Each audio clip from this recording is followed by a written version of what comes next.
Chapter 129. By Xiangjuan, Mother and Daughter Reunion _3 Yonglin nodded, her dark eyes undisturbed. The old man sighed, then handed a bun to Yonglin. It seems he didn't drink too much today.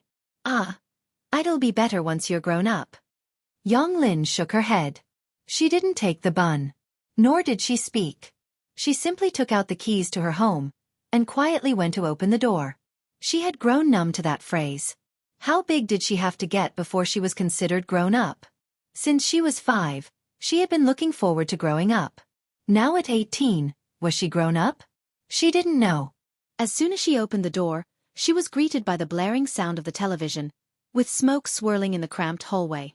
A middle-aged man who hadn't bathed for days was sitting on the sofa, with fried chicken and some cans on the table, and chicken bones littering the floor next to the old couch. He must have won some money. He glanced at Yonglin, then immediately wobbled to his feet, his lengthy hair matted together, mumbling as he pulled out a handful of change. Xiaolin, I'm sorry. Dad drank too much the day before yesterday. Have you eaten yet? Yonglin ignored him, until she saw that the lock to her room had been tampered with. Startled, she then charged over and flung open her room's door to find everything in disarray. Bang! She slammed the door closed and locked it securely. Crawling under the bed, she retrieved a locked metal box. The lock was intact. She let out a sigh of relief, then collapsed onto the floor, breathing heavily. It took her a long while before she pulled out today's earnings from a compartment in her backpack and neatly placed them in the metal box. Only then did she slowly tidy up her room and brought out a fresh, vivid lily, placing it in a plastic bottle on the windowsill. Yonglin sat on the bed, quietly observing the lone lily. Its slightly flared petals were as pure as snow, an elegant white, the only splash of color in the entire room. She watched for a long while before slowly taking out a bottle of green ointment from her backpack and applied it to the bruises on her arms, legs, and torso. The brownish paste slowly melted over the dark purple bruises. A dull ache radiated from the spots. Meanwhile, a car slowly drove into Xueqi. Ji Mulan watched the unchanging streets ahead with an expressionless face, her mood listless. There's news that they're looking to develop tourism here, the man smiled at Ji Mulan, explaining his reason for coming to scout the possibility of opening a hotel here. Hearing this, Ji Mulan sat up straight. She looked at the man, knowing his information was always sharp. When he said this, it meant the possibility of Xiangcheng's tourism development reaching 80%. The largest hotel in Xueqi was in the city center, a 26-story building. When can I meet your dad and your daughter? We're going to be living together after all. He pressed the elevator button and turned his head to ask. Never mind my dad, he definitely won't see me, Ji Mulan said indifferently, pausing when she mentioned Bai Lian. She has also had a tough time these past 2 years. I hope she knows to work hard this time. Don't put too much pressure on the child. The elevator doors opened, and the man stepped in, pressing a floor number. Ji Mulan was beautifully made up, every movement exuding grace. Even past 40, her charm had not faded, and on the street, she turned heads effortlessly. Listening to the man's words, she tugged at the corner of her mouth but remained silent. His son was highly accomplished, so naturally, he could utter that phrase with ease. Had their positions been switched, he might not have preserved her composure. After exiting the elevator, Ji Mulan calmly dialed a number. Bai Lian was still in the library. She was in the middle of working on a biology paper when she received a call from Ji Xiaojun. Biology was much simpler than physics. Even high school seniors like Ji Heng could solve a few of the questions. Alien, on the other end of the phone, Ji Xiaojun had just finished teaching a child. He was holding a drawing board, frowning. Your mom's back, you know? She called me yesterday, Bai Lian replied. Yeah, nodded Ji Xiaojun. Come with me to see her later. We need to have a proper talk. Oh, Bai Lian drawled out her response. After they hung up, she leaned back in her chair comfortably and flicked Zhang He's forehead. I'm going out for dinner later, you heading home first? Zhang He, holding his head, looked at Bai Lian with wide eyes. I'll wait for you. Bai Lian. Okay. She waited for Ming Dongheng to arrive from Bakhtur Street before heading to Wanhe Building. Wanhe Building. Ji Xiaojun hadn't gone in yet.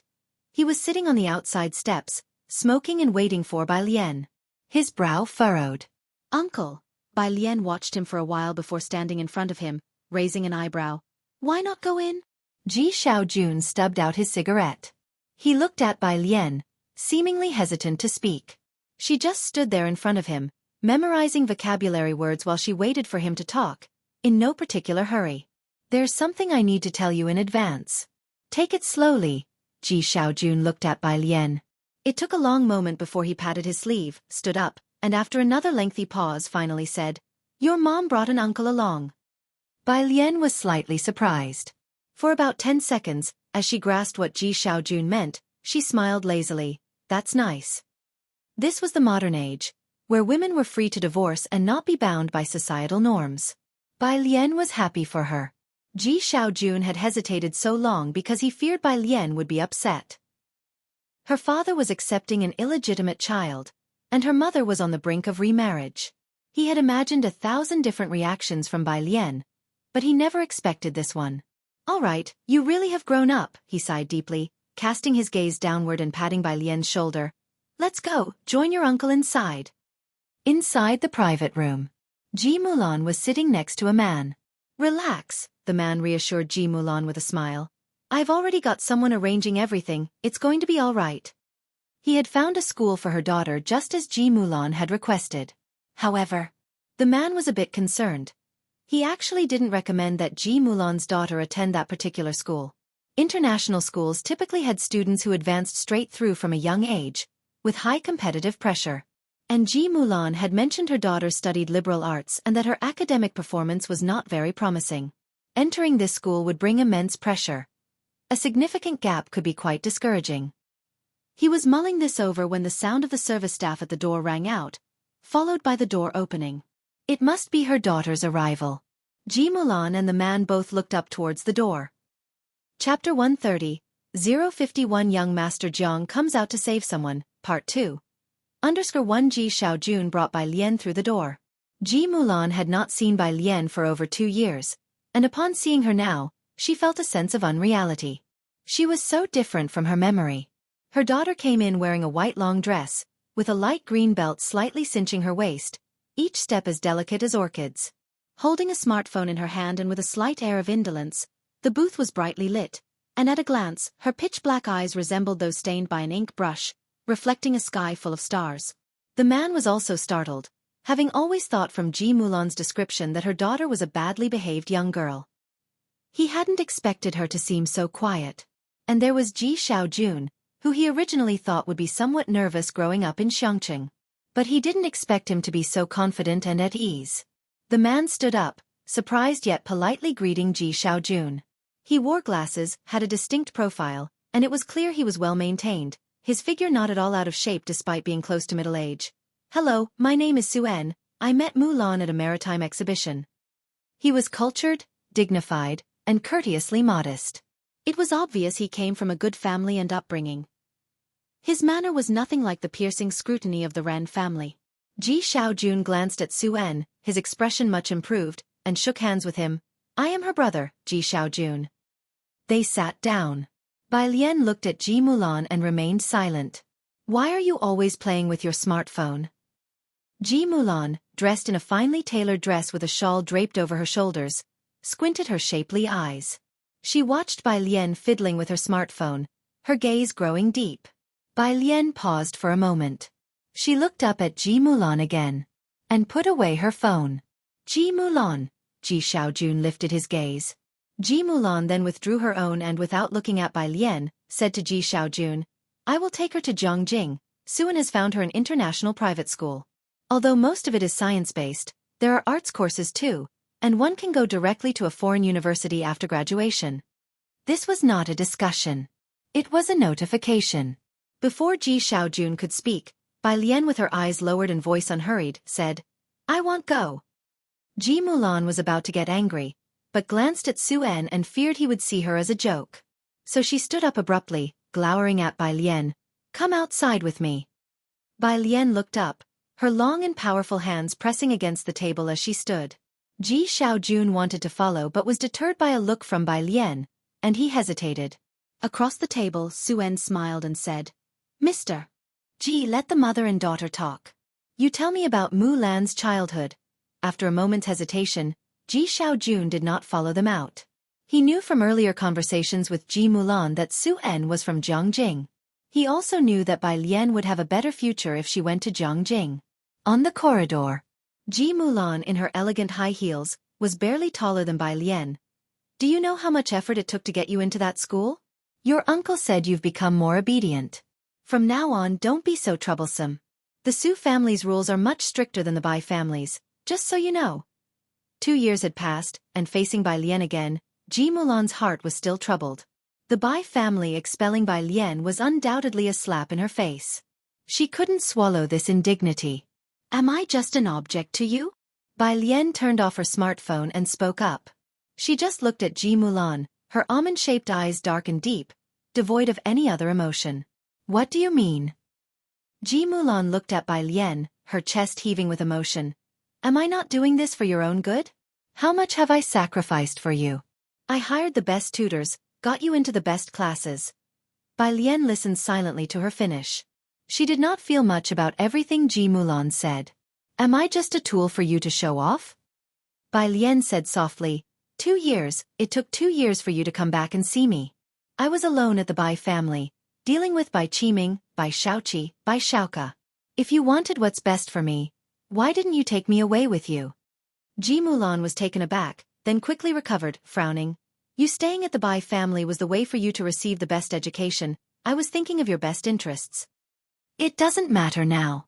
My household registration is with my grandfather, so you don't have to worry about my future life. Bai Lian nodded politely to Ji Mulan, walked a few steps, then stopped. Oh, and one more thing, she turned back, a loose smile on her lips. Go visit grandfather sometime. With that, Bai Lian pulled out her smartphone, sent Ji Xiaojun a message, and left the Wanhe building. She felt little affection for Ji Mulan. Chapter 131. 051 Young Master Jiang comes out to save someone, Part 2. Under her too, but the memories surfacing in her mind were slowly searing her emotions. She stepped out of the Wanhe building, then squatted down, silently looking up at the moon in the sky, her dark pupils reflecting the cold moonlight. She wrapped her arms around her knees, and after a long while, she finally took out her phone. On the phone was a photo she had sneakily taken at the dinner table just now. It was of Ji Mulan. She stared at the photo, her fingertips gently brushing over the face on the screen, and then she whispered very softly, Mother! Ji Mulan. She looked a lot like her mother. Jiang Fulai had just returned. He originally planned to take Jiang He out for dinner first. But while driving through the streets, he caught sight of a white figure squatting on the side of the road. Stop the car, he said abruptly, sitting up. The car slowly came to a halt. Jiang Fulai from across the street silently gazed at Bai Lian through the window, past myriad lights, past a long river. Just as the first time, she was looking at the moon, and he was quietly watching her. She wore plain clothes, squatting with her back to the street light, her snow-colored skirt spreading on the ground, blooming like orchids.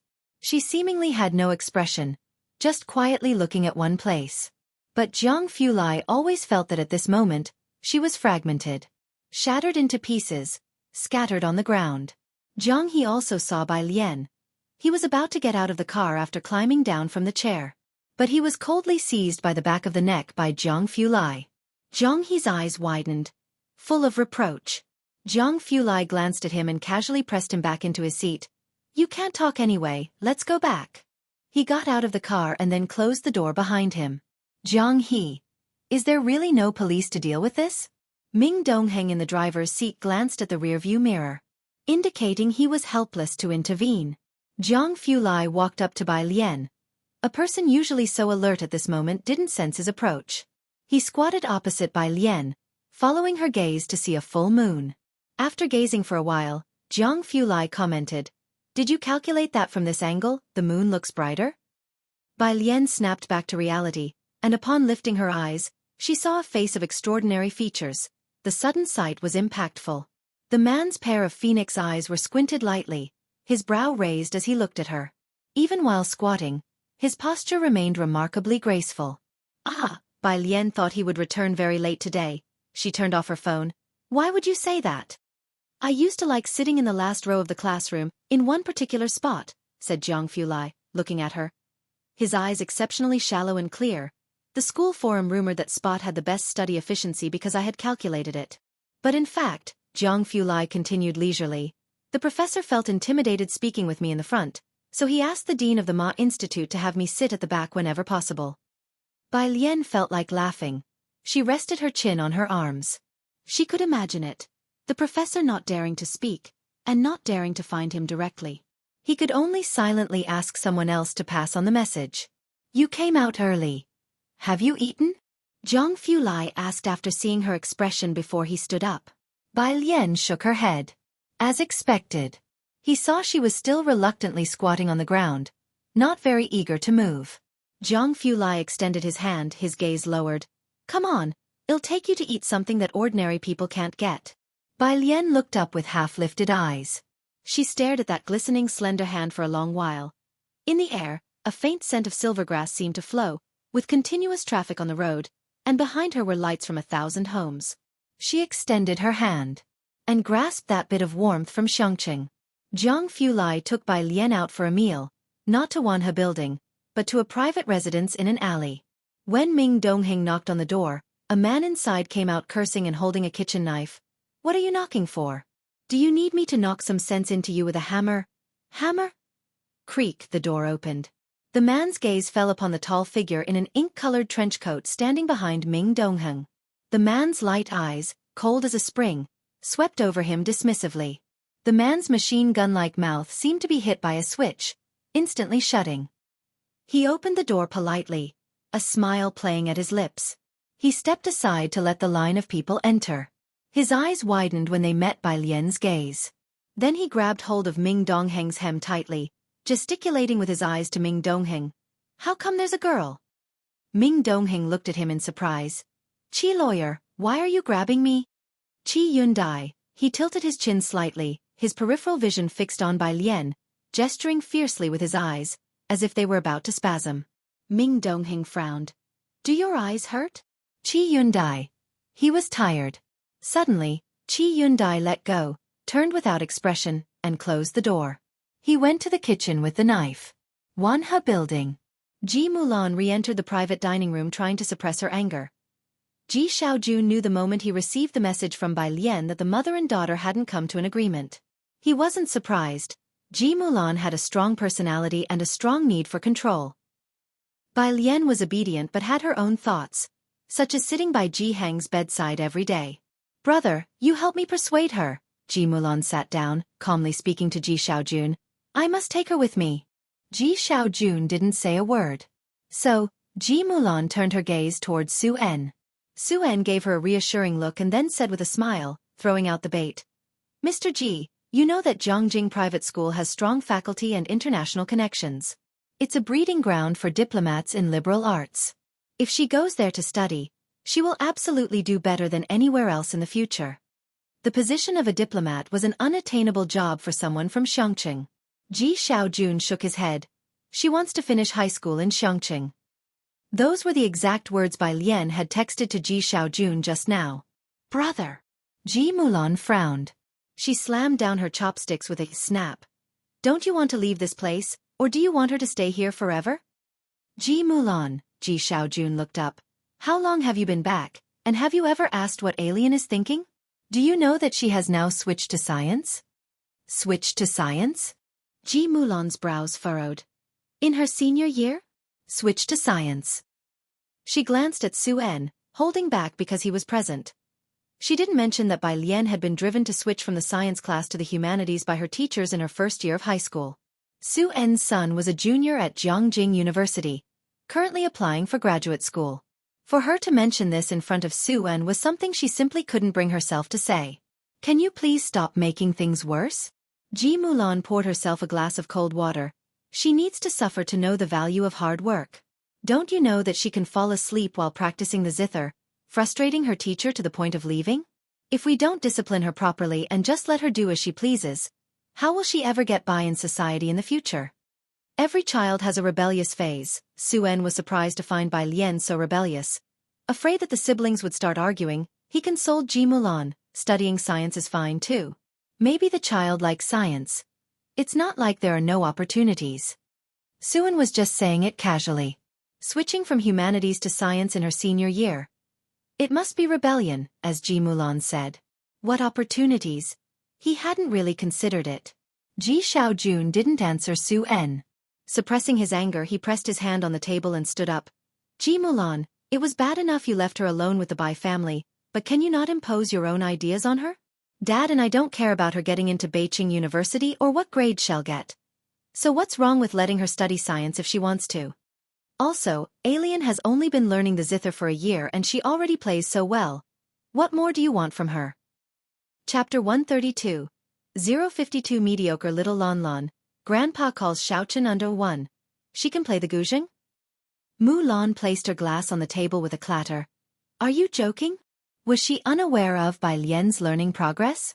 At first, Mulan personally supervised Bai Lian, the first student from the Bai family to have a teacher storm off in frustration. During that time, Mulan nearly never left the house, fearing the sight of those people at the Bai family's ancestral hall. She played at the school's anniversary celebration, Xiaojun said, looking at Mulan's incredulous expression. You really didn't know? Mulan stared at Xiaojun for a long moment, then shook her head. There's a parent-teacher meeting tomorrow, Xiaojun said, softening his tone. Let's just leave the matter of moving to Zhongjing as it is for now, let her study science.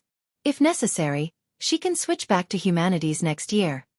Xiaojun and Ji Heng were indifferent about these things. Su-en started to feel surprised when he heard that Bai Lian could play the guzheng, as he was particularly sensitive to guzheng players. Is she good at it? Only after 1 year? Mulan looked out the window. Yes, I didn't expect that after a year, she actually learned it. Really only 1 year? Su-en didn't know much about the guzheng, but he supposed that one couldn't get very good after only a year. Xiaojun said she played well. Perhaps he hadn't heard many good performances. Su-en felt a bit regretful. If she had talent, she should have started earlier. She might have even joined the Chen family. He stopped mid-sentence. Saying more wouldn't necessarily make the others understand. When the three finished eating and went downstairs, Xiaojun declined Su-en's offer for a ride and took the bus home instead. He also found time to call Bai Lian. Su-en's assistant came to pick them up. What? Mrs. Jis' daughter doesn't want to transfer here? Zh's assistant, who had come to help with transferring Bai Lian's school registration and household registration, didn't expect to hear this news from Su-en. Utterly surprised. Between Xiangqing and Zhongjing, wouldn't anyone know which to choose? Su-en nodded at his assistant. Xiaojun was eloquent and cultured, but he lacked a bit in vision. Going to Zhongjing was an opportunity most people could never get.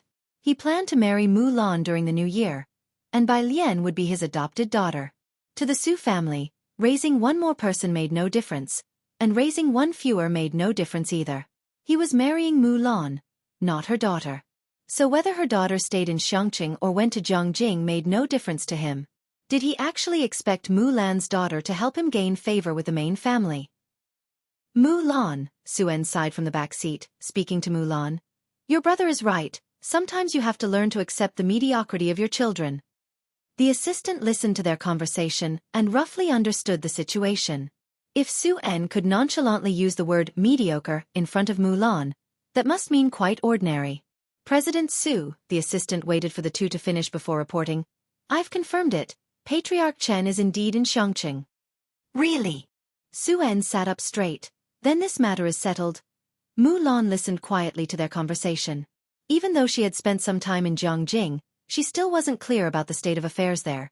And she had no idea who this Patriarch Chen was. Just like how now, she didn't understand why Su-en was so confident that Xiangqing could develop. She had previously thought the Bai family in Beijing was already at the peak of prosperity. But the higher she climbed, the more she realized how limited her vision had been. On Bai Lian's side, Ming Dongheng entered the kitchen to cook for Qi Yundai, and was driven out with a cold face after about 3 minutes. He's a lawyer, Zhang Fulai surveyed the hall. His light eyes and thin lips emitting an air of detached coldness as he introduced with indifference. He's pretty good at cooking. After Ming Dongheng came out, he brewed tea for Bai Lian and Zhang Fulai. After smelling the tea leaves and feeling something was off, he glanced at the kitchen. Then Ming Dongheng took a jab at Bai Lian. Last month, during an economic case, he was in a rush because of a cake at home. He felt he had the upper hand, so he left 10 minutes early. As a result, some funds were lost. Jiang Shijue didn't dare to confront Zhang Fulai but had someone else report back. Zhang Fulai erupted in a rage, lashing out at everyone from top to bottom in the Zhang family, suspended Qi Yundai from his job and ordered him to focus on making cakes in Xiangqing. Ming Dongheng placed the teacups in front of Bai Lian and Zhang Fulai. When he turned around, he was startled by Zhang He staring at him, poker-faced. Ming Dongheng jumped. "Young master, you're so quiet, I wouldn't see you if I didn't bend down." Zhang He was too short. Even shorter than Bai Lian, let alone from Ming Dongheng's perspective. Zhang He swore that not only did Zhang Fulai give him a glance, but he also scoffed.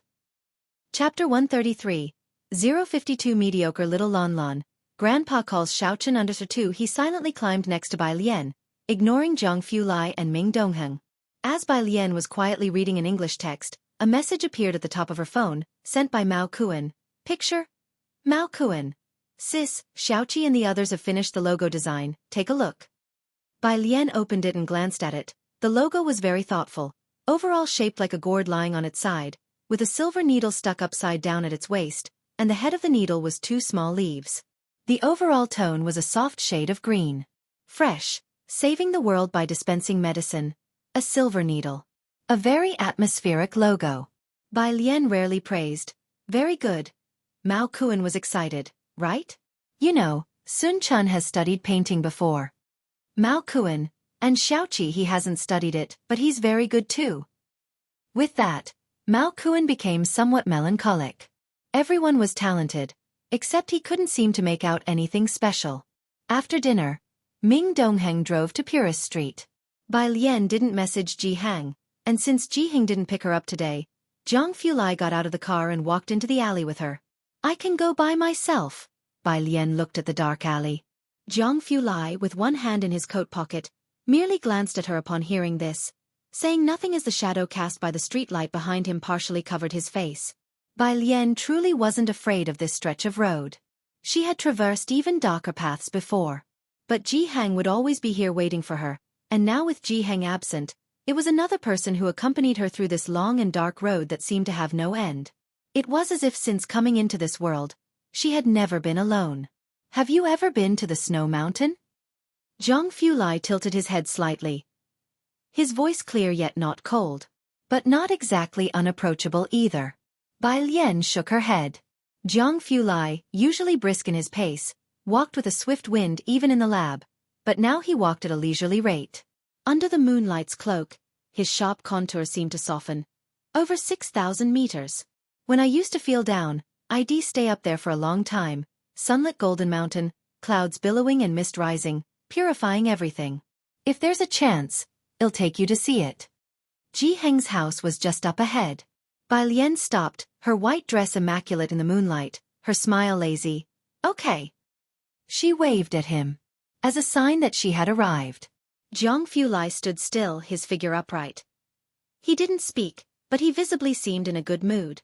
Only when Bai Lian extracted her keys and opened the gate, did he turn and vanish into the night. The yard was dark, not a single light on, shrouded in a thin mist. Ji Heng sat by the stone table, quietly smoking, his attention snapping back when he heard the gate. Bai Lian was latching the door as she looked back. "Grandpa, why didn't you turn on the lights?" Having secured the door, she casually reached for the yard light. The pitch-black yard instantly lit up. Ji Heng, still holding the smoking pipe, looked at Bai Lian in surprise, his mouth opening but no words emerging. "What's up?" Bai Lian put the book down, her eyebrows slightly raised. "Your uncle told me." Ji Heng looked down and took another drag of smoke, his voice muffled. "Your mom's back and she wants to take you to Zhongjing." He thought she wouldn't come back today. "Oh." Bai Lian lazily returned to her room. "I had a falling out with her." Ji Heng was taken aback. Then he stood up again. "Why?" "Because I'm not going to Zhongjing." Bai Lian's voice lazily floated out the window. While Ji Heng was reluctant to see Bai Lian leave, he knew that children eventually need to spread their wings and fly out of the nest, and he would come to terms with it in a couple of days.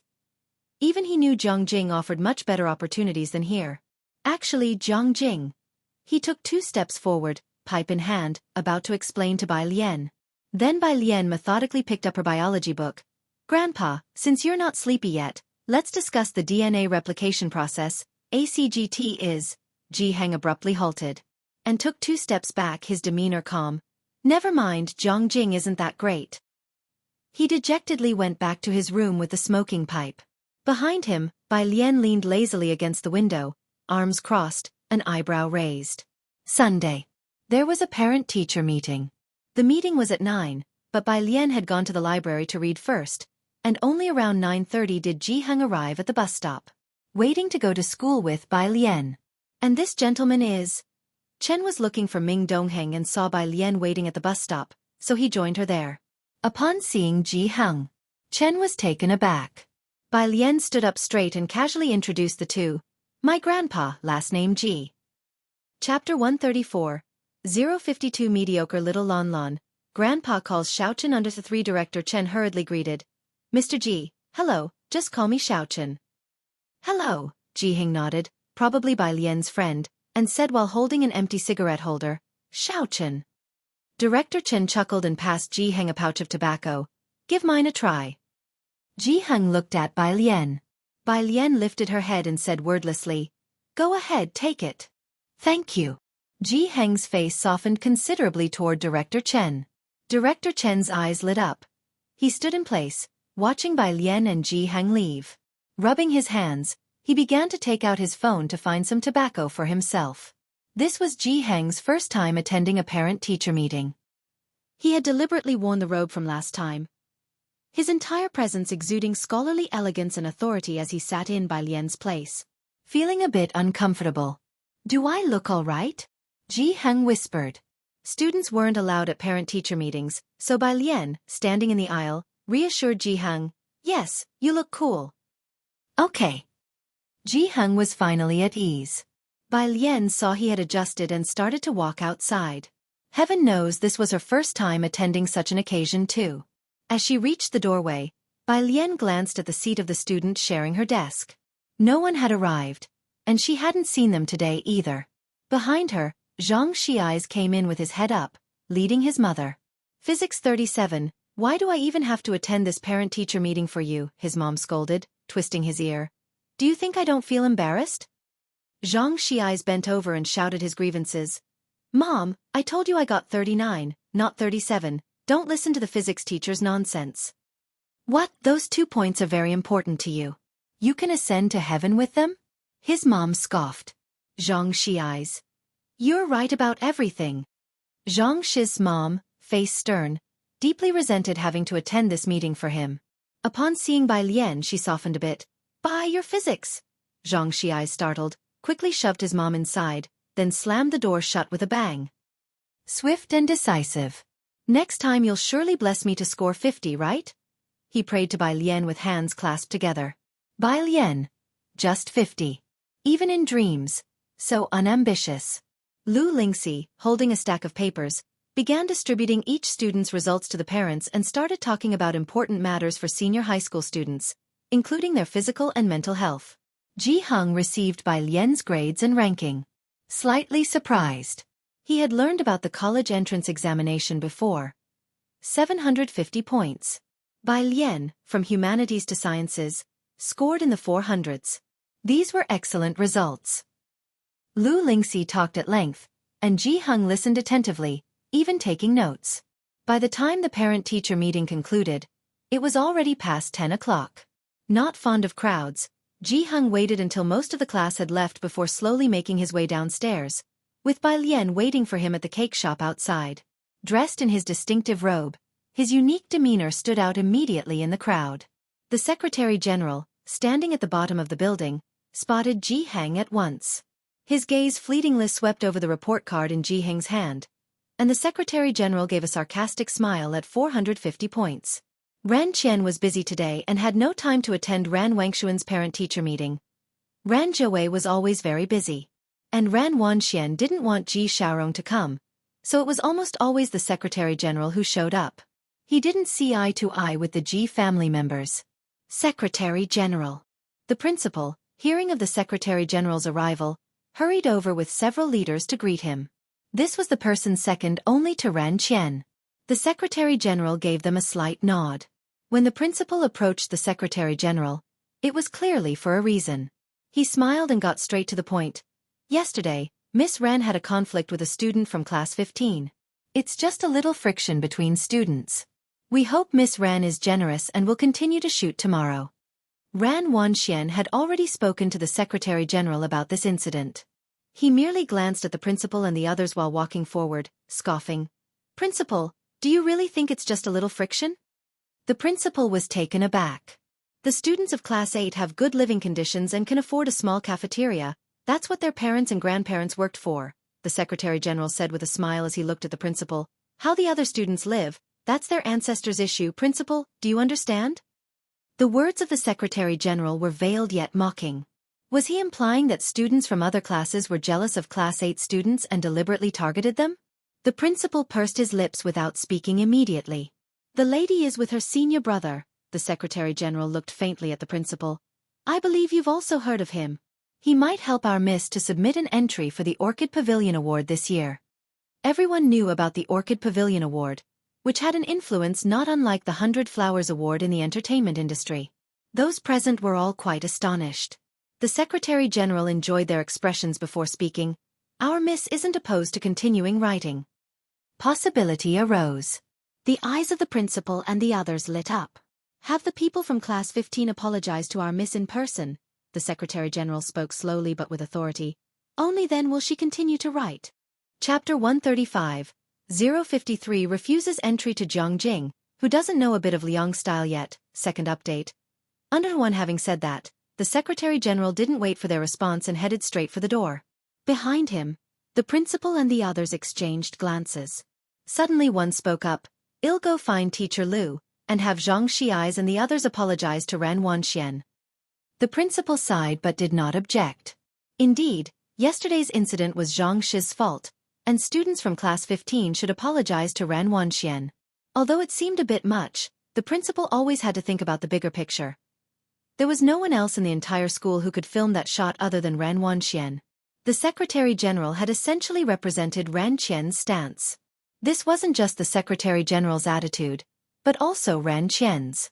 The bunch of students from Class 15 were indeed lively and lovely, and he had a good relationship with them, but to offend Ran Qian over this trifle, and consequently be unable to shoot the video, was simply not worth the loss. Outside, at the milk tea shop, Bai Lian was brushing up on her work while waiting for Ji Hang at the milk tea shop. The place was as crowded as ever. Qi Yundai, expressionless, finished his morning tasks and, taking off his chef's hat, was about to leave coldly. Nobody in the kitchen dared to speak to him. It was only when Qi Yundai observed Bai Lian sitting outside that he turned around 180 degrees. Miss Bai, what brings you here? Qi Yundai took a seat opposite her. He was very surprised. Today Bai Lian was dressed in sky blue long sleeves, with each black button fastened meticulously. One hand held a black pen, the other casually pressed down an exercise book, lazily working on questions. Upon hearing him she raised an eyebrow indifferently. Master Qi, because of his delicious cooking, Bai Lian had quite a bit of respect for him.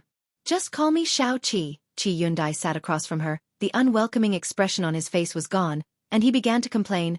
I've been making cakes for over half a month now, you know. He really missed his cases. He would even prefer to go back to teaching that group of blockheads.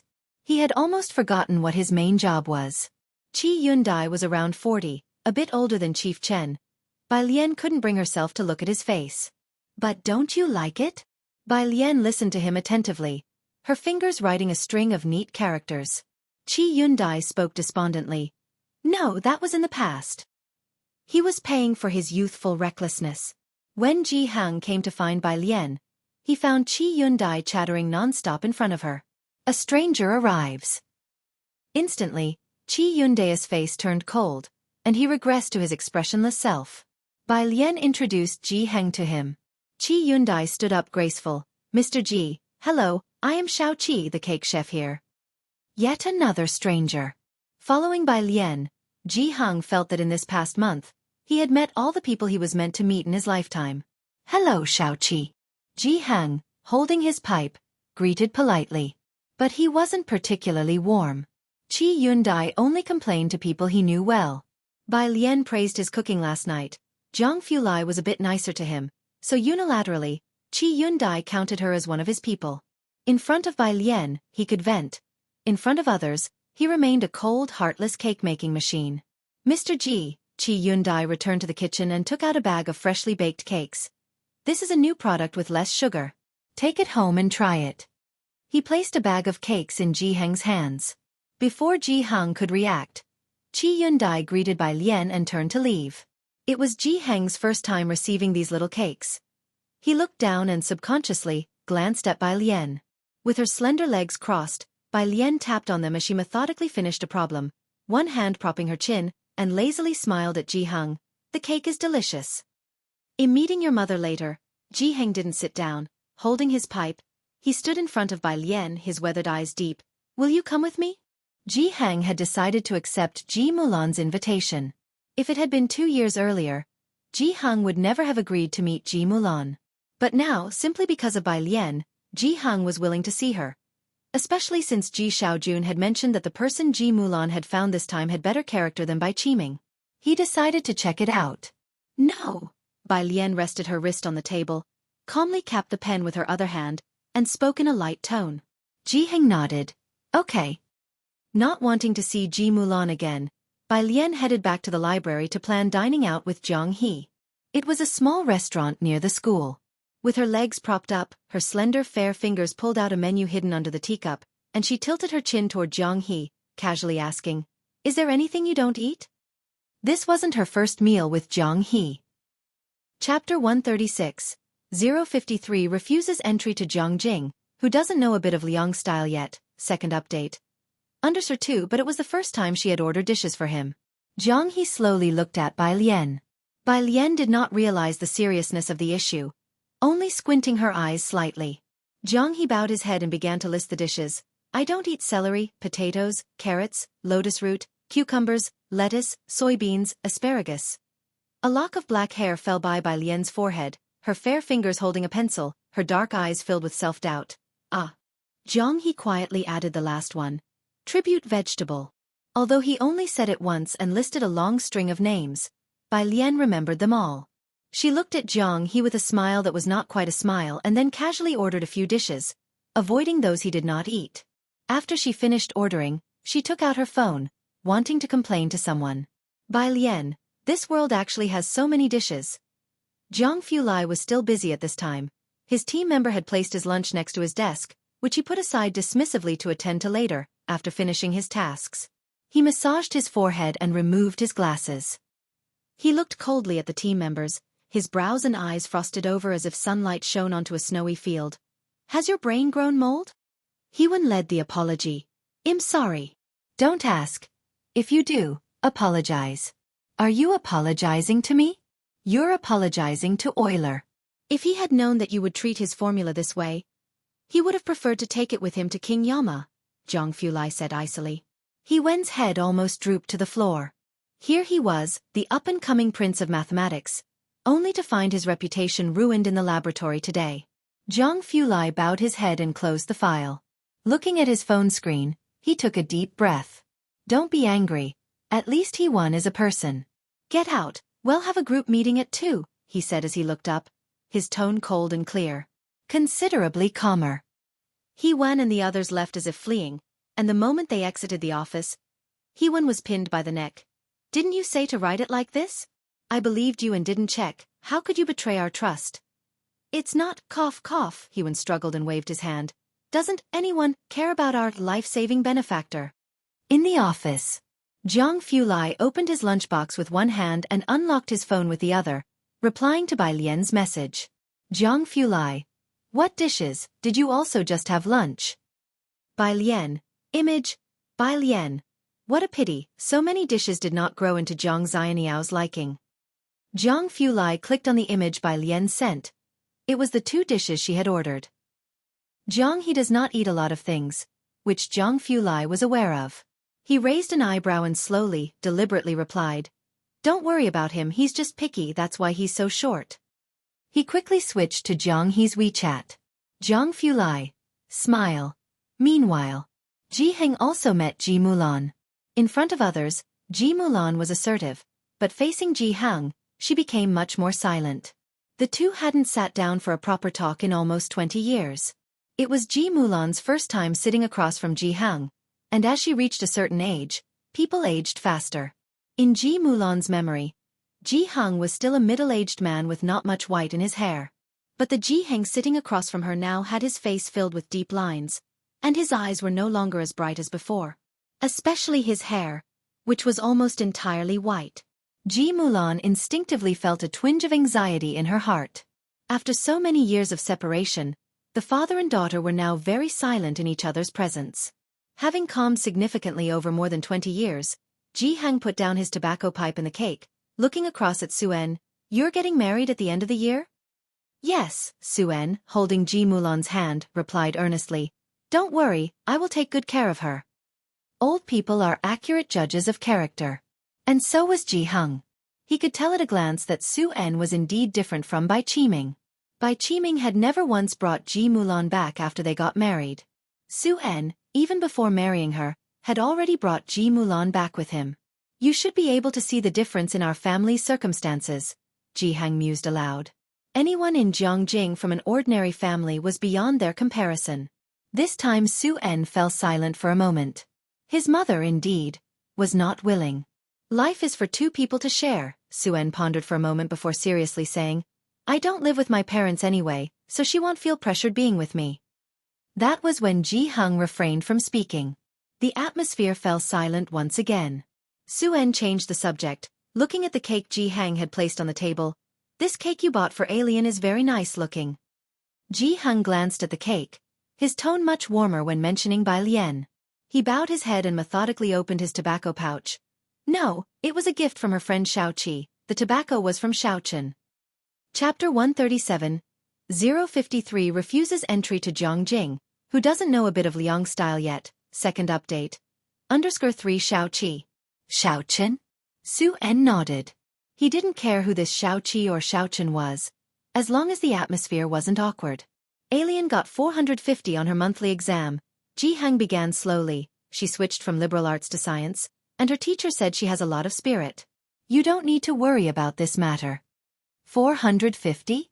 Xuan nodded without saying anything. He was surrounded by geniuses. Saying words of praise for a score of 450 would just be too insincere. But since the elder was so happy, he didn't say anything. "I'm going to see why the dishes haven't arrived yet." Xuan smiled as he stood up, leaving the private room to the father and daughter. After he left, Ji Mulan, clutching the bag, spoke in a somewhat hoarse voice. "Dad!" Ji Heng said, lowering his head as he slowly folded the report card and put it in his pocket. "Is Xuan's family even better off than the Bai family?" Although it was phrased as a question, he was already certain of it. Ji Mulan came back to her senses, quickly wiping her eyes. She regained her savvy and beautiful appearance. "Yes, his family has many connections, so I thought of taking Alien."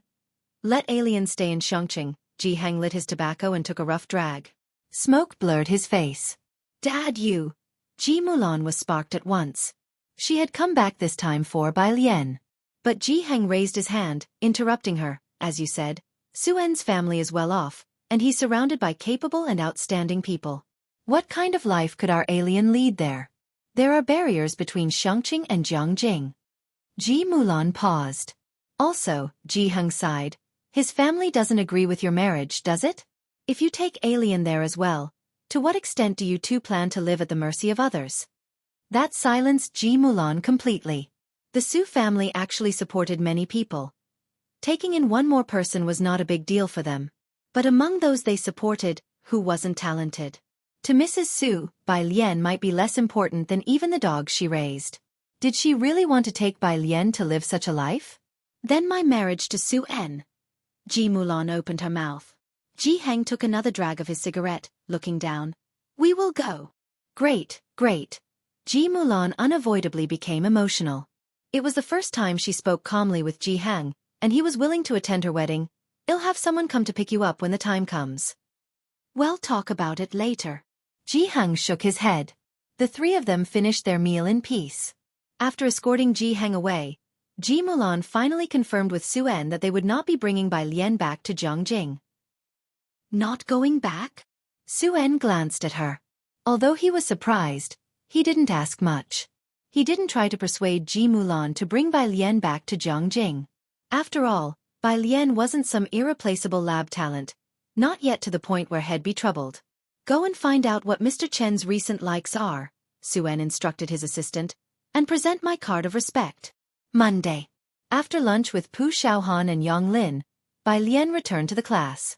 Passing by the office, Lu Lingxi hadn't left yet. She was arguing with the principal. You must be joking. Having Zhang Xiai's apologize to her? Let me ask you, what did he do wrong? I haven't even dealt with you yet about Ran Wanxian, Chen Zhu, and Chen Wei tricking our class longsword. And you have the nerve to speak up. The principal helplessly tried to appease Lu Lingxi. We should focus on the big picture. Don't you want to complete the task given by the Bureau of Culture and Tourism? It wasn't Ran who said it. It was decided by Mr. Ran and his Secretary General. The principal hadn't expected Lu Lingxi to react so strongly over just an apology. Lu Lingxi knew that getting angry with the principal was pointless. She fell silent for a moment, then called the Secretary General. The phone was answered after just 2 rings. Lu Lingxi politely recounted the entire sequence of events, emphasizing long sword, and finished by saying, this publicity won't harm Ren's reputation. In the future, Ren will also be a spokesperson for Xiangqing. The Secretary General naturally knew this. More so, he was more aware of the situation than the school. The development was initiated by Mr. Chen. From beginning to end, the Secretary General hadn't planned for Ran Wanxian to step down. His tone remained calm. Do you think our Ren family would care about this? Lu Lingxi pressed her temples. This is also a request from the Bureau of Culture and Tourism. You wouldn't want to cause them embarrassment, would you? So, the voice from the phone, while the Secretary General glanced at the conference room's Ran Qian, revealed a smile. Why should the Bureau come to us about something concerning your miss? Unless there's an apology, apologize. Forgive our miss for not cooperating. He hung up the phone with a click. Office. The principal looked helplessly at Lu Lingxi, and then sighed. Then should we just let Zhang Xiai's apologize? Outside the door, Bai Lian heard everything loud and clear. She was dressed in a white shirt, casually holding her school jacket, her black eyes narrowed slightly, a lock of hair lazily resting across her brow as she raised a hand. Do they have to have her? The principal and Lu Lingxi were both startled. They turned around. Bai Lian looked at them, tilting her head slightly. Or is anyone who knows Liang-style calligraphy all right? Chapter 138. 054 Imperial Tutor. The true strength of Bai Lian _1 Xiangqing is taking this cultural and tourism planning very seriously. From Ran Qian and his likes down to the children, everyone is cooperating to maintain Xiangcheng's civilized appearance. From ancient times till now, Xiangqing No. 1 Middle School has carried on its traditions for many years. The stone in the middle of the schoolyard is the biggest highlight. When the Culture and Tourism Bureau sent the order to the school, the principal immediately entered into full combat mode. He even emotionally and logically persuaded Lu Lingxi, pulling out Bai Lian. At the moment, when Ran Wanxian unilaterally said she didn't want to record, the principal really panicked. To him, the matter of making an apology, Lu Lingxi took it far too seriously. Calligraphy is most important.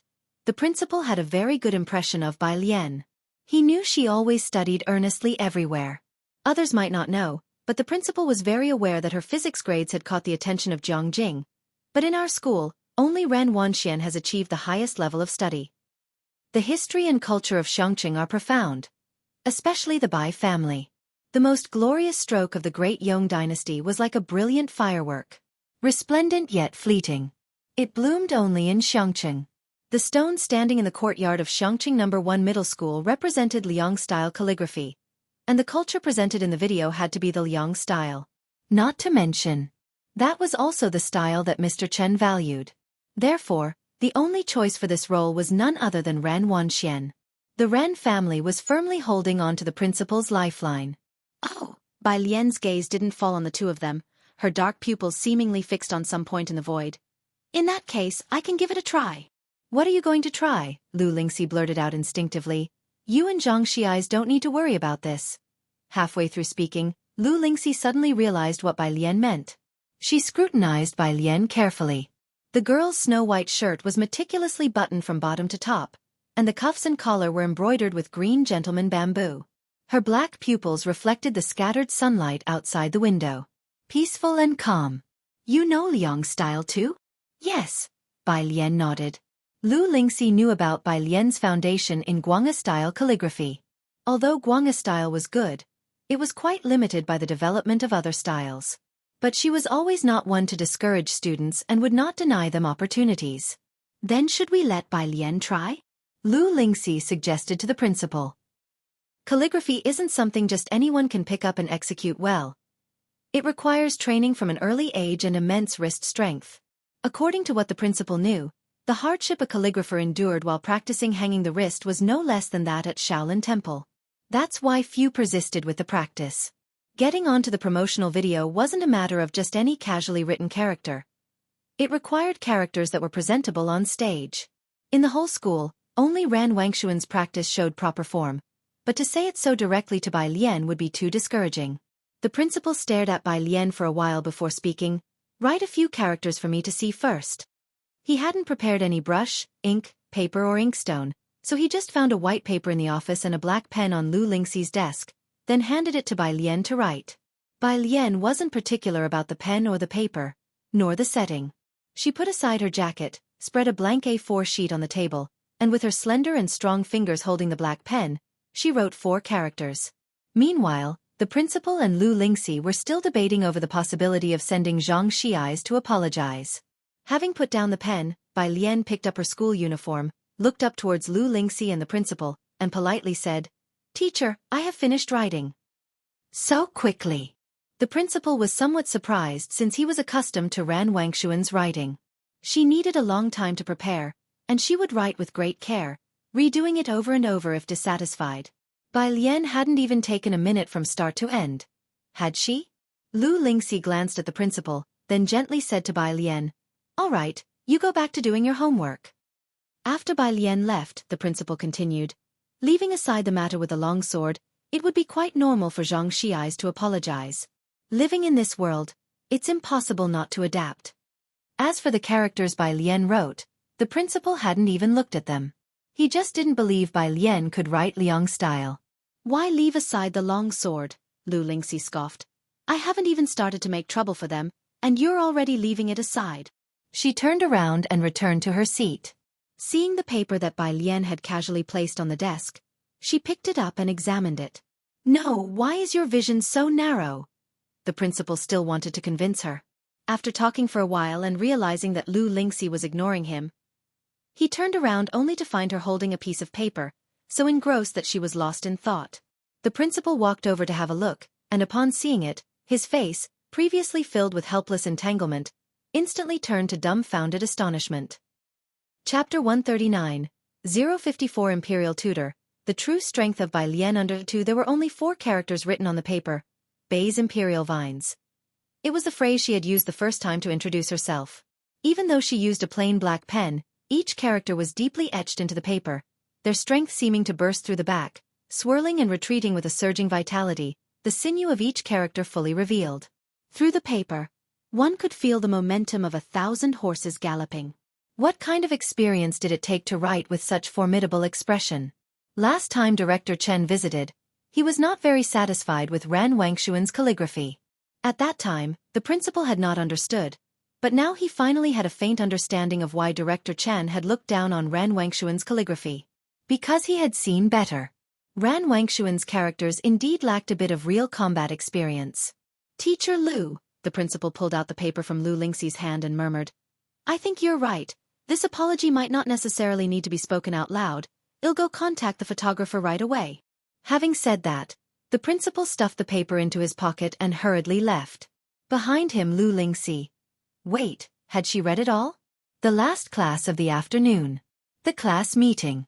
Lu Lingxi walked to the class with her lesson plan and notebook, setting her eyes on Bai Lian, who was already neatly dressed in her school uniform and was quietly working on her test papers, resembling a quiet and beautiful cat with an air of mystery about her. She also seemed like a prisoner straining to break free from the mist and hardship. Lu Lingxi could almost see every student in the class clearly, except for Bai Lian. She was diligent and studious, more so than anyone else in the class, but sometimes she seemed to step out of this world, quietly observing everything from a bystander's perspective. "The monthly test is coming again next week." Lu Lingxi placed her notebook on the desk, ignoring the moans of some students. "Half the term is already over, it's time to buckle down." And him talking to you, Zhang Xi's. Zhang Xi's hadn't expected he could still be singled out by Lu Lingxi, even with his face buried in the desk. He could only nod miserably. After the usual class meeting, Lu Lingxi called Bai Lian out again, to tell her to go for the photo shoot the next noon. Bai Lian nodded slightly after listening, meaning it was okay as long as she knew how to write in Liang style, and it wasn't a designated person. Returning to her seat, Zhang Xi's was still sticking his head out talking to someone across the aisle. My parents don't have such high expectations for me either, and I'm not that smart, don't have any grand aspirations, I think it's quite good this way. Zhang Shi's life motto was, whatever obstructed him, he would give up. He didn't have grand aspirations and wasn't even sure what he wanted to do in the future. Halfway through his speech, he saw Bai Lian and couldn't help but touch his nose. Do you think I'm very hopeless? Bai Lian picked up her pen and glanced at him. Why would you think so? There are many kinds of lives. Just choose what you like. And you are quite impressive. Most people feel guilty and reflective about their own relaxation and entertainment, feeling like they're wasting their time. But not everything has to be meaningful, and in this regard, Zhang Xi's does quite well, just purely happy. Really? Zhang Xi's crossed his legs, smiled broadly, then lowered his voice to Bai Lian. I'm thinking about becoming an extra in Yen Lu's film crew after I graduate. It took Bai Lian a while to search her memory before she grasped what an extra meant. Typical Zhang Xi's, his biggest dream was just to be an extra. You should at least be a director. After school in the afternoon, Bai Lian received a message from Mao Kuan. The logo for Imperial Revitalizing Plaster was out, and nowadays, too few people use traditional medicine. Once this plaster appeared in the fighting ring, it became popular throughout Bakhtur Street, circulating among a group of mercenaries. White tank top. Sis, there's a Western doctor looking for you. White tank top. He's a foreigner. White tank top. He's very curious about Chinese medicine. Bai Lian hadn't been concerned about it, but she arched an eyebrow when she heard he was curious about Chinese medicine. As she packed up her things, she replied to Mao Kuan. Bai Lian. 1. White tank top. Got it. White tank top. Do you have Instagram? Bai Lian had never heard of it, so she didn't reply. 2 seconds later, white tank top. Okay, got it. 5 minutes later, Bai Lian received a WeChat friend request, and upon checking, the avatar belonged to an old man with white hair and blue eyes. She accepted the friend request. Lance, your plaster is amazing. Bai Lian had memorized a lot of English words in the past month and could understand them and communicate in simple English. Bai Lian, thank you. The two conversed for a few exchanges, the other party speaking in English, and she responding in Chinese characters, which she could understand. Chapter 140, 054 Imperial Tutor. The true strength of Bai Lian under 3. She said the other party couldn't understand her and needed a translator, but from her reaction time, this Lance could tell she knew English. Lance began to ask, can you speak English? Bai Lian. No. Bai Lian closed her phone, yet her face remained composed. She indeed knew a bit of foreign languages because she needed to understand others' languages to study their items, but she only spoke and typed in Chinese. You don't understand? Then it had nothing to do with her. Yang Lin was much better today, and the bruising on her arm had disappeared. She went to the milk tea shop with Bai Lian. She went there for a part-time job. Jiang He waited for Bai Lian at the entrance of the milk tea shop. Ming Dongheng did not accompany Jiang He. The one waiting with Jiang He for Bai Lian was Director Chen. Miss Bai. Director Chen was on the phone. When he saw Bai Lian, he said something to the person on the other end, put down the phone, but still had a worried look on his face. Jiang He stood up, walked over to Bai Lian, and grabbed the hem of her clothes. Bai Lian didn't want to talk much with Director Chen, but remembering that he had given Ji Hung tobacco the day before, she set down her backpack and asked lazily, ran into some trouble? Yeah, Director Chen didn't guard against Bai Lian and just vented to her. I'm working on Xueqi culture and tourism, lots of relics needing restoration, the clash between workers and the police force yesterday. It's blowing up online. Some media had fermented the situation. This incident had a terrible impact on Xueqi. On one hand, they said the wretched terrain breeds troublemakers, on the other, they said the local police department was corrupt. The incident itself was overly sensitive. Director Chen wondered whether to entirely lock down the news and stop journalists from reporting on it. Of course, He only wanted to vent at the moment and wasn't expecting advice from Bai Lian. As Bai Lian walked toward the library, she listened quietly. Only after he finished did she look at Director Chen. It's best not to block this issue. Huh. Director Chen looked at Bai Lian in surprise. Bai Lian unpleasingly looked back at him, her almond eyes misty. Blocking is worse than channeling. As an administrator, what you want isn't to shut people up, but to show that survival is fundamental to the common people, to openly investigate. She laid out a clear strategy for Director Chen.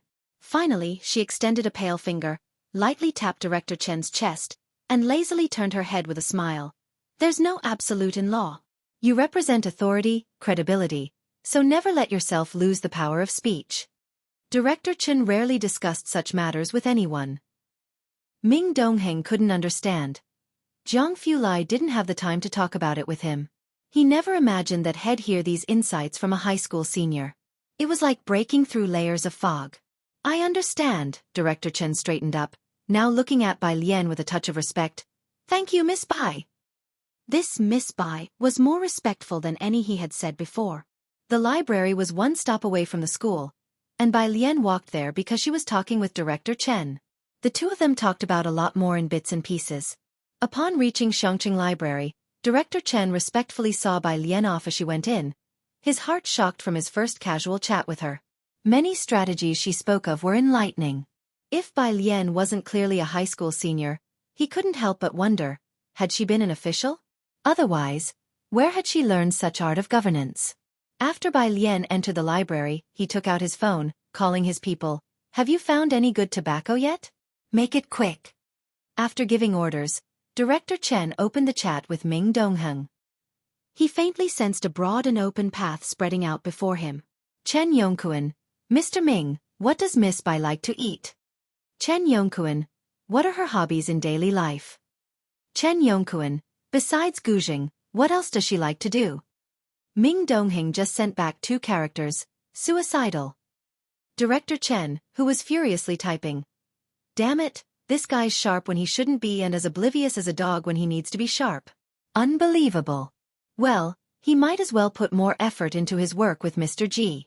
Of course, Director Chen wouldn't know Bai Lian's teacher was Liang Zuan, the emperor's teacher, the greatest prime minister through the ages, who taught the emperor's technique and practiced the way of the world. His students included one who became an emperor. Could the other one be far behind? Chapter 141. 055 Blue Crystal Flower. Let classmate Ren also take a look at classmate Bei's handwriting. Part 2. _ Ren family. As soon as Ren Wanxian got home, she saw Ren Qian instructing the secretary. Tobacco, do you have a channel? Get more tobacco. The Secretary General nodded. He too had heard of Chen Yesmen's recent frantic search for various tobaccos. On the surface, everyone seemed peaceful, but secretly, who knows how many people had been reassigned to this task. Tobacco production wasn't prominent in Xueqi. They were looking for rare tobaccos across the country to pave the way to Chen Yes' door. It wasn't until Ren Qian went upstairs that the Secretary General turned to Ren Wanxian. Miss, did those people from Class 15 come to apologize to you today? No, Ren Wanxian shook her head, feeling uneasy. The principal didn't seek me out either. Could something have happened? Even if the people from Class 15 didn't come, the principal should have, at least. But Ren Wanxian hadn't seen anyone all afternoon. It was only after Shed lost her temper that day that Ren Wanxian realized the seriousness of the situation, but she couldn't swallow her pride to look for the principal. So she let the Secretary General handle it. What could possibly go wrong? The Secretary General had full confidence in Ren Wanxian's capabilities. What else could they do? Aside from you, could they find another person to assist them with the shoot? Listening to the Secretary General's comforting words, Ren Wanxian calmed down. He was right about that. What you need to do now is just wait patiently and see who loses their patience first. Strength is everything, the Secretary General said with a smile. Watch, by tomorrow they'll be asking for your help. Library. As soon as Bai Lian sat down with Jiang He, she received a message from an unnamed mobile number. Let's meet somewhere tomorrow to talk. No signature, but Bai Lian knew it was Ji Mulan. She didn't respond. On the other end of the phone, Ji Mulan was frustrated by the lack of reply. Beside her, Su En was video conferencing with the administrative director. His brow furrowed. No tobacco channels under our name? Keep looking. Chanyi is in Chongqing. A rare opportunity. In Zhongjing, they wouldn't even have the chance to meet Chen Yi. Ji Mulan didn't quite understand these business maneuvers. She and Xuan indeed had a significant gap between them. Just as Ji Hang had said, bringing Bai Lian might not have been a good idea. She quietly sat aside and listened, not disturbing them. After Xuan ended the video call, he turned to Ji Mulan. She didn't agree to meet with you? Yes. Ji Mulan nodded and then shook her head. I'll find her directly tomorrow. Xuan wasn't concerned about Bai Lian. What bothered him was his rejected invitation. Bai Lian was in the library figuring out the Zhongjing University Prep Camps app. She wasn't good at chemistry. Usually too lazy to do the problems on it, but luckily, the Zhongjing University Prep Camp app now allowed skipping the problems she couldn't do. Today, Bai Lian had completed a physics problem and a math problem. Started doing problems? Zhang Fulai just arrived upstairs and noticed someone practicing Zhongjing University's prep camp problems, raising an eyebrow. Bai Lian, with one hand pressing down on the paper and the other holding a pen calculating a problem, wore a snow-white blouse, half leaning on the desk. Under the library lighting, her profile shone, making her look graceful and beautiful no matter how you looked at her. She was always serious when doing homework, but today she seemed particularly languid and sluggish. What's that? Bai Lian changed her position, propping her chin with her hand and lazily looked up. She noticed the glass bottle in Zhang Fulai's hand. Pale blue water contained dark blue crystalline structures resembling snowflakes. Bai Lian quickly became captivated by the beautiful shade of blue. The library wasn't crowded.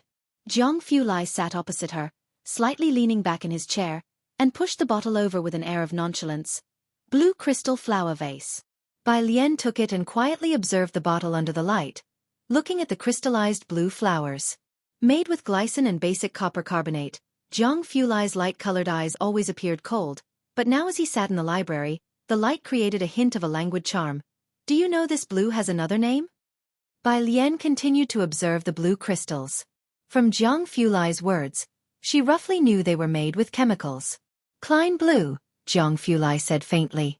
Bai Lian nodded, silently repeating the name. In the midst of their conversation, Zhang Fulai noticed Bai Lian working on the app's problems. He sat up a bit straighter and asked as if casually, "Started doing problems?" He had always thought Bai Lian didn't want to do problems. He only found out later that she was a bit weak in chemistry and biology, but he never saw her studying chemistry. Yes, Bai Lian glanced at her phone, then smiled. It seems I can skip the chemistry questions now. Chapter 142, 055 Blue Crystal Flower. Let classmate Ren also take a look at classmate Bei's handwriting, Part 2. Under to someone with hidden talent and fame lightly opened their mouth. Pretty good.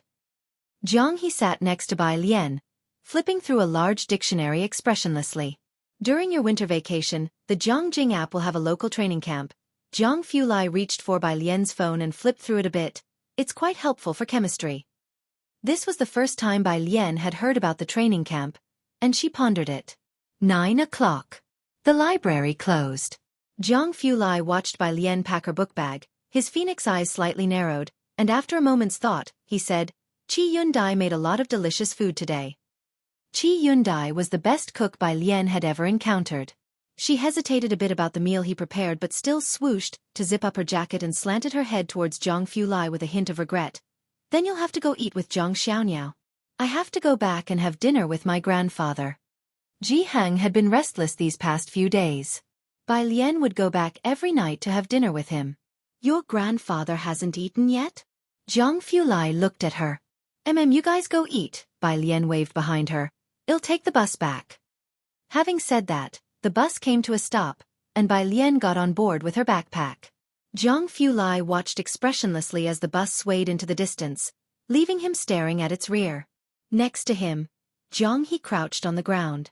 He silently looked up at Zhang Fulai. Zhang Fulai looked down at him with a high and mighty gaze and let out a cold laugh. Are you crouching down to avoid being found by someone? The next day, Tuesday. Bai Lian didn't have lunch because she had to reshoot the promotional video. It was still the same photographer from last time. He recognized Bai Lian and was surprised. Bai can also write in the Liang style? Before Bai Lian could speak, the excited principal beside her explained to the photographer, Yes, and Bai writes the Liang style very well. Today was for reshooting the scene of writing in large characters. Bai Lian took off her school uniform jacket, revealing a light white shirt underneath, and then picked up a wolf hairbrush. "Write on this board," said the photographer in a gentle voice, naturally obliging since it was a newcomer recommended by the principal. Bai Lian stood in front of the board. She held down the rice paper with one hand and lifted the wolf hairbrush with the other, her eyes and brows lowered. Her hair was loosely secured by a wooden hairpin. The sun filtered through the trees and the window, casting mottled shadows on her, shrouding her in a hazy and mysterious aura. Without any extra movements like those of Ran Wanxian, everyone on set involuntarily held their breath. She always had an inexplicable quality about her that seemed to link with the entire Xueqi in countless ways. This sense of a collision between the past and the present was all too obvious. Without hearing the next step for a long while, Bai Lian looked up, asking in surprise, "Can I start now?" "Oh," the photographer came back to his senses. "Yes, you can start. Just like that, it feels great." He turned on the camera. Only then did Bai Lian lift her wrist and write a line on the paper. "After drinking wildly to the heart's content with enemies, one man, one arrow stormed through Fengdu." This was the line from a stone in their school, and also the one that Ran Wanxian had tried and failed to write well over and over again that day. Bai Lian completed it in one go. As she wrote, her strokes were fluid like drifting clouds and flowing water, her calligraphy robust and forceful. She had felt an overwhelming presence while writing with black ink for the principal the day before, and this was nothing compared to today when she was using the wolf hairbrush she was most comfortable with. At a glance, each character seemed to exude an aura of ferocity and pride. This line of text made it easy to envision scenes of brave combat. Such was the charm of calligraphy. This was the resonating passion etched in the DNA of the people, felt through just a line of writing. Bai Lian, after writing, looked at the line for a while and was dissatisfied. Then she turned her head towards the photographer. "I want to do it over." Since this was for promotion, it didn't need to be perfect. She had not removed the iridium bracelet from her wrist, and the brush strokes hadn't quite reached the necessary strength. Bai Lian was about to take the inkstone and crumple the paper into a ball. The principal hurriedly stopped her, snatching the paper from Bai Lian's hands. "Do it over? It's written so well, why would you want to redo it?" The photographer also replayed the video. He didn't understand calligraphy, but could feel the impact from Bai Lian's writing. Last time they filmed Ran Wanxian, he knew that calligraphers needed to be in the right state of mind to write well. A good state meant good writing, no state meant dissatisfaction no matter the effort, as was the case with Ran Wanxian.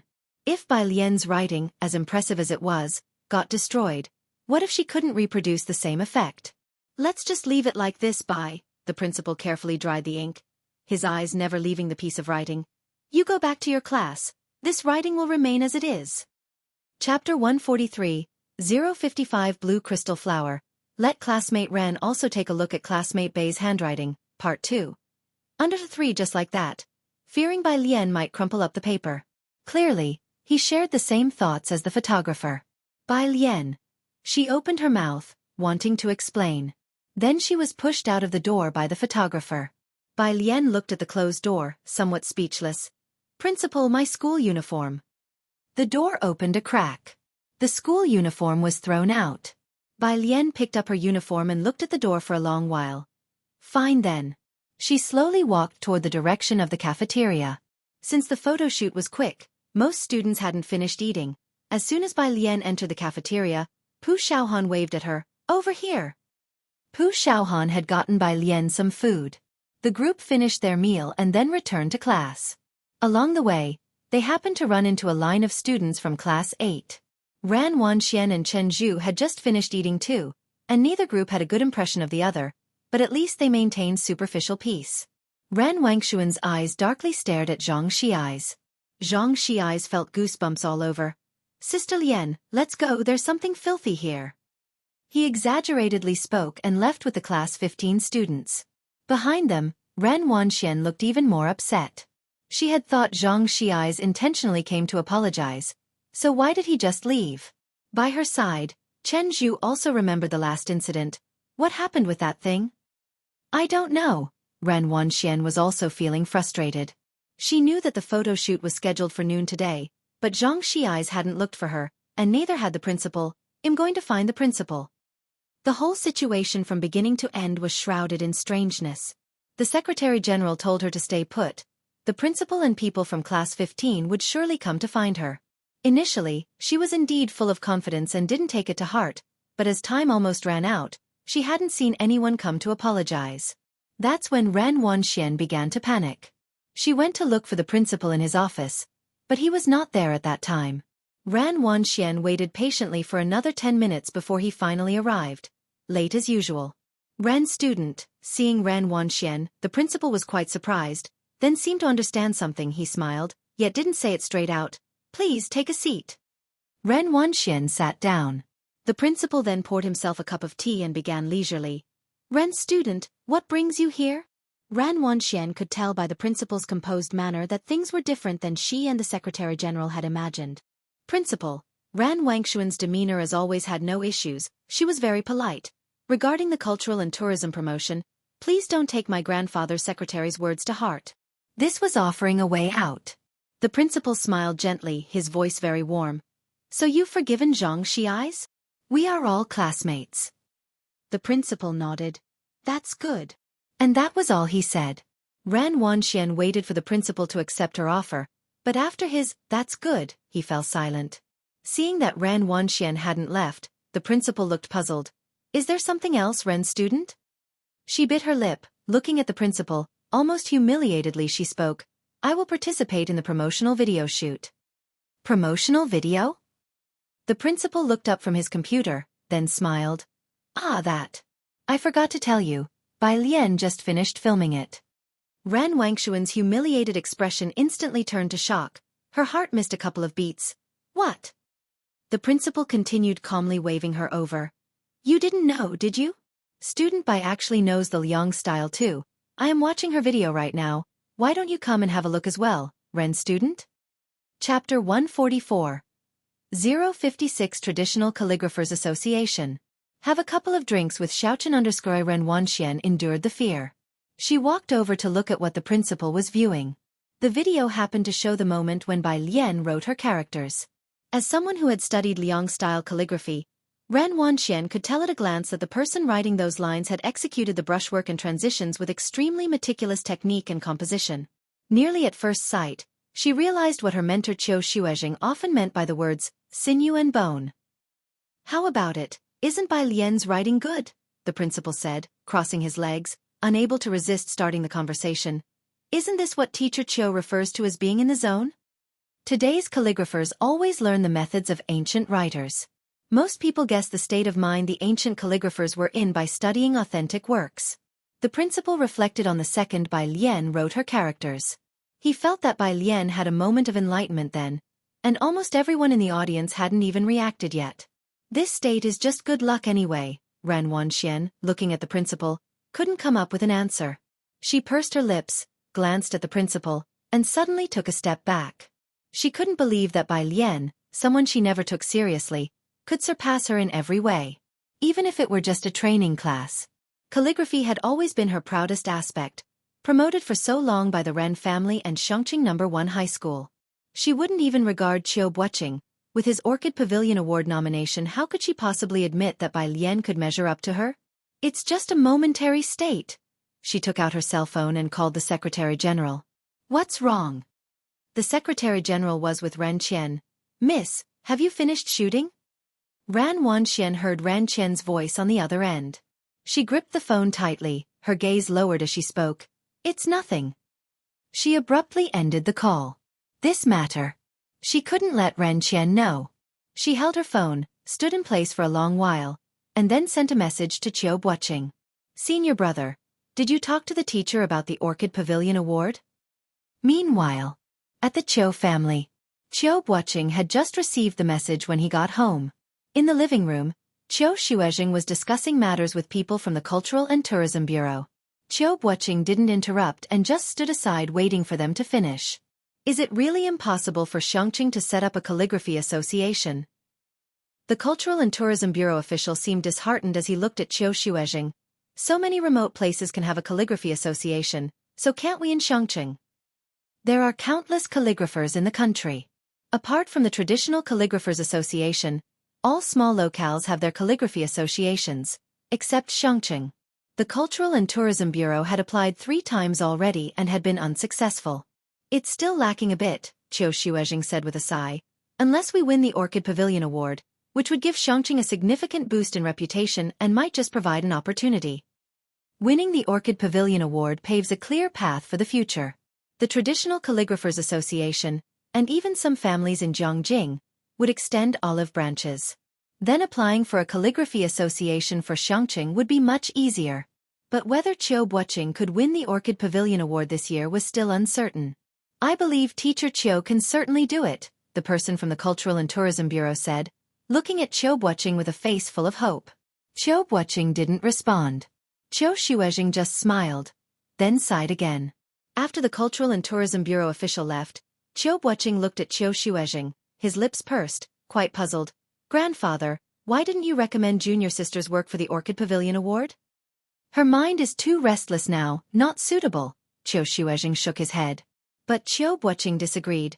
You should know that women naturally lack strength in their wrists. She's already done very well to have trained to this level. Aren't your expectations for junior sister a bit too demanding? If you put it that way, Xueqi looked at Xueqi coolly. Have you heard of Suya Jun from Zhongjing? At 18, she was proactively invited by the Traditional Calligraphers Association to join. She's also a woman, so why is her wrist strength so formidable? Upon hearing that name, Xueqi fell silent. How can you compare? Don't you know who her teacher is? Comparing Ran Wanxian with her seemed utterly unfair, and he didn't agree with Qiu Zizheng's rationale at all. Xueqi shook his head. Xueqi grew up with Ran Wanxian, and they were fellow disciples. Naturally, he admired the exceptionally talented Ran Wanxian. After school in the afternoon, Pu Shaohan and Bai Lian, along with a bunch of others, were walking on the road. For Teacher Qiu's lecture tomorrow, I want to ask Sun Qian if he can get us a couple of tickets. Do you guys want to go? Zhang Xi's nonchalantly spun a basketball. Spare me. Who? Bai Lian took her time putting on her earphones. Pu Shaohan glanced at Bai Lian. Next to her, Ning Xiao quietly spoke up. Teacher Xueqi, a very famous calligrapher from Xueqi. Chapter 145. 056 Traditional Calligraphers Association. Have a couple of drinks with Xiaochen _2 even Lian Ning Xiao, who tends to keep others at arm's length, knew about it. Oh, I'm not going. Ah, Pu Shaohan, knowing that Bai Lian had only been here for just over a month, explained to her. But that's Teacher Qiu from Beijing, a member of the Beijing Calligraphy Association. This time, I don't know who managed to move this big mountain and actually got him to come back to Xueqi. Having said this, she looked at Bai Lian. Bai Lian was still indifferent. Pu Shaohan, who was beside her, even heard Bai Lian whisper a word under her breath. So cool. All right, Pu Shaohan glanced again at Yang Lin, who was lagging a step behind them. Yang Lin definitely wouldn't go either. Next to number 1 middle school, a black car was parked far across the street. Zhang He was sitting in the back seat, resting his head against the window, looking far off in the direction of the school gate. In front of him, Zhang Fulai slightly squinted his eyes as he browsed on the laptop screen, the chilling aura on his stern face growing heavier by the moment. Ming Dongheng was sitting in the driver's seat, itching to get out of the car. Yet, the phone in his pocket rang again. Ming Dongheng didn't dare glance at the rearview mirror and hurriedly picked up the phone. It was Jiang Shijue. What are you doing? He asked cautiously as he got out of the car, lowering his voice. Don't you know that young Master Zhang is looking at a document sent by the Gao family? The Gao family was an untouchable line that no one dared to cross for Zhang Fulai. On the phone, Jiang Shijue didn't care about the treatment Ming Dongheng was receiving, simply saying, the invitation from the Traditional Calligraphers Association, hoping our Emperor Jiang could provide a piece of writing. I've brought the message. Just remember to find time to tell him. After finishing, Jiang Shijue, ignoring Ming Dongheng's cursing, hung up the call directly. His technique of passing the buck was incredibly smooth. Ming Dongheng's face darkened. If Jiang Shijue didn't dare say it, did he dare to? He fiddled with his phone, complaining in the group chat with 4 people. Is the Traditional Calligraphers Association mad? When have they ever seen Jiang Fulai practice calligraphy? Yet they dare to bother him with this request. Inside the car, with the knuckles of his pale fingers tapping lightly on the screen of his phone, Jiang Fulai glanced out the window and after considering for about 5 seconds, called Bai Lian. I'm about to come out, Bai Lian's voice sounded quite surprised. Zhang Fulai was very nonchalant. You go to the back gate. Zhang Xianyao autism is acting up. There are too many people at the front gate. We'll wait for you at the back gate. Bai Lian was aware of Zhang He's autism. Without any doubt, she responded. Okay. Sitting in the back seat, Zhang He.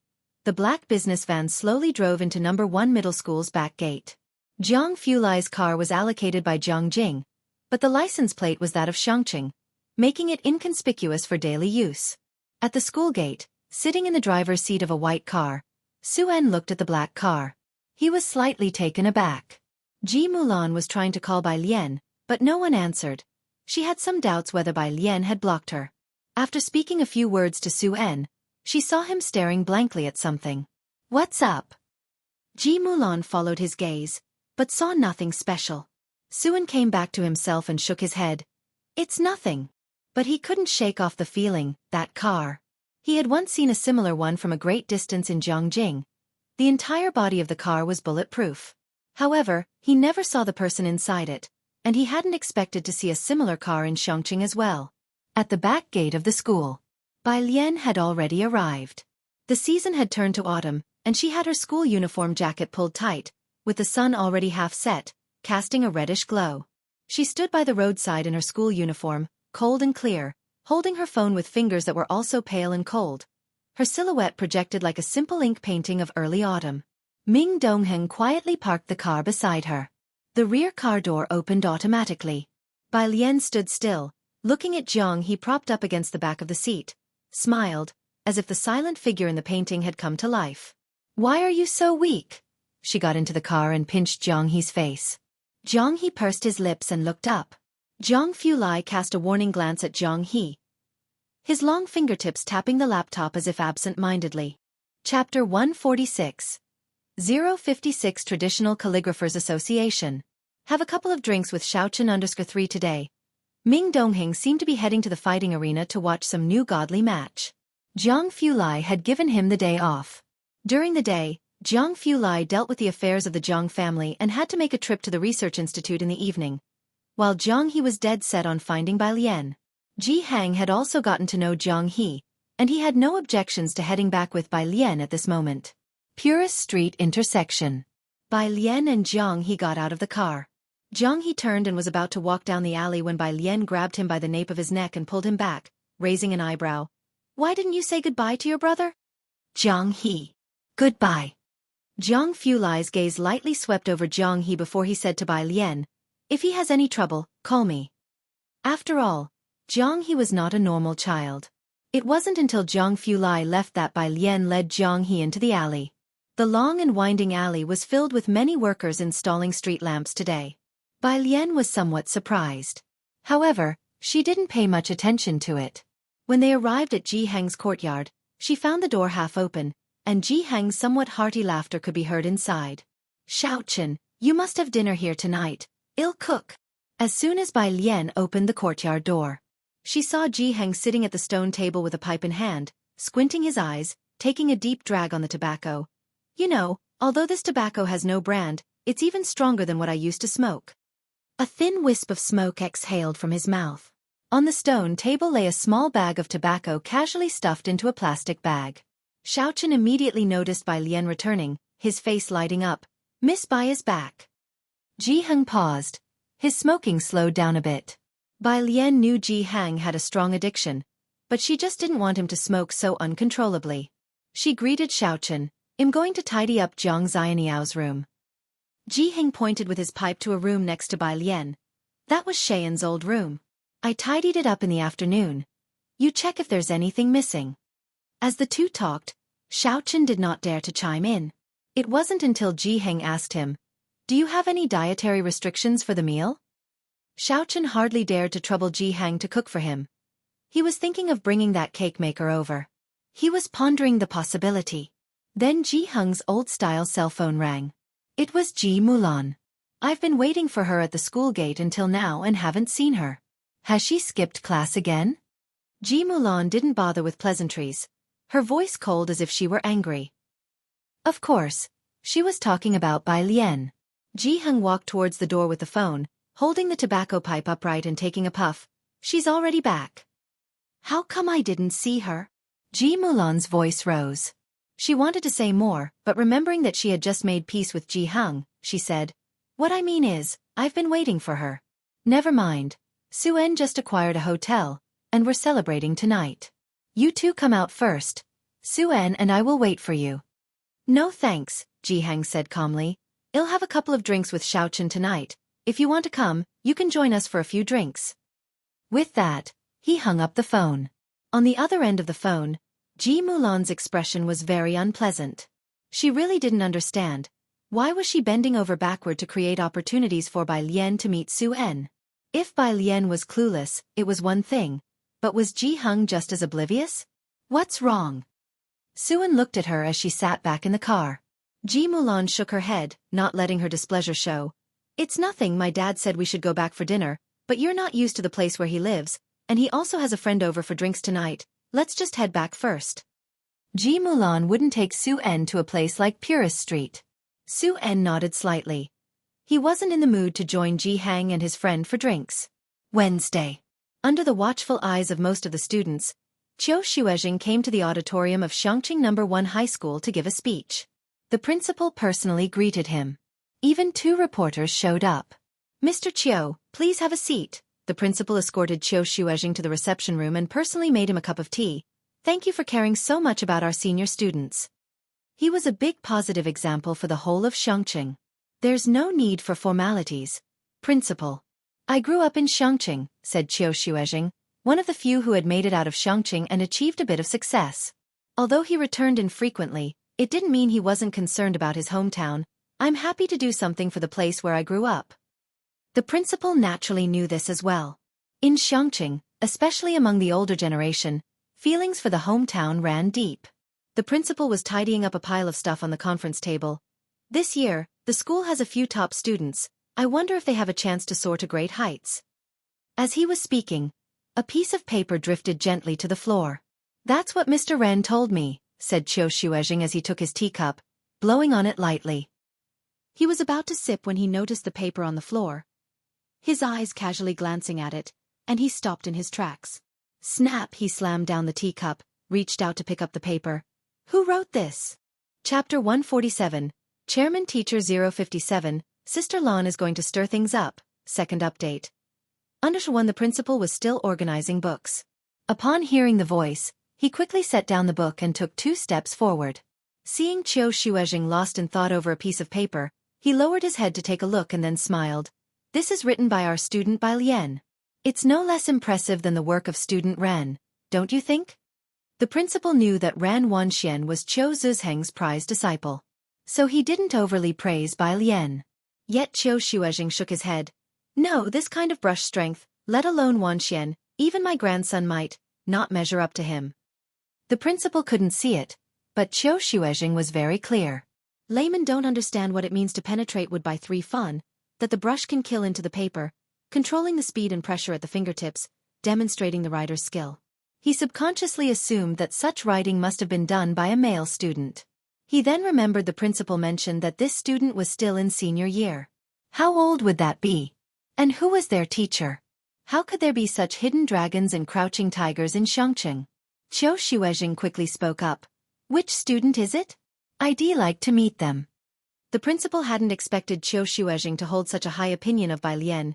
"You are about to give a speech, so how about I arrange a meeting after your speech is finished?" With luck, he might be able to see Bai Lian in the auditorium. "Okay." Xueqi knew he was too eager. With his speech still pending, he reiterated, "Make sure to arrange our meeting." The principal didn't understand why Xueqi was in such a hurry. But he still made the arrangements and went out to call Lu Lingxi. Xueqi took out his mobile phone and sent a message to the head of the Cultural and Tourism Bureau. "I believe that Xiangqing may have hoped to apply for the Calligraphy Association in the future." The bureau chief must have set Xueqi as a priority, for they called the principal the second the message was received. Noon. Bai Lian was almost just out of class when she received a call from Shen Qing. "Alien," Shen Qing's voice was a bit soft. "Your mother suddenly asked me out to eat today and told me to call you to join us at Wanhe Building." But Shen Qing didn't agree outright. She felt that Bai Lian's relationship with Ji Mulan probably wasn't good. so she called Bai Lian first to confirm. The food here is quite good, Xueqi thought for a moment. Do you want to come? Ji Mulan. Upon hearing this, Bai Lian was a bit lost in thought. Alien. Xueqi had been speaking for a while when she realized no one was responding. Bai Lian, resting her arms on the balcony, looked down below.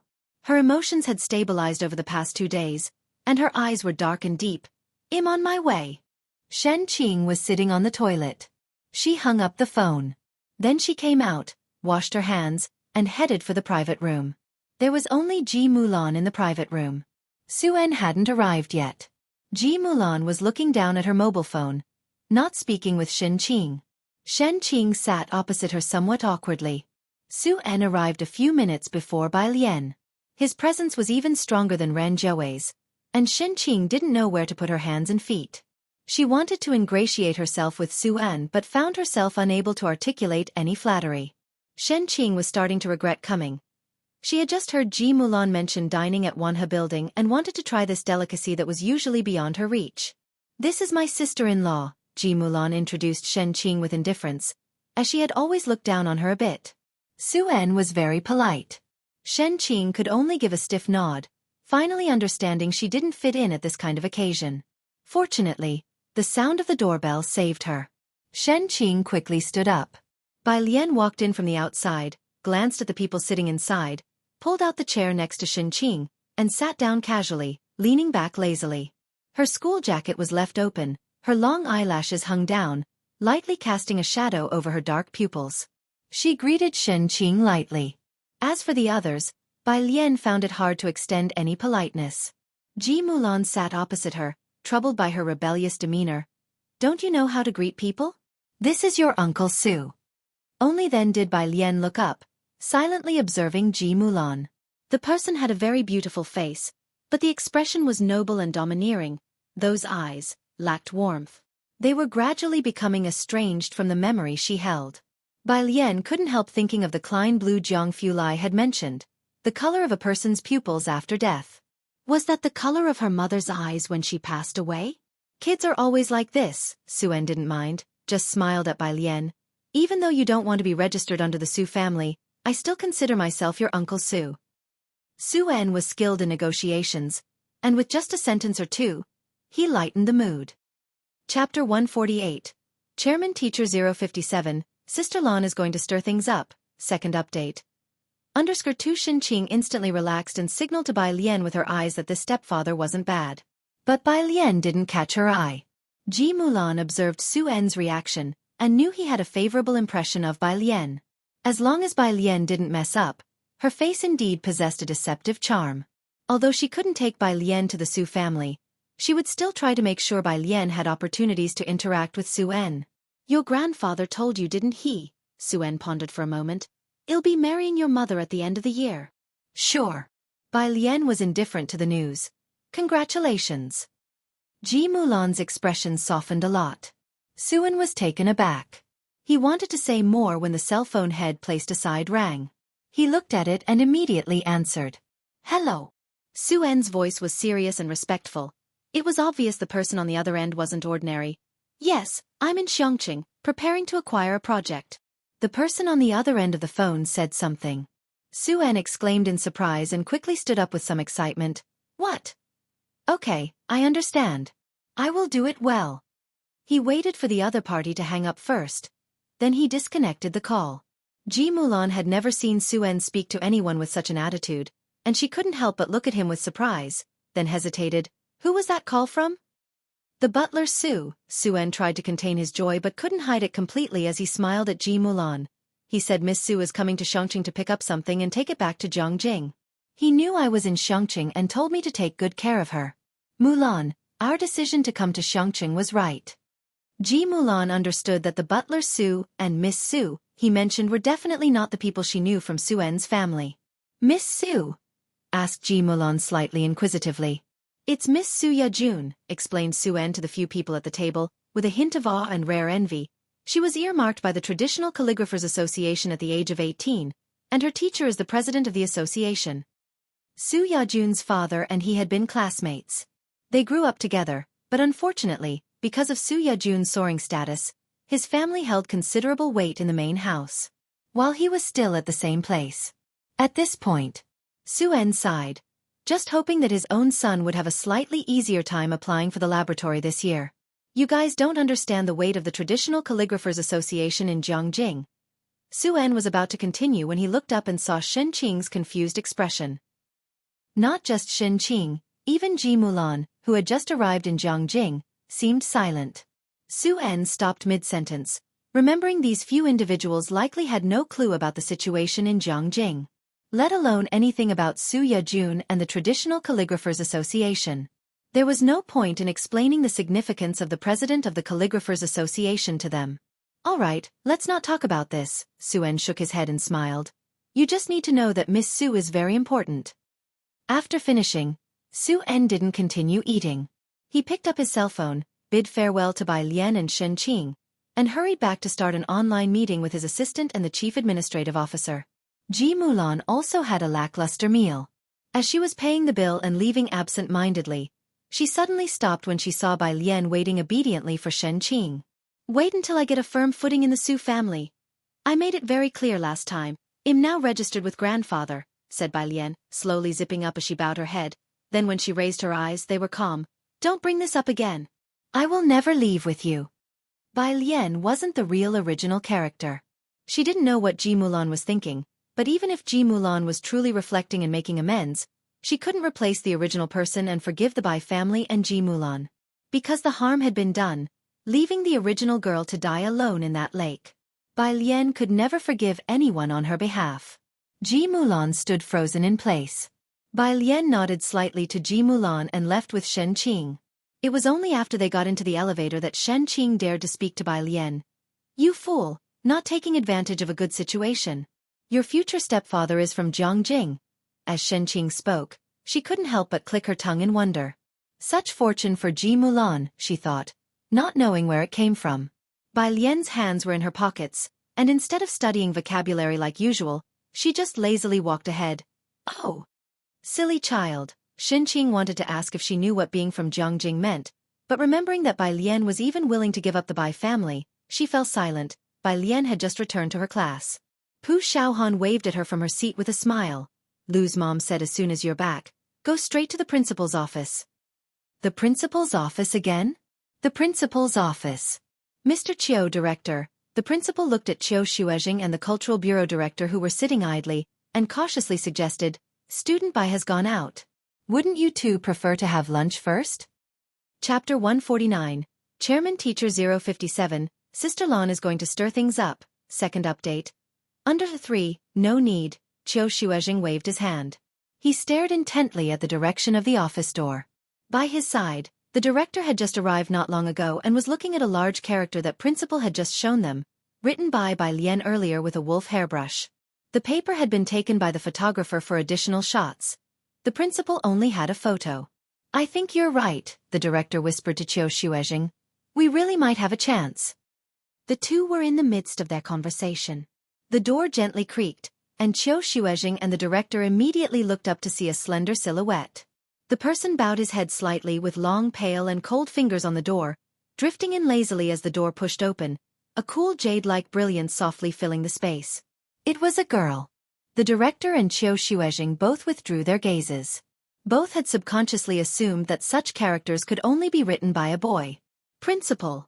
Bai Lian looked towards the principal, squinting her eyes. You were looking for me for something? Not me. The principal also glanced at Qiu Xueqi and the director, surprised at how these two could be so composed at this moment. Bai Lian, it's elder Mr. Qiu and his colleague who are looking for you.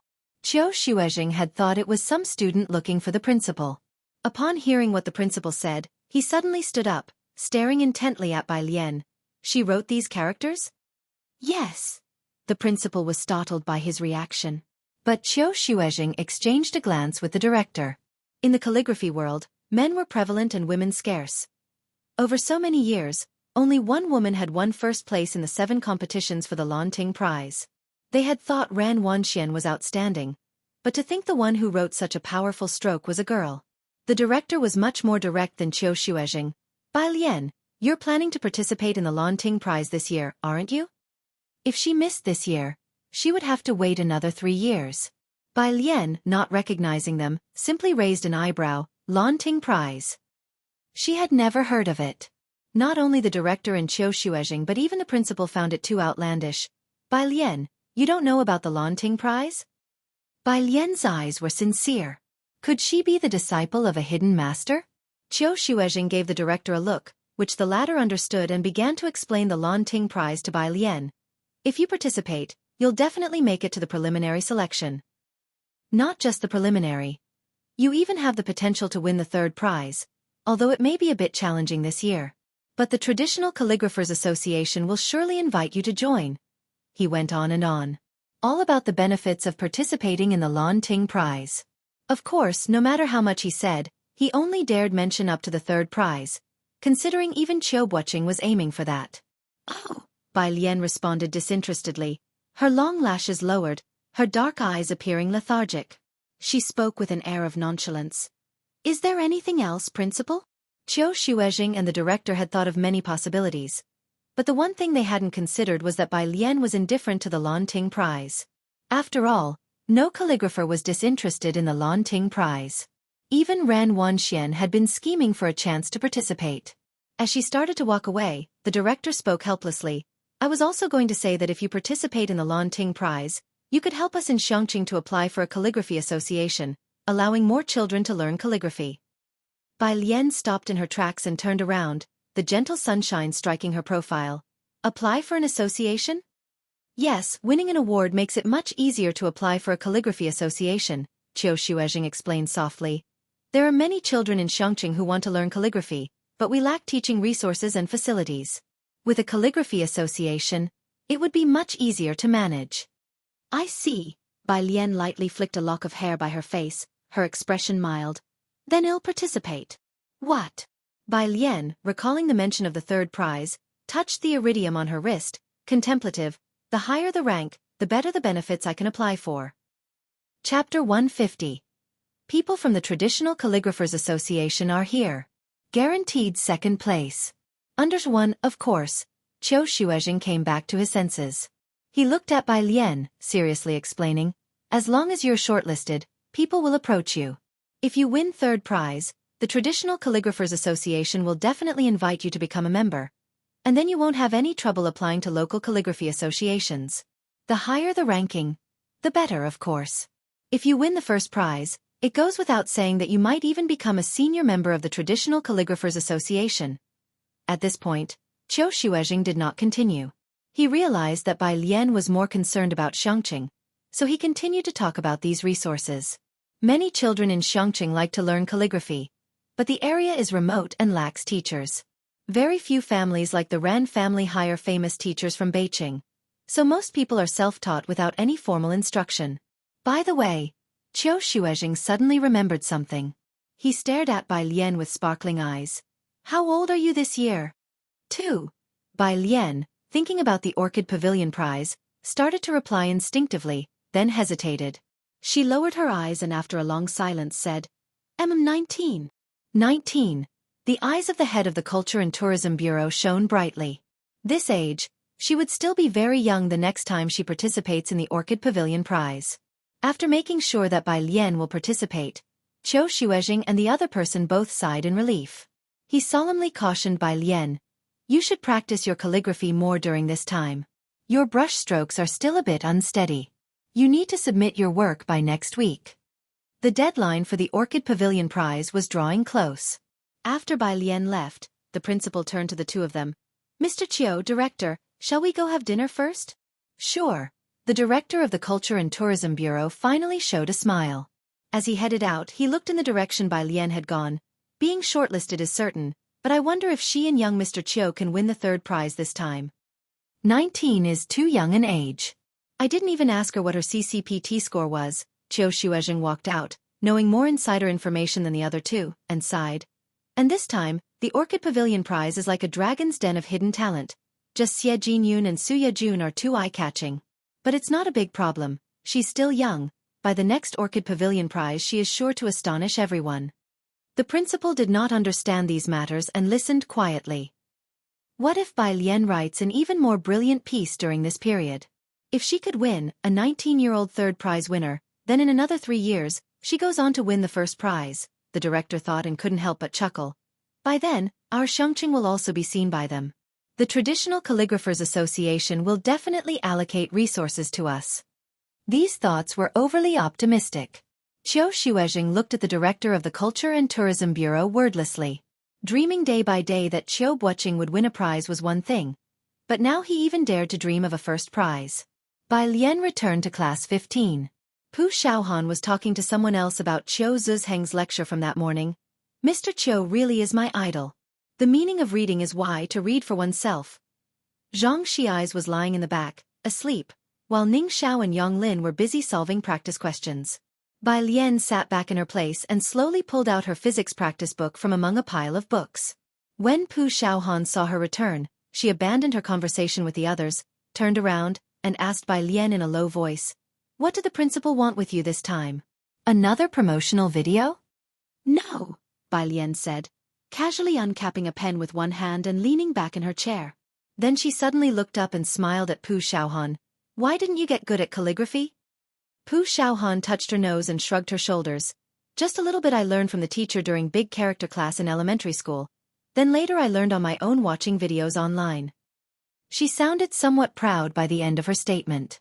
Everyone studying calligraphy knows that with a teacher's guidance, one can avoid many detours and lay a good foundation more quickly, making writing much easier. Calligraphy is profound and complex, and without a teacher, it's difficult to improve. Yet Xueqi didn't even have a calligraphy association. Those with any amount of achievement all settled in the Beijing Writers Association. Most of Xiangcheng's population is made up of ordinary laborers without the means to hire a calligraphy teacher from Beijing to instruct their children. Pu Xiaohan was also like that, mostly self-taught. Opportunities to hear a lecture from Xueqi, like today, were almost non-existent. Bai Lian lowered her head, her fingertips pressing down on the practice book, lowered her lashes, casually writing on the physics test paper. Pu Xiaohan wanted to boast to Bai Lian about how she had found many videos to learn on her own. But looking at Bai Lian with her head down, she inexplicably felt a sense of sorrow emanating from her. Pu Xiaohan swallowed the words she was about to say and just watched Bai Lian slowly work on physics problems. Chapter 151. People from the Traditional Calligraphers Association are here. Guaranteed second place. _2 In fact, for these 2 weeks, Bai Lian spent most of her time on biology, occasionally exchanging ideas with Ning Xiao when he encountered a difficult physics problem. It was at this time. The whole class 15 suddenly fell silent. Feeling a chill on her back, Pu Xiaohan's sixth sense made her turn around swiftly, sit up straight, and start working on exam problems from the past decade. Out of the corner of her eye, sure enough, she spotted the elusive Lu Lingxi at the window. Everyone else in the class was seriously doing their homework, except for Zhang Xi's, who was still busy sleeping. Lu Lingxi walked up to him quietly and raised her hand. Zhang Xi's stood up with his ear being pinched and caught sight of Lu Lingxi. "Lu Mom, spare a handsome guy's life. How late did you play games last night?" Lu Lingxi sneered. Zhang Xi's. "I just, at 1 o'clock, 2 o'clock, 2:59. Not a minute past 2. This was his final act of defiance. "You think it's fine to sleep during the day and play games at night, huh? How many times have I told you, Zhang Xi's, in today's society without a diploma you'll face setbacks and everything." Lu Lingxi let go of his ear, pleading earnestly, and then pointed to the back of the room. "Go stand at the back." Zhang Xi's reluctantly took his book and went to the back. After Lu Lingxi finished speaking, she looked down as Bai Lian finished a question, and then gently said to Bai Lian, "Bai Lian, come out for a moment." Zhang Xi's was amazed at her quick change of demeanor. "The principal said he wants to give your contact information to Mr. Qiu," Lu Lingxi was telling her this. "I can give him your number, is that okay with you?" That was fine. Bai Lian nodded. Saturday. Director Chen came to look for Ming Dongheng. Jiang Fulai and Jiang He were not around, so he was much more relaxed in his seating. There's another match for Mr. by next Tuesday. If he wins, his score will reach 3rd place. Tickets. Ming Dongheng poured himself a cup of tea. His words were succinct and cool. "They're already prepared." Director Chen took out freshly printed tickets and handed them to Ming Dongheng. He had been in high spirits these past 2 days, having managed 2 issues in Xueqi with perfection after Bai Lian's advice. earning high praise from Elder Chen. The two of them were still talking. Outside, a servant brought in a woman. Young Master Ming, someone from the Traditional Calligraphers Association is here. Ming Dongheng glanced slightly and grunted in acknowledgement. Being a naturally cool person, his presence became even more intimidating after following Jiang Fulai. Director Chen didn't know who this Miss Su was and looked curiously towards the door. A tall woman in a plain white dress walked in. Despite Xiang Cheng's weather not being too hot, she didn't even wear a coat. Upon entering, she slightly lowered her head, not daring to casually look around. Young Master Ming, she stood to the side. Noticing there were only two people sitting on the sofa, she paused slightly. Director Chen. Director Chen clearly recognized the woman in front of him. He poured himself a glass of water too. Su, what brings you here? The teacher sent me to fetch something. Su Yajun stood to the side. Her reply very cautious. Ming Dongheng knew she would come. He glanced at Su Yajun and not recognizing her spoke indifferently. Sit for a while, I'll go upstairs to get it. Su Yajun quickly nodded. Only after Ming Dongheng left did she feel a bit more at ease and took a seat to the side. Oh, by the way, the president of the Traditional Calligraphers Association was adept in both calligraphy and painting, known for writing in the Liang style, and often joined Elder Chen for tea. Director Chen was very familiar with her. Is President Xue in good health lately? A servant came over to pour a cup of tea for Su Yajun. Su Yajun took it with thanks, and then slowly said, The teacher is well. A few days ago, he went to enjoy tea and admire calligraphy with Elder Chen. Director Chen smiled upon mentioning Elder Chen. He looked at Su Yajun, his expression growing much lighter. Ming Dongheng came down with a rectangular wooden box from upstairs and handed it to Su Yajun. Hold on to this, give it to President Xue and don't open it. He was used to being cold. Su Yajun quickly stood up and received it with both hands formally. Oh, Director Chen suddenly realized upon seeing the wooden box, recalling how President Xue used to bother Jiang Fulai frequently and had been driven out many times by Ming Dongheng. This is for the exhibition, right? He was still speaking. His phone in his pocket buzzed. Seeing the name displayed, Director Chen's eyes lit up. He stood up briskly. Hello, Uncle Ji, fishing? Great. I love fishing the most. Wait for me. He couldn't bother with the people in the hall any longer and rushed to Ming Dongheng. Mr. Ming, I need to go fishing with Uncle Ji. Keep the ticket safe. Chapter 152. People from the Traditional Calligraphers Association are here. Guaranteed second place. _3 After saying that, Chief Chen walked out. Ming Dongheng still heard Chief Chen talking to his subordinate. Go prepare fishing gear for me. Ming Dongheng. Ji, uncle? Who the hell is this Uncle Ji that Chen Yongkuan is calling for? Ming Dongheng's expression became increasingly cold as he gazed at Chief Chen's retreating figure. His hand brushed something. Su Yajun, still standing to the side, was also very surprised inside. Ji. She had searched all over Jiangjing and hadn't heard of anyone with the surname Ji who could elicit such a strong reaction from Chief Chen. Who was this Uncle Ji? Ming Dongheng glanced at Su Yajun and asked coldly, Does Miss Su have any further business? He politely addressed her as Miss Su. However, Su Yajun didn't dare respond and quickly stood up straight, glancing subconsciously upstairs before saying, I won't bother Mr. Ming any longer. Once out of the iron gate, Su Yajun's complexion lightened significantly. A white car was waiting on the next street. Ji Mulan sat in the front passenger seat, looking ahead until she saw a white figure, and Su En, who was in the driver's seat, hurriedly got out of the car. Since Su En had gotten out of the car, Ji Mulan naturally didn't dare to remain seated in pretense. She followed suit and got out too. Miss Su, Su En greeted Su Yajun with a smile. He was an acquaintance of Su Yajun's father. She nodded at him with a light smile. Uncle Su, I'll be staying for 2 days. I appreciate your help this time. Su En knew that Su Yajun was calling him Uncle Su in honor of his father, and even though Su Yajun was polite, Su En didn't dare to truly consider himself her uncle. This is my future wife, Ji Mulan, he then introduced to Su Yajun. Su Yajun wasn't interested in who Su En's wife was, but upon hearing she had the surname Ji, she turned to look at Ji Mulan. She instinctively remembered that phrase, Uncle Ji Chief Chen had just mentioned. Are you from Jiangjing originally? Su Yajun asked Ji Mulan, her demeanor somewhat strict. Su En was surprised by Su Yajun's attitude, then laughed. She's not from Jiangjing, she's from Shangcheng. She came over for a project and took the opportunity to see her father. Ji Mulan, listening to Suen's words, wore a smile that was impeccable. But her heart was extremely uneasy.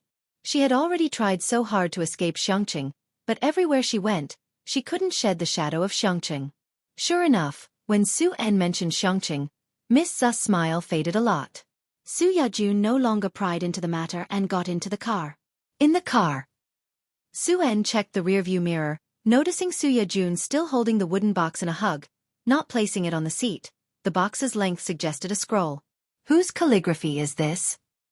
Suen had done his homework over the past couple of days, determined to keep the conversation going with Su Yajun. Upon hearing this, Su Yajun was startled, then shook her head. I got it from Mr. Ming. As for whose it is, it's better for you not to know. Suen was startled. As soon as Su Yajun mentioned Mr. Ming, he knew which Ming it was. Only Ji Mulan, sitting in the front passenger seat, was silent. She didn't understand most of what the two were talking about. The Lanting Award is about to begin. I thought Miss Su would stay at the Traditional Calligraphers Association. Suen smoothly changed the subject. I want to congratulate you in advance for winning the first place and top prize. Su Yajun had shown brightly in the CCPT Level 9 exam at 18 and was invited to join the Traditional Calligraphers Association. At 20, she participated in her first Lanting Award and won the third prize. This year was her second participation. Everyone loves hearing sweet talk. Su Yajun was not surprised. She gave a light laugh, her gaze drifting out the window. The top prize is possible, but the first place should be Xie Jinyan's. He has more wrist strength than I do. I guess a solid second place then. Chapter 153, 059. He stared dumbfounded as Bai Lian took down the iridium. Second update. Under one, there were only so many people participating in the Orchid Pavilion Award, and Su Yajun only admitted that Xie Jinyun was better than her. As for the third place, she had never even considered it. Suen looked into the rearview mirror, full of admiration. Even getting second place is amazing. Since the Orchid Pavilion Award has been established, only one female scholar has won the first prize. If Su Yajun were to get the second place, her popularity would be even more intense than Xie Jinyan's. This point, Suen was also very clear. She became increasingly jealous of her old classmate. In the passenger seat, Ji Mulan was holding her mobile phone. She couldn't join in the conversation, so she just searched for information about the Orchid Pavilion Award. As for this Min Xiao, Xie Jinyun, and Chairman Xue, she had no idea. As it was Saturday, Bai Lian and Ji Heng had lunch at Ji Xian's home at noon. This place might be demolished, Ji Xiaojun said with furrowed brows at the dining table, bringing up the matter. Shen Qing was also unusually silent. Bai Lian sat quietly to the side, eating her meal leisurely, listening to their conversation. Ji Heng bowed his head to pick up the tobacco pipe, lit it, took a puff before speaking. The government hasn't issued a notice, so it might not necessarily be demolished. Don't worry. Let's go fishing this afternoon to relax. That's right, Shen Qing suddenly laughed and served Bai Lian a helping of vegetables with chopsticks. Places like ours, which developer would take a fancy to us, eat, everyone eat. Ji Xiaojun relaxed his frown slightly and picked up his chopsticks again. Where shall we go fishing? Xiang River. Ji Heng, who always had a poor appetite, didn't eat much, only urging Ji Xiaojun to eat faster. Xiaochen will also join later. Let's secure a few good spots after we finish eating. After lunch, Ji Heng took Ji Xiaojun for fishing. Bai Lian picked up her backpack and went to the library. Just as she walked out, her mobile phone lit up with a WeChat message from Lance.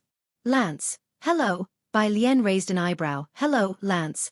Traditional Chinese medicine is simply magical, Lance. Image. He sent her an image. Bai Lian closed the door and casually clicked to view it. It was a diagnosis of an illness. Bai Lian, and yen, asterisk and percent hashtag a percent or, after replying, she didn't care whether the person on the other side could understand her or not. She walked slowly out, just flipping to a vocabulary app when a new message popped up at the top of her mobile phone. Mom. Where are you? Have lunch with us at noon. Your Uncle Su has an important guest. She thought she was building social connections for Bai Lian, giving her a leg up. Bai Lian paused slightly. This was the first message from the other party, and only then did she realize that the original host still had her on WeChat. She clicked through to the message. and saw a very long page of conversation with Ji Mulan, almost all messages from the original host. From 2 years ago. Mom, where are you? Dad brought that pair of siblings home. Mom, why aren't you coming back? I won't be willful anymore, I'll study well. The original host seemed to treat Ji Mulan as a recorder, noting down everything. The last message was from 3 months ago. Dad took away the letter of introduction you gave me to become an apprentice. Ji Mulan hadn't replied to any of them. She stubbornly believed that she was doing what was best for her daughter, unable to accept her daughter's mediocrity, and after encountering a marriage crisis, she left the original host alone. Today was the first time Ji Mulan sent a message. Bai Lian stopped, took a deep breath, and almost with a cold expression deleted Ji Mulan from her WeChat friends list. Then she tilted her head slightly back, hand resting on her heart, as if she could feel the despair left by the original host in this world.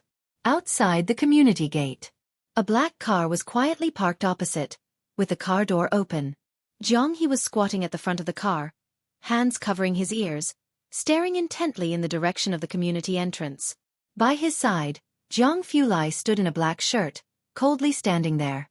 Apparently too angry to care, he had unbuttoned the top button of his collar, and his solitary cold gaze rolled over Zhang He like a chilling moon, aloof and proud, without a trace of emotion. His figure was tall and slender, his profile as if exquisitely sketched to perfection, yet passing pedestrians didn't dare to approach them. Bai Lian stood at the community entrance for a while. Her mood gradually calmed down. Today, she was dressed in a grayish-blue long dress, with a white long coat on top. The coat didn't have any buttons, just casually left open, with clusters of dark green vines embroidered on the cuffs and the front of the coat. They curled upwards and swayed gently with the wind, seeming as though they would burst forth from the fabric, reflecting against the various colors of poppies around the hem of her dress. What's wrong with him now? Bai Lian stood beside Zhang He, bending down to look at him closely for a moment before putting away her phone, lazily tilting her head to ask Zhang Fulai. Chapter 154, 059. He stared dumbfounded as Bai Lian took down the iridium. Second update. Under the two, Zhang Fulai glanced at Zhang He. Qi Lu made dishes for lunch that he doesn't like. Zhang He is particularly picky about food, unlike normal people. The chefs at the Zhang family know his preferences, and they always make a dish or two that Zhang He will eat. But Qi Yundai was unaware, and after realizing Zhang He wouldn't eat anything, he cautiously added that picky children don't grow tall, which caused Zhang He to sulk by himself until now. Zhang Fulai had held back the whole way, not scolding him. He merely listed the dishes that Zhang He would not eat for Qi Yundai. Bai Lian nodded. She had gone back and checked last time. Children with autism have peculiar personalities, and almost all the dishes Zhang He refused to eat were of the same type, which might have caused him some trauma. So even Zhang Fulai held back and refrained from scolding him. When the three of them arrived at the library, Ming Dongheng just happened to bring Zhang He's meal over. He stood silently behind Zhang Fulai, reporting to him, "I've already given the stuff to the people from the Traditional Calligraphers Association." Ming Dongheng was not familiar with the Traditional Calligraphers Association and did not know Su Yejun, so he simply referred to the others as people from the Traditional Calligraphers Association. Because Zhang He needed to eat, Bai Lian and the others stayed in the coffee shop on the ground floor of the library. Zhang Fulai sat in the chair of the coffee shop, casually draping an arm over the back of the chair, his brows conveying a clear sense of aloofness, responding with only a Bai Lian crossed her legs, leisurely taking out biology questions and working on them. "Right," Ming Dongheng began, seeing that Zhang Fulai seemed in a good mood. "The Traditional Calligraphers Association was asking if you might consider being a judge again." Before he could finish, Zhang Fulai looked at Ming Dongheng indifferently, with a look that said, "Are you kidding me?" Ming Dongheng. The one joking wasn't him, but Chairman Xue. Waiting until Zhang Fulai withdrew his gaze and no longer looked at him, speaking to Bai Lian beside him, Ming Dongheng finally breathed a sigh of relief. He took out his phone and tagged Zhang Shijue in the group chat. Ming Dongheng. At Zhang Shijue the works have been given, Zhang Shao refused everything else. This time, Zhang Shijue replied very quickly. "Zhang Shijue. Zhang Shijue. You're still alive." Zhang Shijue was very direct. "I don't believe it. Su Nanjing. Press 1 to prove you're not a robot." Ming Dongheng. "Heh." Ming Dongheng. "You guys don't understand." He put away his phone, cautiously glanced at Bai Lian, and then puffed out his chest. Bai Lian spent the afternoon studying in the library. At 4 o'clock, she received a call from Xueqi, who asked how her practice was going. When he learned that Bai Lian had been at the library doing homework all day, Xueqi was noticeably silent. "You haven't practiced your calligraphy at all today?" "Yeah. In the science and engineering section on the second floor, apart from Bai Lian and Ning Xiao, there was no one else." Bai Lian held the phone in one hand while methodically drawing with the other. "Come over to my place, let me see your normal standard," Xueqi suggested diplomatically. "Your principal said you were in good shape last time. Calligraphy requires serious practice. Practice makes perfect." He pondered for a moment. Then recalling Bai Lian's indifferent demeanor from last time, he couldn't help but feel she was somewhat unreliable. "I have an old wolf hairbrush here and I also have Xian paper. It would be perfect for you to take back and practice with," Xueqi composed himself. "You should come over and try it." Calligraphy is also very strict about the tools used. For an old calligrapher, wolf hairbrushes used for decades are desirable, their tips soft yet resilient, and the brush as a whole strong in waste power. The older the Xian paper, the better. This is also one of the reasons calligraphy is an expensive hobby. After a moment's thought, Bai Lian agreed. "Okay." Meanwhile, Jiang Fulai, overhearing her conversation with someone, held a black pen between his index and middle fingers, the tip resting on snow-white paper. He looked at his wristwatch on his left hand. "Are you leaving?" "Yes," Bai Lian replied languidly as she methodically packed her books. "I'm going to a teacher's house." Jiang Fulai nodded his head. He glanced at Ning Xiao sitting opposite him, tapping his fingertips on the table leisurely. Then, he carelessly slid the paper across to her. Ning Xiao tentatively collected the draft paper. "I understand it now." Beside him, Pu Xiaohan did not dare to look up. It wasn't until Jiang Fulai and Bai Lian had left that Pu Xiaohan lifted her head. She looked at Ning Xiao in awe. "How did you dare to ask him about the question?" Ning Xiao fell silent for a moment. Actually, it wasn't bad. Compared to Tang Ming, he was normal. Pu Xiaohan glanced at the paper in Ning Xiao's hands, unable to understand anything written on it. The Qiu family. Xueqi put aside his work, waiting in the hall for Bai Lian to arrive. Xueqi returned from outside. "Grandpa." Chapter 155, 059. He stared dumbfounded as Bai Lian took down the iridium, second update. Underscore 3. He looked at Xueqi, wanting to say something, but remembering Grandpa's attitude last time, he didn't dare to speak. Xueqi lowered his head, slowly took a sip of tea, his gaze still fixed on the doorway. "Don't go out these next few days, practice your large characters more, polish your temperament." Xueqi went to meet the Ren family. Ren Qian wanted him to make contact with Xueqi on his behalf. But when the words reached his mouth, he didn't dare to say them. About to go upstairs to practice calligraphy, the gatekeeper brought someone in. "Teacher Qiu, student Bai has arrived." Not just anyone could enter Qiu Zhuzheng's residence. He had informed the gatekeeper in advance. Bai Lian crossed the threshold, slowly walking in. She was carrying a school bag and greeted Xueqi politely. "Teacher Qiu." Her brows and eyes relaxed and casual. Xueqi did not recognize Bai Lian. His eyes flicked over her before he intended to go upstairs. "You're still in the library?" After a long silence, Xueqi spoke seriously. "You may not necessarily win third prize this time. There are many participants in the Orchid Pavilion Award." Xueqi, who was about to go upstairs, paused in his steps. He turned around abruptly, looking at Xueqi. "Grandpa, you recommended her for the Orchid Pavilion Award?" Xueqi frowned slightly. "That's right, her calligraphy is very unique, and her artistic conception is much stronger than yours." Xueqi's gaze shifted to Bai Lian. He rested his hands on the stair railing and looked at Bai Lian with an inquisitive and competitive air. "What did you score at level 9? Hearing his question, Xueqi also looked at Bai Lian. Bai Lian's cold white face showed little expression, only raising her eyebrows slightly as she slowly inquired, "What level 9? CCPT." Xueqi's face became colder, his eyes growing colder as he watched Bai Lian, the inquisitive look fading away. "Calligraphy and painting ranks, you haven't taken this test?" Bai Lian was not even clear on what CCPT was, merely frowning. "Do I need a certificate for that?" "What does a certificate prove?" "It seems you haven't even taken level 9. Xueqi withdrew his gaze, a hint of mockery at the corner of his mouth. He looked towards Xueqi. Grandpa, who exactly is she? Why would you prefer to recommend someone who hasn't even passed level 9 over recommending my junior sister? Xueqi slammed down his teacup with a snap and scolded. Mind your language, once you've seen Student Bei's work, you'll understand. Xueqi was very dissatisfied that Xueqi hadn't recommended Ran Wanxian. Let's wait until she has passed level 9.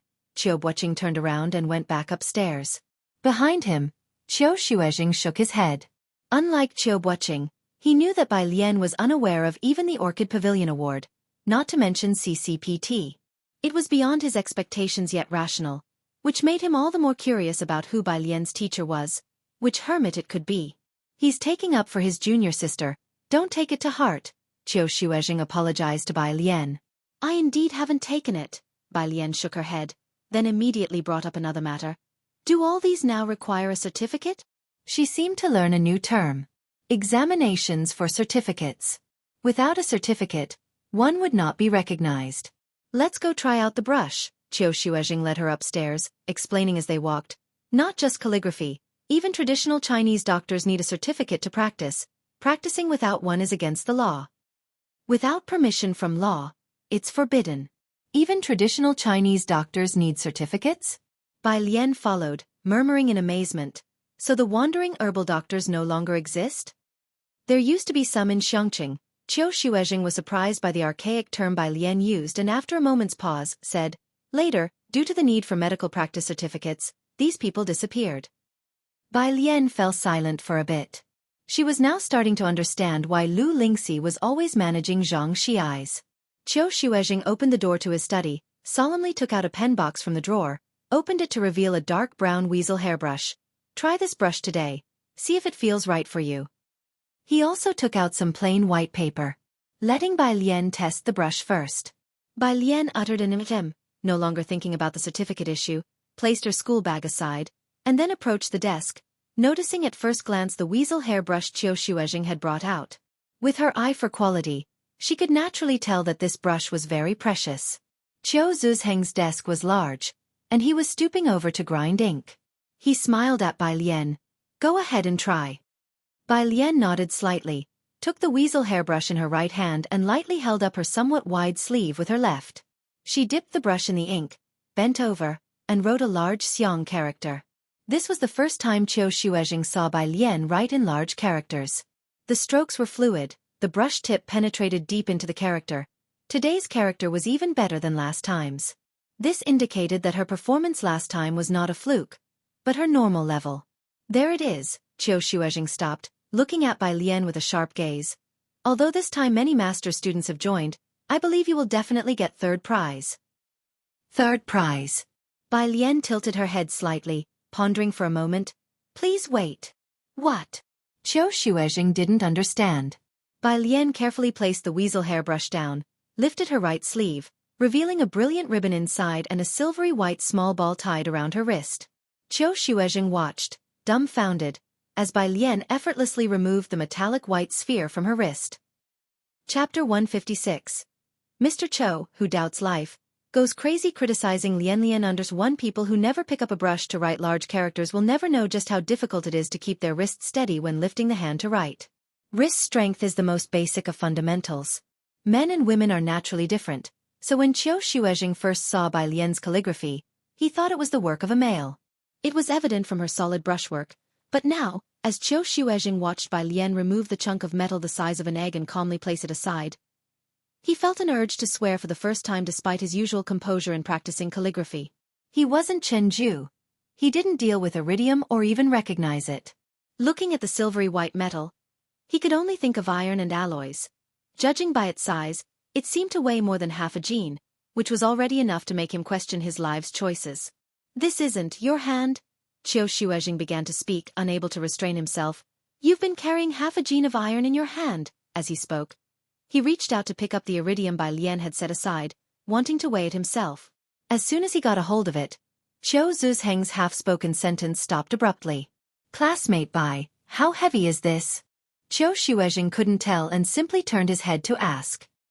His face was almost expressionless as he asked. Bai Lian placed the iridium down, lifted her brush again, and upon hearing the question, she tilted her head slightly and casually replied, "Just two Jean." Just two Jean? Xueqi couldn't believe it. "Do you know what you're saying?" "Yeah." Bai Lian dipped her brush in ink and seeing Qiu Zizheng's hesitant expression, she raised an eyebrow.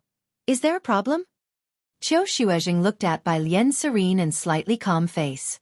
How could she be so calm saying that? "The best method to practice wrist strength is by hanging sandbags and practicing balance every day." Xueqi looked at Bai Lian and exhaled slowly. "But very few can truly do it. To my knowledge, even Xie Jinyun can only manage to practice with a 1 Jin weight. And even then, he is extremely outstanding. Even so, he only practices with that weight and doesn't carry it around all day like you, classmate Bai." This. Before meeting Bai Lian, Xueqi had only heard of a few people in the Traditional Calligraphers Association who practiced writing this ancient way. The current president of the Traditional Calligraphers Association is one of them. Anyone who practices writing with weights in the calligraphy world leaves a brilliant mark, but only those few masters practice this way. Yet Xueqi never expected to encounter someone in Xueqi who practiced writing with hanging weights. And it was Tu Jin. He looked at Bai Lian, eagerness and anticipation apparent in his eyes. This time, at the Orchid Pavilion Awards, Xueqi might indeed secure a place. "I see." Listening to Qiu Zizheng's explanation, Bai Lian just smiled faintly. "Tu Jin?" Bai Lian didn't understand Qiu Zizheng's shock. This was how everyone used to practice writing, and the martial artists carried sandbags heavier than hers, with Tu Jin being just the starting weight she practiced with. It was very normal for martial artists to endure hardship. She had just become accustomed to this body, so she had used only Tu Jin. In the past, her teacher, wanting to temper her character, had her wear a 1 Jin weight from the age of 6, moving to 2 Jin when she was 7. As time went on, the weight she bore on one hand increased exponentially. So the current 2 Jin were just the beginning, and she was far from reaching her peak. In her view, it wasn't that heavy at all. As Bai Lian thought this, she began to write another Xiang character. Without the restraint of the iridium, her strokes were swift, almost effortless. A Xiang character as if a crane danced into the sky appeared before their eyes. She loved the subtlety of concealing the sharpness within the strokes, creating a thunderous yet unmanifested power with just a single character. Xueqi hurriedly reached out and picked up the paper. He then carefully blew the ink dry. "Teacher Qiu," Bai Lian placed her brush into the washing pool, cleaned it and set it aside, then she picked up the iridium, lowered her gaze and methodically strapped it onto herself. "Do you think this could win second place if I submit it?" She was not quite sure about the current level of calligraphy research, or if her wrist strength had returned to its peak. "Never mind second place." Xueqi placed the paper properly, his eyes flashing as he looked at Bai Lian. "I think you might even win first place this time. I'm a bit eager to see the selection at the Orchid Pavilion Awards." The Calligraphy Circle places great importance on the Triennial Orchid Pavilion Awards, having already predicted the winners of the first place early on. Especially the competition between Xie Jinyun and Su Yejun. But Xueqi felt that this time, Bai Lian might just be the dark horse to shine at the Orchid Pavilion Awards. Chapter 157. Mr. Cho, who doubts life, goes crazy criticizing Lian understood. Xueqi brought out a pile of rice paper and also packed his precious wolf hairbrush that he had cherished for many years, pushing them into Bai Lian's arms. "Teacher Qiu, my calligraphy." Bai Lian, hugging a pile of paper, was also handed the wolf hairbrush. She wanted to tell Xueqi that she could do without this kind of brush. But Xueqi simply wouldn't listen to her. "You go home first, practice well, bring out your top-notch state, I'll take care of your leave from school." "All right, I also want to admire your calligraphy, so I won't walk you downstairs." He ushered Bai Lian out, and to prevent her from returning the rice paper and the wolf hairbrush, Xueqi even locked the door behind her.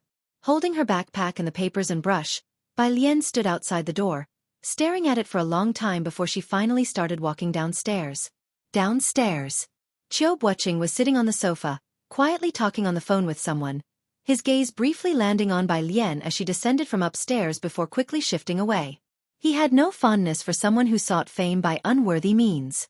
After Bai Lian had left, he hung up the phone and went upstairs to find Xueqi. "Grandfather, you must give me a reason." He stood outside the study without entering. "A person who hasn't even passed level 9, don't you think it's a joke?" Xueqi stood by the door, looking at Xueqi. "Don't judge people by their credentials, You should first take a look at her calligraphy. But we do examine all sorts of certifications, Xueqi interrupted Xueqi. Didn't you initially take her as your closed-door disciple because you saw that your junior sister got her level 6 certification at the age of 9? If she could, why can't Unshaken? This was something Xueqi couldn't refute. Because it was a fact. It was now an era that looked at credentials. Wherever you went, they would list what certifications you had received, how many points you scored. Having certifications meant you could go anywhere in the world. Before meeting Bai Lian, Xueqi indeed thought this way. But what set him apart from Xueqi was that he had lived through times when credentials weren't necessary. You don't need to speak for Unshaken anymore, Xueqi shook his head slightly. I have already registered Bai Lian for the competition. In a couple of days, she will go to Zhongjing with you all to participate in the Orchid Pavilion Awards. Not far from the Cho family's house, on the road, Zhang Fulai and Zhang He were still waiting for Bai Lian. Ming Dongheng wasn't there. Zhang Fulai was driving, sitting in the driver's seat, slightly surprised when he spotted Bai Lian carrying a bunch of papers. Why do you have so much rice paper? He recognized at a glance that it was rice paper in her hands. It's for practice, given by teacher Qiu, Bai Lian said, sitting next to Zhang He, placing the brush case in her backpack, holding the excess of rice papers in her arms. With one hand holding the papers and the other resting lightly on the car window, revealing a faint hint of red, she appeared nonchalant with a strangely enchanting sense of mystery. Practice. Zhang Fulai started the car as soon as he saw her settled. Bai Lian didn't hide anything, resting her chin on the rice papers, practicing large script for the Orchid Pavilion Awards. Zhang Fulai's hand on the steering wheel paused momentarily at her words. The Orchid Pavilion Awards? That's on Tuesday. Are you going to Zhongjing? I suppose. Bai Lian wasn't quite sure, speaking in a lazy drawl. Staying for 2 days. Not going to spend a few more days in Zhongjing? Zhang Fulai slowly started the car, seemingly making a suggestion. Spend a few more days? I have to come back for classes. That seemed like something she would do, thought Zhang Fulai as he quietly glanced in the rearview mirror. The car stopped at the Purist Street intersection. Approaching 6 o'clock, Zhang He was still going back with Bai Lian today. Zhang Fulai tapped him on the back of his head from behind, lightly warning him, don't cause trouble. He would visit the laboratory every day. Today was no exception. The day was still young. Bai Lian, carrying her black backpack and a bundle of rice paper, stood at the Purist Street intersection. Her white, lightweight jacket fluttered with the wind as the clustered embroidery at the hem swayed. Don't worry, go ahead. Zhang Fulai stood there watching Bai Lian, her tall figure as clear as the bright moon. Those around who wanted to talk to Bai Lian hesitated to approach. Especially Mao Kuan, squatting nearby, who initially wanted to talk to Bai Lian, but upon seeing Zhang Fulai, he squatted down again, holding back. Go on, Bai Lian chuckled. I'll watch you leave. Zhang Fulai grunted in acknowledgement and walked back to the driver's seat. He drove off, and when he turned a corner, he looked in the rearview mirror, seeing Bai Lian still standing lazily in place, watching the car leave. Once the black car completely disappeared, Mao Kuan dared to approach Bai Lian. Sis, Mao Kuan came over with a cigarette in his mouth, trying to help Bai Lian with the rice paper. This is, he looked towards Zhang He. Zhang He, my friend. Bai Lian handed the rice paper to Mao Kuan casually, heading into the alley. Chapter 158. Mr. Cho, who doubts life, goes crazy criticizing Lian 3 Bai Lian's friend? Mao Kuan straightened up with respect as he looked at the expressionless cool kid holding a ball-like Rubik's Cube. So it's Xiaoga, hello, my name is Xiao Mao. Zhang He glanced at Mao Kuan expressionlessly and didn't say anything. Mao Kuan had now become well adapted to carrying the 8 gene of iridium, lifting it as if it were weightless. Bai Lian knew at a glance that her initial judgment was right. He was very talented and had wasted many years. You don't need to use the solid foundation paste for now, Bai Lian said as she walked down the alley, taking out flashcards to memorize words while conversing with Mao Kuan. Next is the medicinal bath. 15 grams of poria, 50 grams of atractylodes macrocephala need to be stir-fried first, 18 grams of pelon grass, 12 grams of dried romania. She listed a long string of medicinal names. Mao Kuan looked at Bai Lian with a blank expression on his face. It indicated that the list was too long and he didn't catch it all. Bai Lian. I'll send it to you later.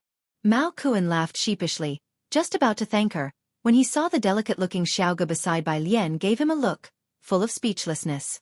Even though his IQ wasn't very high, he could still feel the contempt from Xiaoga Mao Kuan, the Jihang courtyard. He hadn't returned from fishing yet, but Ji Mulan, wearing a silk shawl, was there. Standing in the courtyard with her back to the door, upon hearing a noise, she turned around coldly, her eyes landing on Mao Kuan, who was following Bai Lian. Mao Kuan didn't have an appearance of an upright citizen, the kind of person a policeman would keep a close eye on, with dyed blonde hair and an air of vagrancy about him. Seeing Bai Lian mingling with such people again, Ji Mulan couldn't help getting angry. Didn't you say you had reformed? That you would study hard? Slap. Bai Lian tossed her school bag onto the stone table and reached out to grab Ji Mulan's carefully maintained shawl. Ji Mulan hadn't expected Bai Lian to make such a big move, nor did she think Bai Lian would turn on her. She staggered and was caught by Bai Lian. Bai Lian held Ji Mulan's collar with one hand. She was taller than Ji Mulan with an extremely pale face, her fingers slowly tightening. Expressionless. Seeing that things were not looking good, Mao Kuan hastily set down the rice paper in his hands, passed a cigarette to Bai Lian, and lit it with a flame. Sis, calm down. Bai Lian breathed out, her other hand loosely holding the slim cigarette, the burning end glowing crimson. Smoke softly blurred her face, she tilted her head slightly, and with an indifferent voice so soft and slow she said, Ji Mulan, your only task now is to play your part well in front of Grandpa, or else. She heard a noise coming from outside the door. She casually tossed aside the cigarette and stamped it out with her foot. Then she lazily raised her head, hooking a smile at Ji Mulan, like a mandrake flowering from a sea of blood, dangerous and alluring. She made a silent bang shape with her mouth towards Ji Mulan. Ji Mulan, clutching her luxurious shawl, watched Bai Lian revert to an innocent facade to open the door. Grandpa, Bai Lian took the fishing rod from Ji Heng's hands, raised her eyebrows. Did you catch any fish? Behind her, Director Chen's back was adorned with a fish basket, and on each side of his waist hung two big fish. Miss Bai, look, one is caught by me, one by your grandpa. He turned his body to show off his catch to Bai Lian. Bai Lian looked at Director Chen who, despite having a fish basket, insisted on hanging fish at his waist for display. Come inside first. As Ji Heng entered, he saw Ji Mulan. He hesitated. Why are you here? Eating here tonight? I came to ask you guys out to dinner. We're treating Miss Su to dinner tonight. Ji Mulan coughed lightly. She didn't look at Bai Lian, her complexion turning somewhat pale. And by the way, to ask why. Alien has blacklisted me. Dinner. Ji Heng did not respond to her last remark, only saying, Tonight I'm going to have a drink with Xiaochen. I won't go. Ji Mulan couldn't believe Ji Heng's words. She looked at Ji Heng, then at Director Chen who was standing beside with fish awkwardly hanging from his waist, and at Xiao Mao, who was cowering in a corner. What were all these shady characters around her? What had Bai Lian learned in Xiangqing? To forsake Su En's dinner party and eat here? She put so much effort into networking for them, even persuading Su En to include Ji Heng and Bai Lian, yet these two couldn't grasp her painstaking effort. She should have known, Bai Lian was just not getting it. Suit yourselves. Ji Mulan covered her neck, not looking at Bai Lian. I'm leaving. She walked straight out the front gate. She made a call for her driver to pick her up from Purist Street. On the way, she stepped on a puddle-covered brick, and the dirty water splashed onto her leather shoes, causing Ji Mulan's expression to grow colder. Why are you so late? At the dinner, Su En looked at Ji Mulan. Didn't the two of them come? He was referring to Bai Lian and Ji Heng. Alien is doing homework. Ji Mulan's demeanor was impeccable. Su En wasn't particularly concerned about whether Bai Lian and Ji Heng showed up, and with a smile he introduced, Miss Su, you've met. This gentleman here is Ren Qian, and this one is Chen Gang, CO Chen. Sorry for the wait. Ji Mulan apologized to them with a smile. Ren Qian and Chen Gang knew that Su En was a businessman from Jiangjing, so neither dared to accept Ji Mulan's apology. Ren Qian smiled, lifting his glass. No worries at all, don't fret Miss Su, the land you want I'll sort it out for you. As he spoke, his gaze flicked towards Su Yajun who sat next to Su En. Su Yajun was seated beside Su En but was not speaking. Su En also did not introduce who Su Yajun was to them. Ren Qian did not dare to guess lightly, but from Su En's extremely respectful attitude toward that lady, he knew Miss Su was not to be taken lightly. We'll have to trouble you, Mr. Ran, Su En chuckled then sighed. I sent a name card to Chen Yi, heard he was free this afternoon, it's a shame he didn't come. Chen Yi. Su Yajun lifted her head slightly upon hearing the name. He went fishing this afternoon. Fishing? Ji Mulan was taken aback. Chapter 159. 061 arrives in Jiangjing. Who will be the dark horse? Second update. _1 Ji Mulan instinctively recalled that Ji Hang had also gone fishing that afternoon. There was someone with a fish. It seemed. Ji Hang called him Xueqi? It was too chaotic at the time, and Ji Mulan hadn't heard very clearly, but then she laughed at herself, wondering what she was thinking. How could she associate the Master Chen mentioned by Miss Su and the others with those shady characters? She and Su En were aware of Su Yejun. However, Ren Qian and Chen Gang didn't know and exchanged shocked glances. Could this girl actually be so familiar with Master Chen's whereabouts? You want to invite him to dinner? Su Yejun looked at Su En and pondered slightly, thinking that she would likely return after receiving the Lanting Award. I'll ask him for you later. That would be great. Su En's eyes lit up. He found it hard to even meet Master Chen, but it was not the case for Su Yejun. Across the table, Ren Qian and Chen Gang looked at each other, Su Yejun's tone suggesting she was quite familiar with Master Chen, prompting a new realization about her identity. Su Yejun, having no interest in the others, left early to rest after finishing her meal. After she left, Ren Qian raised a glass to Su En. The young lady just now is her. Su En didn't hide anything. Being new to Xiangqing, he wanted to use this opportunity to create some buzz for himself. She's my old classmate's daughter, a student of President Xueqi of the Traditional Calligraphers Association. Miss Su Yejun. You might not have heard of her in Xiangqing, but she's quite famous in Jiangjing. You know about the Lanting Award, right? She's a shoo-in for the first prize. The Traditional Calligraphers Association, President Xueqi, Ren Qian and Chen Gang might not be familiar with these names. But Ren Qian had heard of the Lanting Award. Ran Wanxian had wanted to apply for the Lanting Award this year but was rejected by Qiu Shuezheng. Yet this Miss Su was actually aiming for the first prize. Both of them had their calculations. Meanwhile, at Ji Heng's place, Director Chen and Xiao Mao stayed for dinner. He cooked himself in the evening, preparing fish head with chopped chilies, sour soup fish, and handmade fish balls for the soup. The skill wasn't anything impressive, but it was very homely. Director Chen took a photo and posted it on social media. Thanks, Uncle Ji, this is delicious. Image. Jiang he was visible, just a little in the picture. He seldom posted on social media, but most people liked his photo. Director Chen was just about to put away his phone when suddenly, a notification popped up on his social feed. Junior Jiang liked your post. For a moment, Director Chen felt as if he saw his dismal life flash before his eyes. He stared at the like with trepidation, sweat forming on his back. Had he offended him recently? But that wasn't the end of it. Shortly afterwards, Jiang Shijue and Ming Dongheng also liked his post. Qi Yundai commented, "This is clearly not as good as the one I made, why not show off mine, and yet so many people liked this." Ming Dongheng replied to Qi Yundai, "Smile." Qi Yundai replied to Ming Dongheng. After dinner, Bai Lian went to wash the dishes, but Director Chen and Mao Kuan both stood up whoosh, and snatched the dishes from her hands. Ji Hang leisurely filled his own tobacco, and seeing Director Chen stand up, he chuckled, tapping the tobacco pipe. Let her wash, she was the only one who didn't help me cook. At home, Ji Hung cooking and Bai Lian washing the dishes was a matter of course.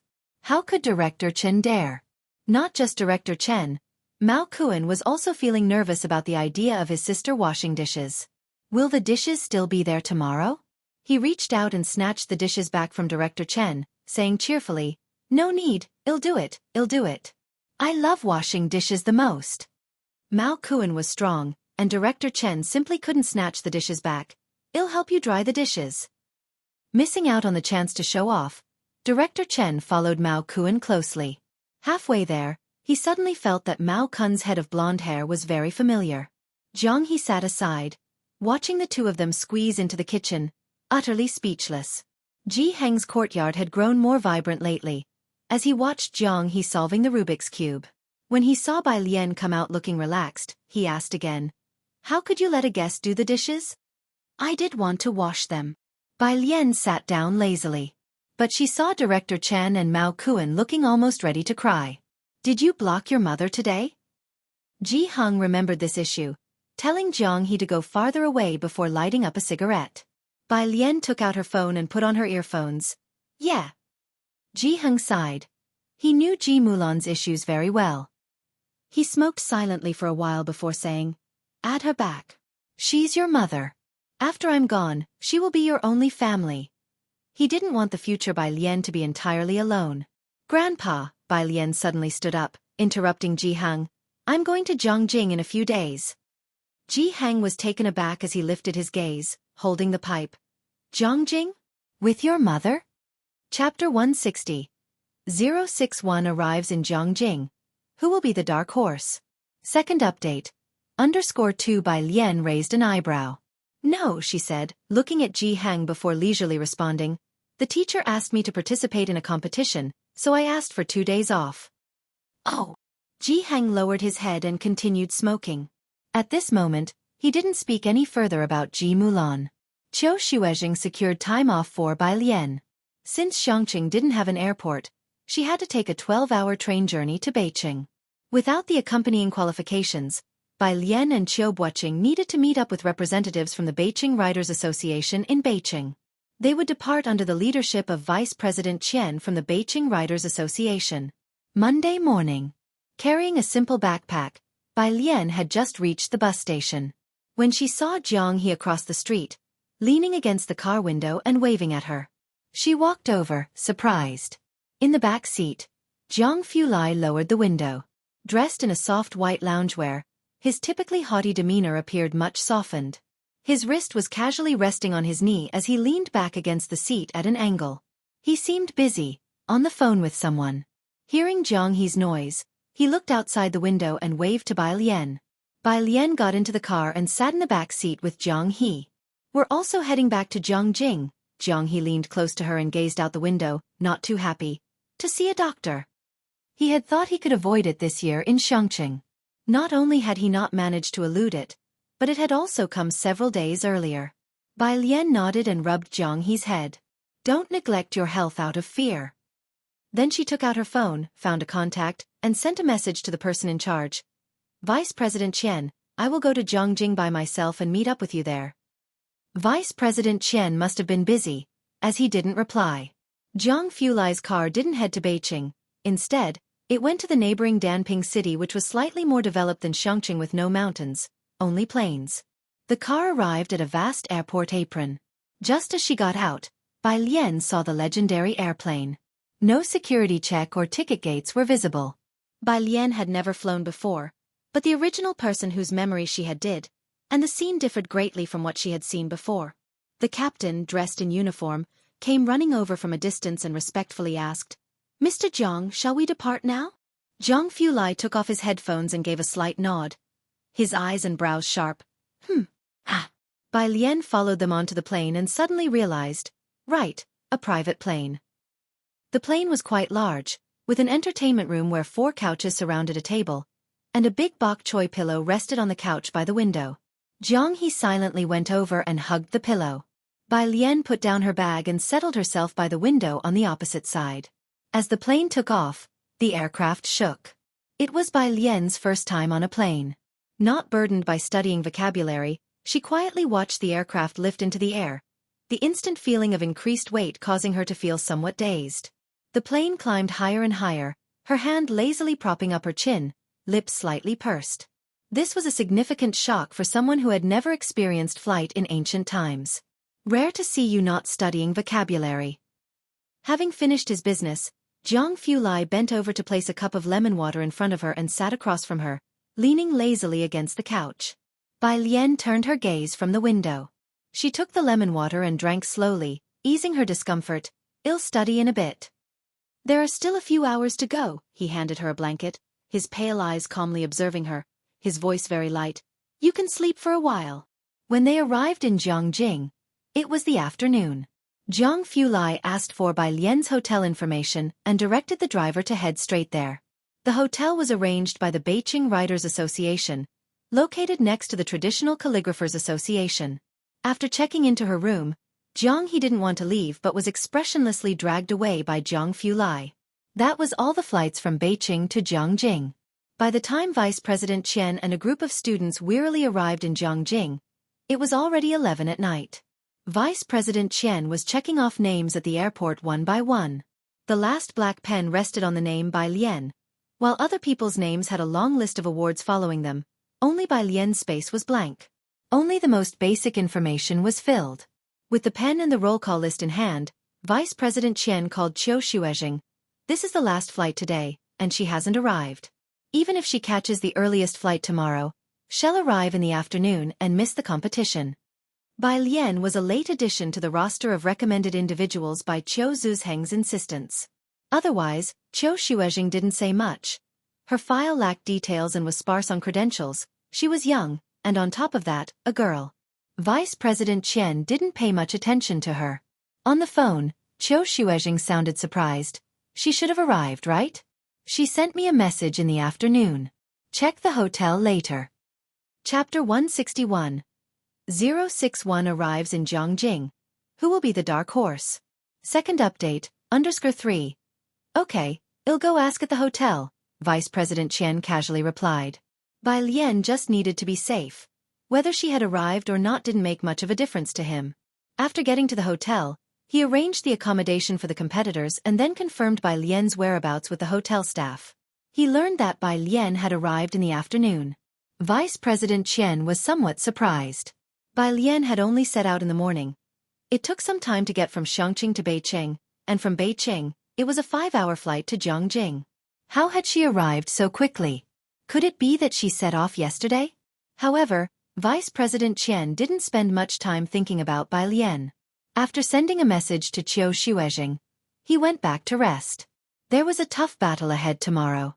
The next day, 8 in the morning, Vice President Qian sent a group message, asking all the contestants to meet downstairs.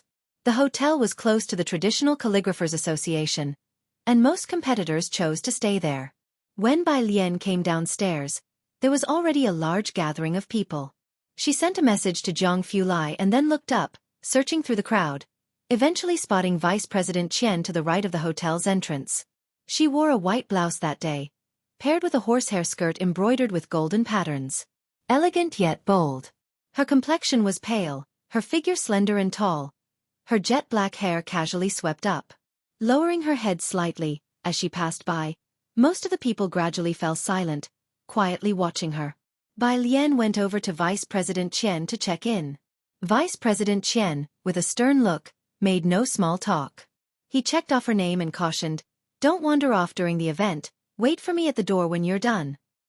"All right," Bai Lian nodded slightly. She seemed quite obedient. Vice President Qian's face softened a bit. "Don't think Vice President Qian treats everyone like this," a boy in a black hoodie whispered to Bai Lian. "He's much nicer to Jian Rong." Bai Lian glanced at him. The boy scratched his head, his face turning a bit red. "You're the only girl here this time, right? I heard about you yesterday." While he was speaking, someone suddenly exclaimed from within a group from Beijing, "Jian Rong is here. Finally, we get to see him. That's him." Not far away, Vice President Qian also looked over, his stern face immediately softening. "Jian Rong, come here." His voice could be described as gentle. Bai Lian also looked over to see 2 tall guys walking side by side not far away. One was Qiu Buqing. Naturally, he noticed Bai Lian standing to one side, frowned slightly, but didn't speak to her. The other was the much-discussed Jian Rong. Jian Rong was dressed in a black windbreaker and casual trousers. He greeted the vice president as he approached. "Vice President." The contest starts at 10. "Don't be nervous," Vice President Qian said kindly to Jian Rong. "As long as you don't make any mistakes, you have a great chance of winning second prize. Understand?" Jian Rong was their biggest trump card from Beijing this time.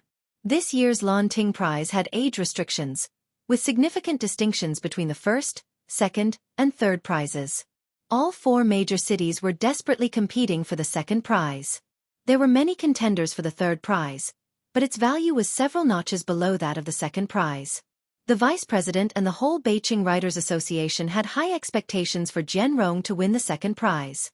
As for the first prize, all 5 top prizes in previous competitions came from the Traditional Calligraphers Association. Not to mention that this year several master students were allowed by their teachers to compete. The vice president and his associates had never considered the possibility of anyone snatching the first prize from this group of exceptional talents. "I'll do my best," Jianrong said earnestly. "Of course the others should also do their best." Vice President Qian looked up again, his expression much colder. He glanced over the 20-odd people in attendance and gave a brief encouragement. Xueqi and Sun Hao might win third prize. As for the rest of you, just strive to be nominated, and I won't expect too much from you. The group of more than 20 people set off towards the neighboring Traditional Calligraphers Association. Most of them crowded around Jianrong, chatting and adding him on WeChat, while Bai Lian and the boy from earlier fell behind, unnoticed. Jianrong might actually win second prize? Then he's sure to get into the Calligraphy Association this time. I just hope to get nominated. The boy beside Bai Lian lowered his voice, muttering to her. What about you? Are you confident about securing a nomination? Chapter 162. 062 Lan Jie's Slick Moves. Approachable nuclear Mr. Zhang under one Bai Lian was at the end of the line and slowly replied, I'll do my best. The young man scratched his head. Up ahead, Jianrong, who had been joined by many others, also noticed a girl in the group. Girls were rare in the Beijing Writers Association, so he turned to Xueqi and asked, Do you know that girl? Xueqi didn't look back, just nodded his head. To be selected to participate, she must be quite skilled, right? Jianrong was a bit curious. He somewhat wanted to get to know her. Upon hearing this, Xueqi scoffed. She hasn't even passed level 9. Jianrong immediately lost interest. Among their group, which one hadn't scored above 80 in level 9, and yet here was someone who hadn't even taken the assessment. The doors of the Traditional Calligraphers Association were heavy and dignified, with wooden plaques and golden beams. The gateway was 8 meters wide, with stone lions squatting on either side, where everyone came to check in. Even the deputy chairman and those with Jianrong were no exception. Bai Lian used the young man's phone to take a photo for him. Just as she was returning the phone to him, a burst of commotion came from the entrance. All eyes turned toward the direction of the gate, as a line of people wearing the fan-shaped logo of the Traditional Calligraphers Association slowly made their way through the entrance. Young calligraphers from all over the country who had come to participate in the Lanting Award couldn't help but look over. They eagerly gazed at the Traditional Calligraphers Association uniforms they were wearing. Xie Jinyun. It really seems to be him. Exclamations rang out. It's Xie Jinyun. Next to Bai Lian, the young man also looked very eagerly at the group, turned around to discuss with Bai Lian, but found that Bai Lian was looking at her phone, her back. Memorizing vocabulary? What's up? Seeing him staring at her, Bai Lian tilted her head, her eyes narrowing slightly. Aren't you curious? His fervor was immediately extinguished by Bai Lian's slightly cold look. It's Xie Jinyun, the front-runner for first place this time, rumored to be the next president. Then he watched as Bai Lian memorized another word amid their conversation. The young man. Having been sidetracked by Bai Lian, the young man looked back at the people from the Traditional Calligraphers Association, his eyes no longer burning with enthusiasm. Let's add each other on WeChat. He figured that since adding Xie Jinyun was out of the question, he took out his phone and added Bai Lian on WeChat instead. The interior of the Traditional Calligraphers Association was spacious, understated yet luxurious. Their competition venue for today was in the largest building in the middle. Here are your exam passes, the deputy chairman distributed the passes to them downstairs. I won't say more about the content. Inside you have 3 chances to write. Everyone needs to choose their best piece to submit. It'll be waiting for you downstairs. He handed out the exam passes one by one. Finally, he admonished Jianrong with a kind look in his eyes. Don't be nervous. Keep a normal mindset. The teacher believes that one day you will also reach such heights. I know. Jianrong held his exam pass and took a deep breath. He was exceptionally talented in Beijing, but here at the Traditional Calligraphers Association, no one knew him. 20 people from Beijing entered. Downstairs, many team leaders who knew each other were chatting, and the manager from South City came over smiling. Lao Qian, was that your association's Jianrong just now? Yes, Deputy Chairman Qian smiled. It's him, the young fellow has talent, it's just a pity bad timing. Indeed quite unlucky, the South City manager clicked his tongue. Bad luck running into Xie Jinyun and Su Yejun, one being groomed as the next president, the other a student of the current president. Those participating in the Lanting Award this session are rather unlucky. I just did a lengthy pep talk with my students. Even the most talented individuals could be suppressed by such figures. And how could Deputy Chairman Qian not know this? I hope Jianrong can stay calm, sighed Deputy Chairman Qian. If he can secure second place, earning a spot in the Traditional Calligraphers Association would be enough. The contest at the Traditional Calligraphers Association tested more than just skills. It tested temperament as well. Every session, the geniuses from each city who came to the Traditional Calligraphers Association were hit hard by the array of exceptional talents. This year, there was more than one such prodigy, with Xie Jinyun and Su Yejun being trump cards in any session. And this time, these two happened to be in the same session. With such pressure, how were the others supposed to stand out? They waited for an hour and a half, and not a single person from Qian's group left. They all waited downstairs for them to emerge. However, just 10 minutes into the competition, a figure came out from inside. Which contestant has broken down? Given up? Someone asked. Deputy Chairman Qian, chatting with people from South City, looked up, curious to see who had such poor composure, but upon recognizing the figure, he struggled to maintain his calm. Why are you out so soon? Chapter 163. 062 Lan Jie's Slick Moves. Approachable nuclear Mr. Jiang understood he watched Bai Lian in disbelief. Bai Lian had just pulled out her phone when she leisurely began to fetch her earphones, ready to listen to an English audio lesson. Can't come out. Bai Lian looked up, the black earphones still in her hand. The girl wore a snow-white top, her eyes slightly lifted, dazzling in the noon sunlight that cast a luminous yet overly vivid glow on her cool, jade-like features. The golden threads of her skirt's hem reflected a cold light. Vice President Qian, you can, but, you finished in just 10 minutes? Such a serious competition, occurring once every 3 years and involving the Traditional Calligraphers Association slots. Even Xie Jinyun would consider carefully to ensure not a single mistake. Who finishes in just 10 minutes? Aha, Bai Lian put the earphones in her ears and glanced sideward. I'm catching a flight, and I have classes tomorrow. Vice President Qian, he's leaving for Chongqing today? No. Could your move be any smoother? He felt somewhat tired at heart, but then he thought it made sense. Bai Lian wasn't here to win a prize, and lingering in Zhongjing was of no use to her. Then you should go back, just be careful on your own. Vice President Qian waved her off without trying to keep her. He watched Bai Lian leave, and only after she had gone did someone from South City ask in surprise. She's with you?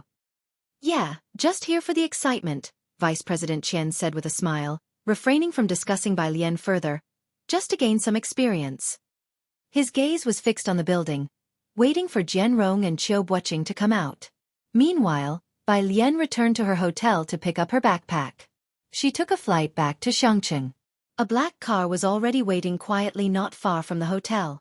Inside, Zhang He sat expressionless in the back seat, a pile of medicine beside him. Bai Lian got into the car. She glanced at Zhang He. Where's your brother? Zhang He hugged a pillow listless. At the Zhang family. Bai Lian nodded without further questions. She and Zhang He headed back to Chongqing first. They still landed in Danping City, and Ming Dongheng came to pick them up because Zhang He had just seen a doctor and was emotionally unstable, so Bai Lian accompanied him back to the manor. In the Great Hall, Director Chen had been waiting for Ming Dongheng's return. Seeing Bai Lian, he didn't dare to ask much, simply greeted her carefully, then inquired about some trifles. After keeping Zhang He company for a while, Bai Lian planned to go back and have dinner with Ji Hang. Miss Bai, I'm actually heading back as well, Director Chen stood up in a timely manner. I need to rest early tonight because I have to pick someone up first thing tomorrow. He seemed to be calculating nicely, offering her a ride along. Who are you picking up? Ming Dongheng asked coldly, looking at Director Chen. He couldn't tell if Director Chen was really going to pick someone up or if it was just an excuse. Director Chen, however, was not frightened. His excuse was not entirely false, just the timing was off. Picking up Su Yejun tomorrow, changing it to tonight, did that count as a lie? Xiao Su she just finished her competition and wants to experience the history in Chongqing. Ming Dongheng narrowed his eyes, failing to recall who that was. That one who came last time. Director Chen helped him remember. Although talking to Ming Dongheng, Director Chen didn't forget Bai Lian and turned to calmly explain to her. Miss Bai, this Xiao Su is Su Yejun from the Traditional Calligraphers Association. Yesterday, she met with President Xue and the Old Master. The Old Master said her Liang style was written exceptionally well. She should shine in the Orchid Pavilion Award this time. He paused midway, noticing Bai Lian's calm face. He quickly changed the subject, wiping the cold sweat on his forehead and wondering to himself why he was discussing this with Miss Bai. Miss Bai, I'll drive you back. He picked up the car keys. Thank you. Bai Lian gathered her backpack and left with Director Chen. Meanwhile, in Jiangjing, the Traditional Calligraphers Association, the Orchid Pavilion Award, held once every 3 years, is always a significant event for the Traditional Calligraphers Association. This year was no exception. The morning exams had just concluded, all works were sealed, and in the evening, they were all delivered to the evaluation room. There were 7 judges participating in the scoring. This year, because President Xue had a student participating, he recused himself to avoid the appearance of impropriety. At this moment, he was at home drinking tea. Then he got a phone call and suddenly stood up. What? Teacher. Su Yejun got startled by her teacher's reaction and also stood up. What happened?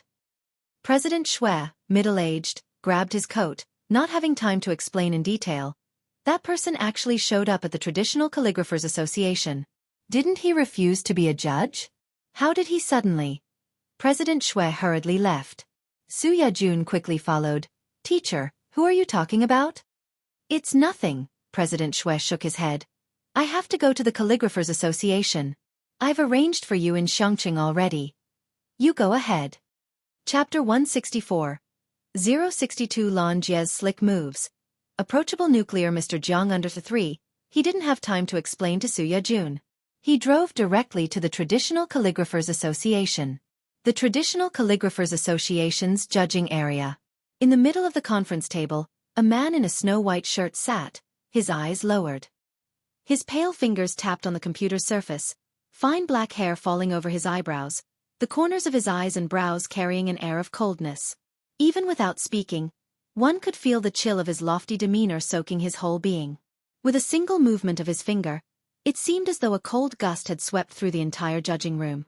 Next to him, a refined elderly man stood smiling gently. Everyone, don't be restrained.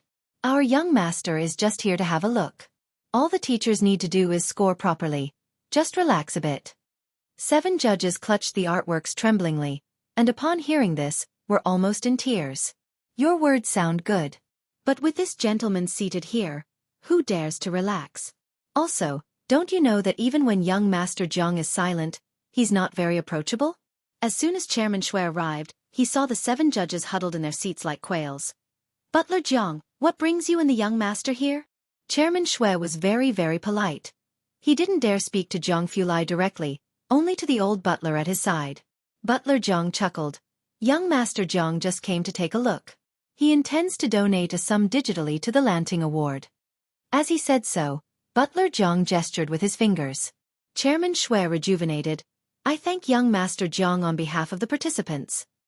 Butler Jiang looked at the 7 judges.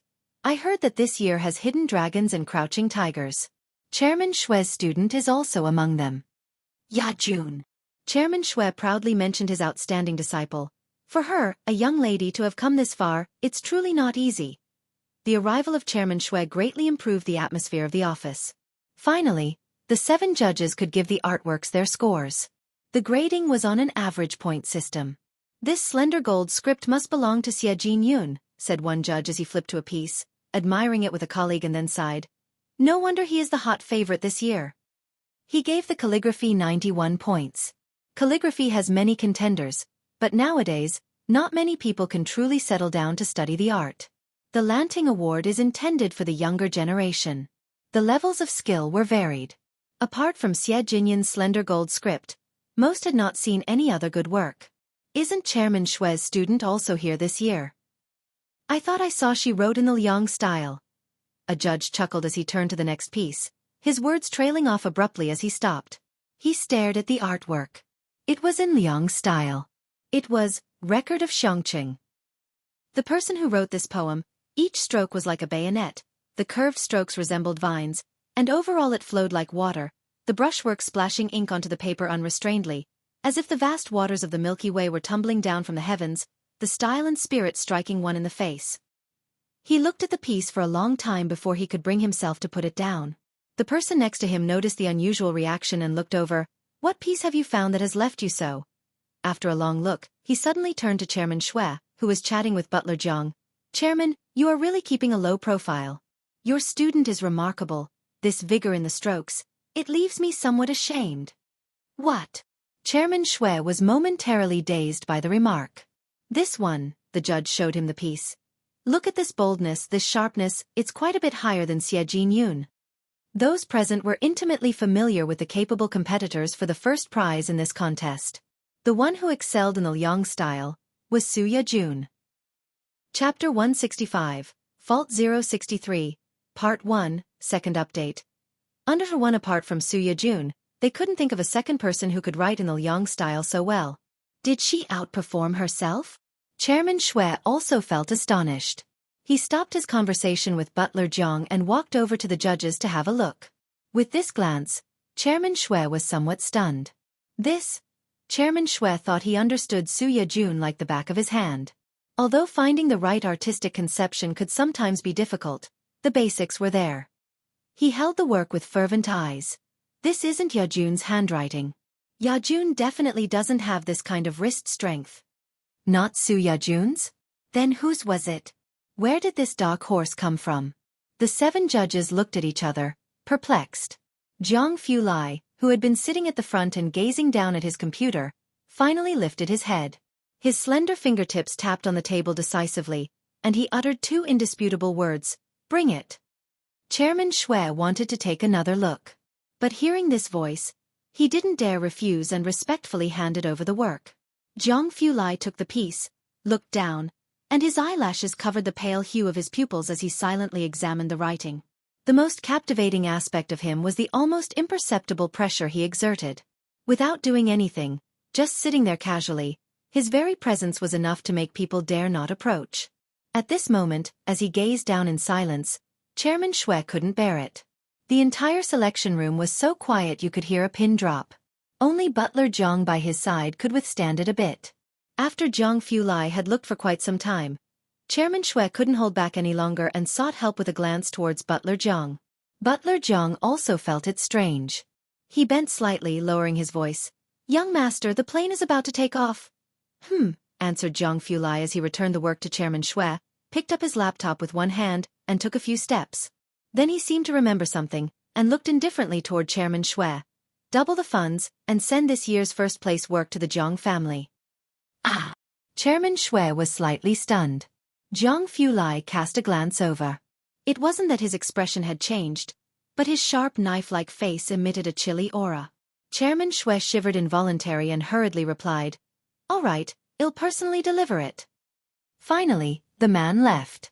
The selection room instantly warmed up, as if spring had returned to the land. The other judges immediately surged forward. "Chairman Xue, let me have another look. Where did this person come from? This is not even on the same level as the others." After one of them had finished admiring the work, they suddenly asked, "How should we judge this?" All 7 turned their gaze to Chairman Xue. Chairman Xue looked at the piece and slowly made a decision. The scores weren't fully tallied yet, so names couldn't be revealed. Chairman Xue took out his phone and called the Human Resources Department. "Check the list of participants for this year's Lanting Award Art Prize." He was familiar with most of the contestants this time. Xie Jinyun and his apprentice Su Yajun. Each of them was like a bully amongst the rest. How could there suddenly appear such a person?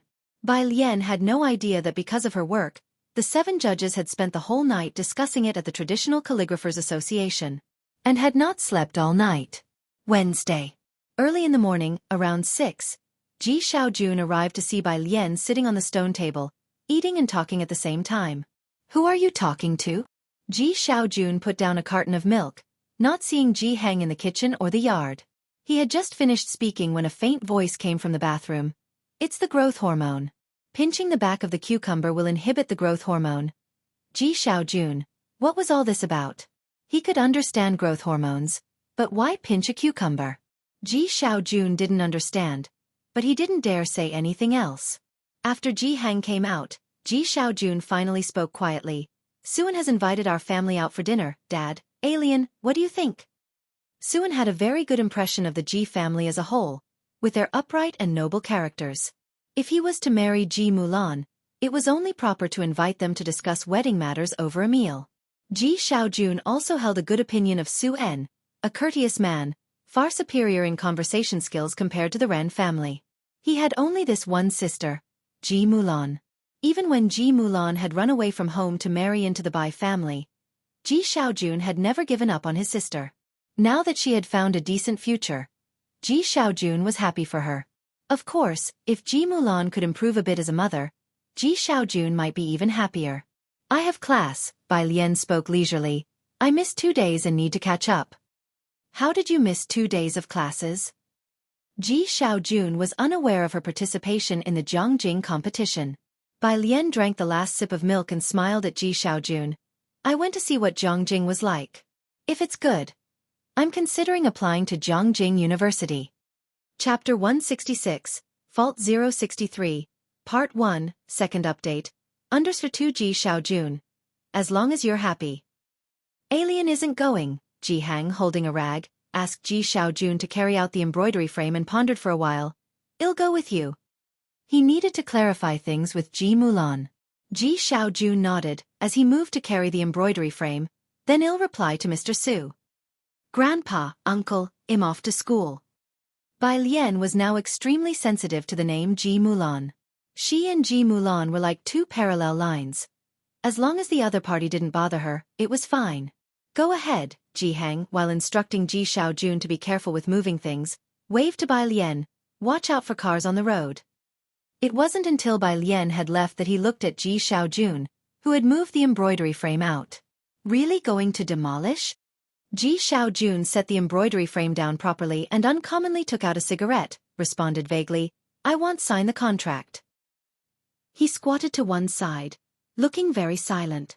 Ji Hang, holding the rag, slowly wiped the embroidery frame. Should I go talk to the Ren family? Don't bother. Ji Xiaojun had an extreme aversion toward the Ren family. He knew what Ji Hang was thinking just by hearing him. They wouldn't agree to it anyway. Ji Hang, seeing Ji Xiaojun like that, didn't bring it up again, but his brows were slightly knitted. Bai Lian took her backpack and headed to school. She had just left Purist Street.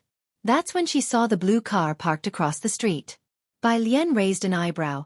She walked over and knocked on the car door. The passenger window lowered, revealing the man seated in the driver's seat. Jiang Fulai was still wearing the white shirt from last night, his right hand loosely propped on the steering wheel, supporting his face in the palm, his light-colored eyes looking toward the passenger side. Aren't you still in Jiangjing? Bai Lian paused her listening practice, taken aback by his early morning appearance at the entrance to Purist Street. Jiang Fulai came back to his senses. He leaned over to open the passenger's door, fingertips casually tapping on the steering wheel. Came back last night, there was something at the lab, get in first, he said unfazed. Bai Lian opened the passenger seat door. Just as she was about to turn her listening back on, she saw several WeChat messages on her phone. Lance, this idea is simply fantastic. Lance, I'm going to try it now, Lance. Image. He had sent a CT image. Bai Lian opened it and could clearly see the bone structure. Initially, she was very resistant to Western medicine, but after these 2 days of communication, she realized that Western medicine's popularity in society wasn't without reason. One reason was that most traditional Chinese medicine prescriptions had been lost.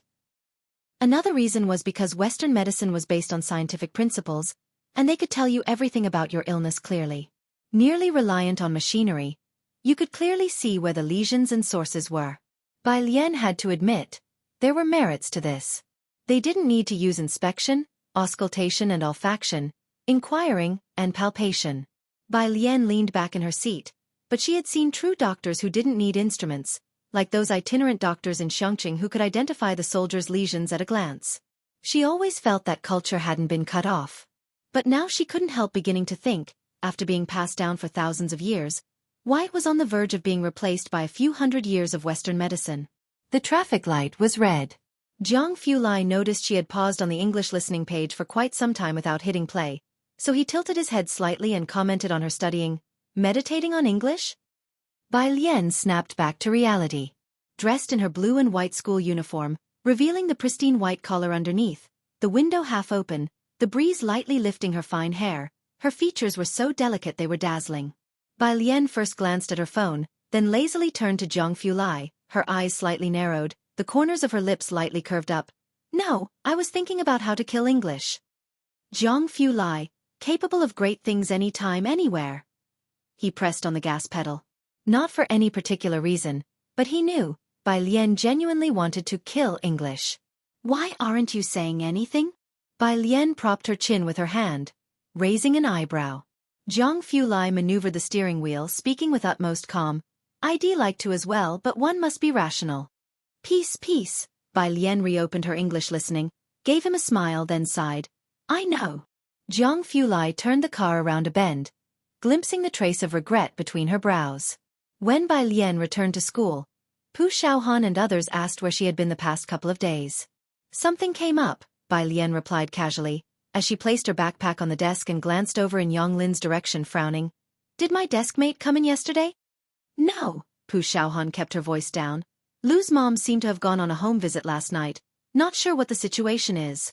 After saying that, she glanced at Bai Lian's expression again, not daring to say anything more. Chapter 167, Fault 063, Part 1, Second Update. _3 Yang Lin had always been a loner, and it wasn't until Bai Lian had come that she became familiar with Yang Lin. Bai Lian sat down, slowly took out the books from her bag, and considered going to ask Lu Lingxi for the address later. The cell phone lit up again. This time, it was a message from Xueqi. Qiu teacher, the slots will be announced at 10 today, remember to tell me immediately. Bai Lian took out her biology book, glanced at it. Can't watch, have to attend class, she replied with a calmness. Qiu teacher, did you return to Shangcheng? You just went back like that? Did you really go back? Xueqi asked 3 questions in a row. Bai Lian, I still have to attend class. Qiu teacher had no doubt she could win the award. But after the announcement, you still need to accept the award. You have to attend the award ceremony. There's always time for class. Bai Lian's response was cold and merciless. Then they can mail it back. At the other end of the phone, Qiu teacher found it hard to comprehend. The Orchid Pavilion Award, which is held every 3 years. 3 years ago, even if Qiu Buqing was only nominated, he stayed until the last moment. Bai Lian says, mail it back? You don't even accept the award in person, and it should be mailed back? Seeing that Bai Lian didn't reply to him, he reckoned that she was probably tackling practice questions again. Xueqi took out his phone to call Vice President Qian. Vice President, Xueqi spoke politely, pausing slightly before saying, as soon as the results are out, please inform me immediately. The roster for the Traditional Calligraphers Association's Orchid Pavilion Award is announced publicly. Immediately after the assessment, it is posted on the board of the Calligraphy Association, and 2 days later, it is uploaded to the official website of the association. Today at 10 o'clock, the list will be posted on time. I know, said Vice President Qian, even more anxious than Xueqi. It wasn't even 8 o'clock yet, and he was already waiting in front of the board with a crowd of people. Don't worry too much. After hanging up the phone, Vice President Qian then turned to Jian Rong beside him and patted him on the shoulder. Don't be nervous, a second-place prize is secured for you. Jian Rong smiled and shifted his focus. By the way, what about that female student from before? Why haven't I seen her today? She has gone home, replied Vice President Qian. Gone home? Jian Rong was somewhat astonished. Beside him, Qiu Buqing was not surprised. She wouldn't have won an award anyway. Vice President Qian mentioned Bai Lian to Jian Rong to divert his attention and didn't bring her up again, as there was no point in talking about her. Xie Jinyun and Miss Su didn't come today either. Qiu Buqing remembered these two and glanced around him. That's normal, Vice President Qian knew very well. One is first place, the other second, that's a sure thing. They don't need to come.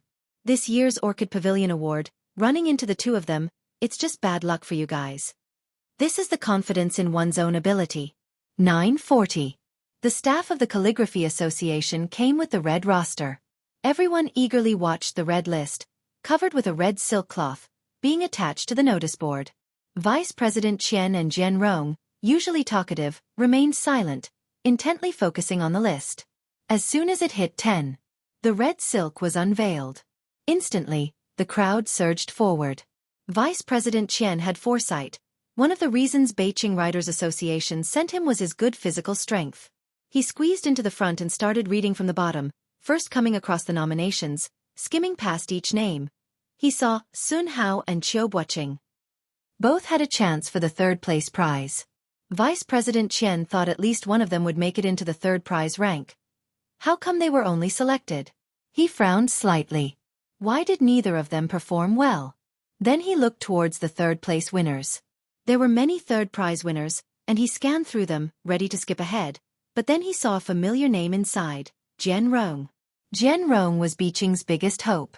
A second-place prize was almost certain. How could it be just a third-place prize? Vice President Chen couldn't believe it and read the third prize section 3 times over to confirm that Jian Rong truly was a third-place winner. Meanwhile, exclamations of "What's going on?" arose from the crowd, as it seemed most people were questioning the assessment. If Jian Rong was a third-place winner, then who could be second? Vice President Chen with a furrowed brow looked towards the second-place area. The Orchid Pavilion Award has many categories, and in the past, the Art Calligraphy Prize would have 3 to 5 people awarded first place and about 10 for the second place. However, this year's second place had only 5 people. He looked at the first name listed under second place, Xie Yufeng. This was the pseudonym that Xie Jinyun used in the calligraphy community, and nearly everyone present knew it. The question was, how could Xie Jinyun be just second place? Had Su Yajun surpassed Xie Jinyun? Vice President Chen looked at the names following closely behind Xie Jinyun, and there was Su Yajun. The 3 names after her were those from the Calligraphy Association who were expected to compete for first place. So what were they all doing in second place? Was there no first place this year? Everyone with this question turned their gaze to the top row. The sunlight at 10 o'clock was somewhat dazzling. Vice President Chen thought maybe there was some problem with the world as he wiped his eyes and looked towards the first line. Then, his fingers trembling, he took several tries to fish out the wrinkled report form from his pocket. His eyes went to the last name, by Lian competition name. By Jian after repeated confirmations, he lifted his head again. Looking towards the top row there were only 5 words. First place. By Jian this year, the Orchid Pavilion Award had a breakthrough in its history. For the first time, there were no multiple first-place winners concurrently. Instead, a first-place prize had been set aside for one person, with no other name standing in comparison. A standalone first. Chapter 168. 064 Calligraphy History Book. Remove her under 1 before this list came out. Even if these people doubted whether they could be selected, they never doubted this year's seed contestants. However, it turned out strangely. First place wasn't Xie Jinyun, nor Su Yajun. Even these 2 didn't make it into the first-class awards. Those who squeezed to the front to see the list were stunned for a moment. Then the scene exploded like a drop of water in a hot oil pan. Who the hell is Bai Jian? Has anyone heard of him? Dropped out of nowhere to first place? What on earth did he write? This year's Orchid Pavilion Award is really something, isn't it? It should go down in the history of calligraphy, right? Can we fast forward to 3 days later? At such a time, nobody doubted the level of this first-place winner. After all, among the second-class awards were Xie Jinyun, who is being groomed as the next president, and Su Yajun, who is a student of the current president. Who would dare to tamper with the results at the Traditional Calligraphers Association's venue? This year, to outshine these 2 and secure first place decisively. What else could the rest say about such strength? Deputy Chen, because he was too startled, got pushed out of the crowd again. Deputy, the members of the Beijing Writers Association quickly gathered around. What's going on? I heard the list is really weird this year. Xueqi, also anxious to know if had won third place, asked, Deputy, have you seen the list? The list this year is going to explode, the manager from South City said, getting squeezed out too. He noticed Jian Rong only got third place. Who the heck is this first place winner? Old Chen. Have you heard of them? After Deputy Chen blinked his eyes, he looked back at the sign-in sheet and said distractedly, This, that, Sun Hao, Xueqi, you 2 were shortlisted, while Jian Rong got third place. Hearing this news, Xueqi and Jian Rong exchanged looks, their heads drooping. Their eyes suddenly lost all sparkle. Don't lose heart, the South City manager shook his head. His students only received shortlisted awards. This time the awards are really bizarre. There's been a change. Not just you Jian Rong. Even Xie Jinyun and Su Yajun only got second place. Jian Rong's heart, which had been steeped in disappointment, suddenly revived. They only got second place too? He voiced what everyone was thinking. The boy kneeling beside him quickly took out his phone to message Bai Lian. Damn bro, it's such a pity you left. Did you know? This year's Orchid Pavilion Award welcomed a freak. Even Xie Jinyun was pushed down to second place. Bai Lian, his sister, was ice cold and didn't reply. The most explosive news of this year's Orchid Pavilion Award wasn't that Xie Jinyun and Su Yejun didn't get first place, but that they were both relegated to second place. Deputy Chen watched the manager from South City and waved his hand over the sign-in sheet. The only first-place award seems to belong to ours from Beijing, that girl who left after just 10 minutes that day. His voice was not loud. Yet, as if radiating from Deputy Chen at the center, the people within 2 meters gradually fell silent. The boy who was still busily messaging Bai Lian on his phone suddenly froze. Ah! Qiu Buoqing also instinctively looked up. Deputy, who did you say? Bai Lian. Qiu Buoqing's mind buzzed, as if it was about to explode. The members of the Beijing Writers Association were in a half-crazed state. First place, and having eclipsed the twin stars Xie Jinyun and Su Yejun, it was an unprecedentedly glorious moment for the association in many years. Deputy Chen promptly took out his phone, his mouth stuck in an irretrievable smile, as he reported the news back to the Calligraphy Association's group. Deputy Chen, usually stern and aloof, was now smiling as if smiles cost nothing. He then called Qiu Xuezheng. Where the hell did this come from? Bai Lian was oblivious to the storm caused by the Orchid Pavilion Award. When Qiu Xuezheng called her, she was in the middle of biology class. Only after class did she notice the 19 calls from Qiu Xuezheng, which he had made 20 minutes earlier. She took her phone to the restroom and called him back. Having calmed down for 20 minutes, Qiu Xuezheng's emotions had stabilized. Why didn't you answer the phone? Bai Lian casually closed the door of the stall, lifting her eyebrows. Am I not supposed to attend class? After a long pause, Qiu Xuezheng spoke airily. You got first place, the only first-class award. Oh, Bai Lian responded nonchalantly, then remembered, standing up straight. Does that mean I can apply to the Calligraphy Association now? How do I apply? Where do I apply? On the other end of the phone, Qiu Xuezheng's forehead was covered in question marks. Aren't you a little too calm about your massive first place? That's what he was thinking, so he went ahead and asked it. Chapter 171, 065 Alien. Idiots, just play by yourselves, second update, _1, who? Minister Su leaned over to take a look. He only saw the name Bai Lian. He had just been transferred today and was informed that he would be in charge of the Calligraphy Association matter. This slot had been directly assigned to him by the director, and Minister Su hardly knew anyone involved. Apart from Ran Wanxian, he had only heard of Qiu Buoqing. Not to mention the name Bai Lian, he hadn't even heard of anyone with the surname Bai in Xiangqing, but with caution, he still asked a question. Do you know her? Ran Wanxian spoke indifferently. My father's niece. Ran Wangshuan's father? Minister Su had not heard of her father's name. He only knew that the Ren family had taken in a son-in-law. I see, Minister Su suddenly felt enlightened. Miss Ren, shall we exchange contact information? Of course. Seeing that Minister Su was on board, Ran Wanxian was not stingy either. The two amicably added each other on WeChat. Minister Su smiled. This was not his first time doing such a thing. As a new official, he was using an insignificant person to ingratiate himself with Ran Wanxian and the Ran family. This deal was indeed extremely worthwhile. Meanwhile, Su-en was having a meal with Ji Hang and others. The place was Su-en's rented cottage, where he was always able to lighten the mood. He started the conversation. Why isn't Alien here today? Alien had something to attend to the day before yesterday. Xinqing felt a bit uneasy about the situation, but Ji Hang and Ji Xiaojun were never ones to talk much. She has to make up classes today and is quite busy. Naturally, she would not say that Bai Lian didn't want to come here. The implication was clear. Bai Lian hadn't been attending school the past few days. Across from Shenqing, Ji Mulan was holding her chopsticks and glanced at Su-en subconsciously. Su-en didn't mind. He knew about Bai Lian's grades and lightly moved past the subject. The date has been tentatively set for the 20th day of the 12th lunar month, close to the new year. Alien will be on holiday by then, so you all will have time to attend. After the wedding, you can still enjoy a few days in Jiangjing. At the mention of the wedding date, Ji Mulan's expression softened.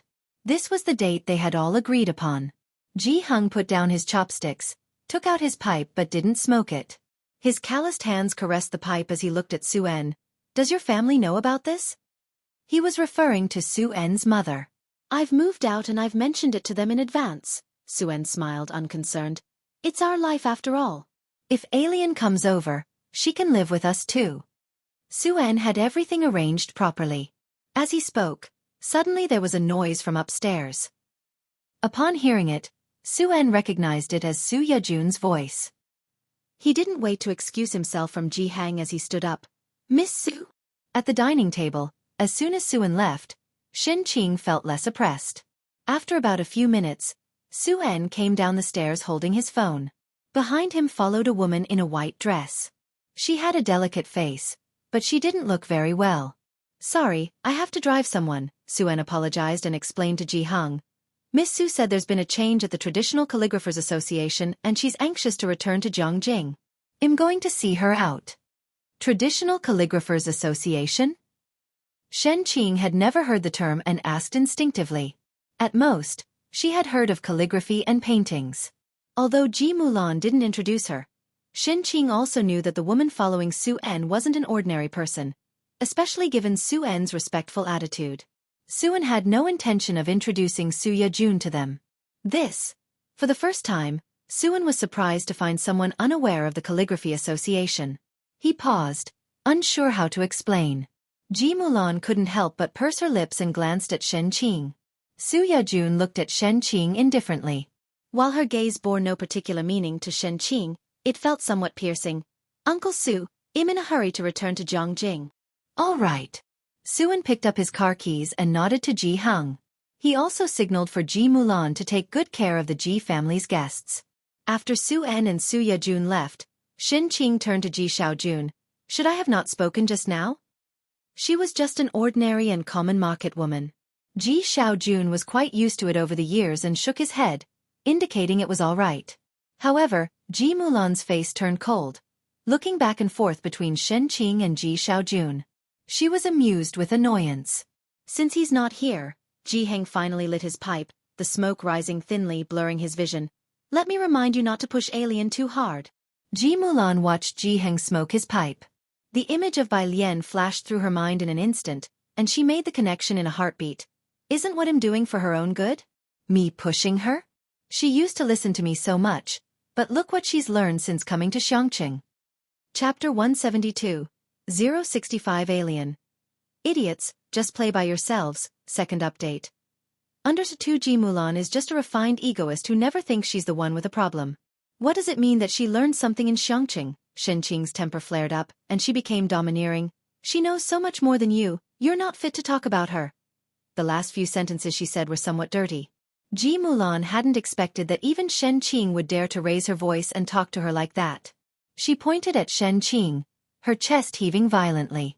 Ji Xiaojun hurriedly stopped Shen Qing, preventing her from cursing further. Let's stop here for today. Think about Alien's matter. We are going home first. With a cold face, Ji Mulan saw the three of them out, then sat in the hall contemplating whether her return this time was right or wrong. By the time Su En finished sending Su Yejun back, Ji Hang and the others had left long ago. Su En sensed a very familiar nicotine smell in the air, sniffed it and then asked, Have your dad and the others left? The smell of smoke was indeed familiar. Ji Mulan didn't want to talk about them any further, seeing Su En standing still. What's wrong? What cigarettes does your dad smoke? Su En pondered for a moment. Ji Mulan shook her head. My brother gave them to him. After speaking, she looked at Su En. It's nothing, Su En shook his head, then it was no problem, and changed the subject. Do you know about Bakhtur Street? Bakhtur Street was across the river. Ji Mulan had known about it since she was a child, but didn't know much. It's chaotic. What happened? Someone's competing with me for the territory. As soon as the tourism planning of Xiangqing was released, many were eyeing it, and Su En had the advantage of quick information within the circle. Mr. Ren's secretary said that those people seemed to have the backing of a bar. Not something easily messed with. Having known each other for so long, Ji Mulan saw Su En worried for the first time. She was truly surprised. There were people in Bakhtur Street and even Zhongjing that could not be provoked? Bai Lian received a message from Qiu Xuejing on her way back to Purist Street. One was about the award ceremony. Two was about the launch ceremony of the Calligraphy Association this Saturday. She must attend. Leaning back in her seat, Bai Lian tapped the screen subconsciously. What is this, and they even want me to attend in person? To be honest, sharing an award with people who haven't properly practiced brush calligraphy made Bai Lian feel awkward. Xueqi, I asked for you, no one else can accept the award on your behalf. Bai Lian was straightforward. Then I don't want it. Xueqi. Do you realize what you're saying? Bai Lian reverted to her carefree state. She lazily tilted her head. This wouldn't be illegal, would it? Zhang Fulai finished processing a page of documents. Hearing someone casually use words like peace and illegal, he even considered borrowing criminal and civil law books from Qi Yundai for a bit. And then he started to think. How many things had she done? Stay calm, he lifted his head, his fingers holding the pen were very cold. His mind flashed through various possibilities. Very calm. Talk to me first. Bai Lian turned off her phone and leisurely took down her slightly loose hairpin to reinsert it properly. Just the traditional Calligraphers Association. She briefly explained. Zhang Fulai slightly relaxed. This was indeed a minor issue. His gaze lingered on the hairpin at the back of her head for a while. His tone neutral.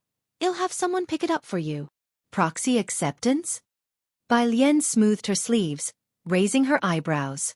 A trifle, Zhang Fulai replied unhurriedly. The car arrived at Purist Street. Bai Lian got out of the car, while Zhang He intended to follow her out. He was pulled back by Zhang Fulai using 2 fingers. Zhang He kicked his leg a bit. In the end, he was frustrated. Zhang Fulai stood tall and handsome beside the car, watching Bai Lian walk back, and only returned to the car unhurriedly afterward. Then he took out his phone and found someone on WeChat. Go collect an award, on the other side of the phone. Zhang Shijue was a bit stunned. He rubbed his temples, thinking there might be a problem from working overtime, and signaled his executive director to come over. Read this message from young Master Zhang for me. Seeing the name on the contact, the director felt tingles. He read it out with a hard scalp. Zhang Shijue muttered, looking up. My eyes aren't playing tricks on me. The next day, Lu Lingxi took Yang Lin back to school. Things hadn't changed much. Bai Lian sat at her desk, observed Yang Lin for a long while, and then took out her phone to message Chief Chen. Help me check on someone. She remembered Chief Chen was from officialdom. Saturday.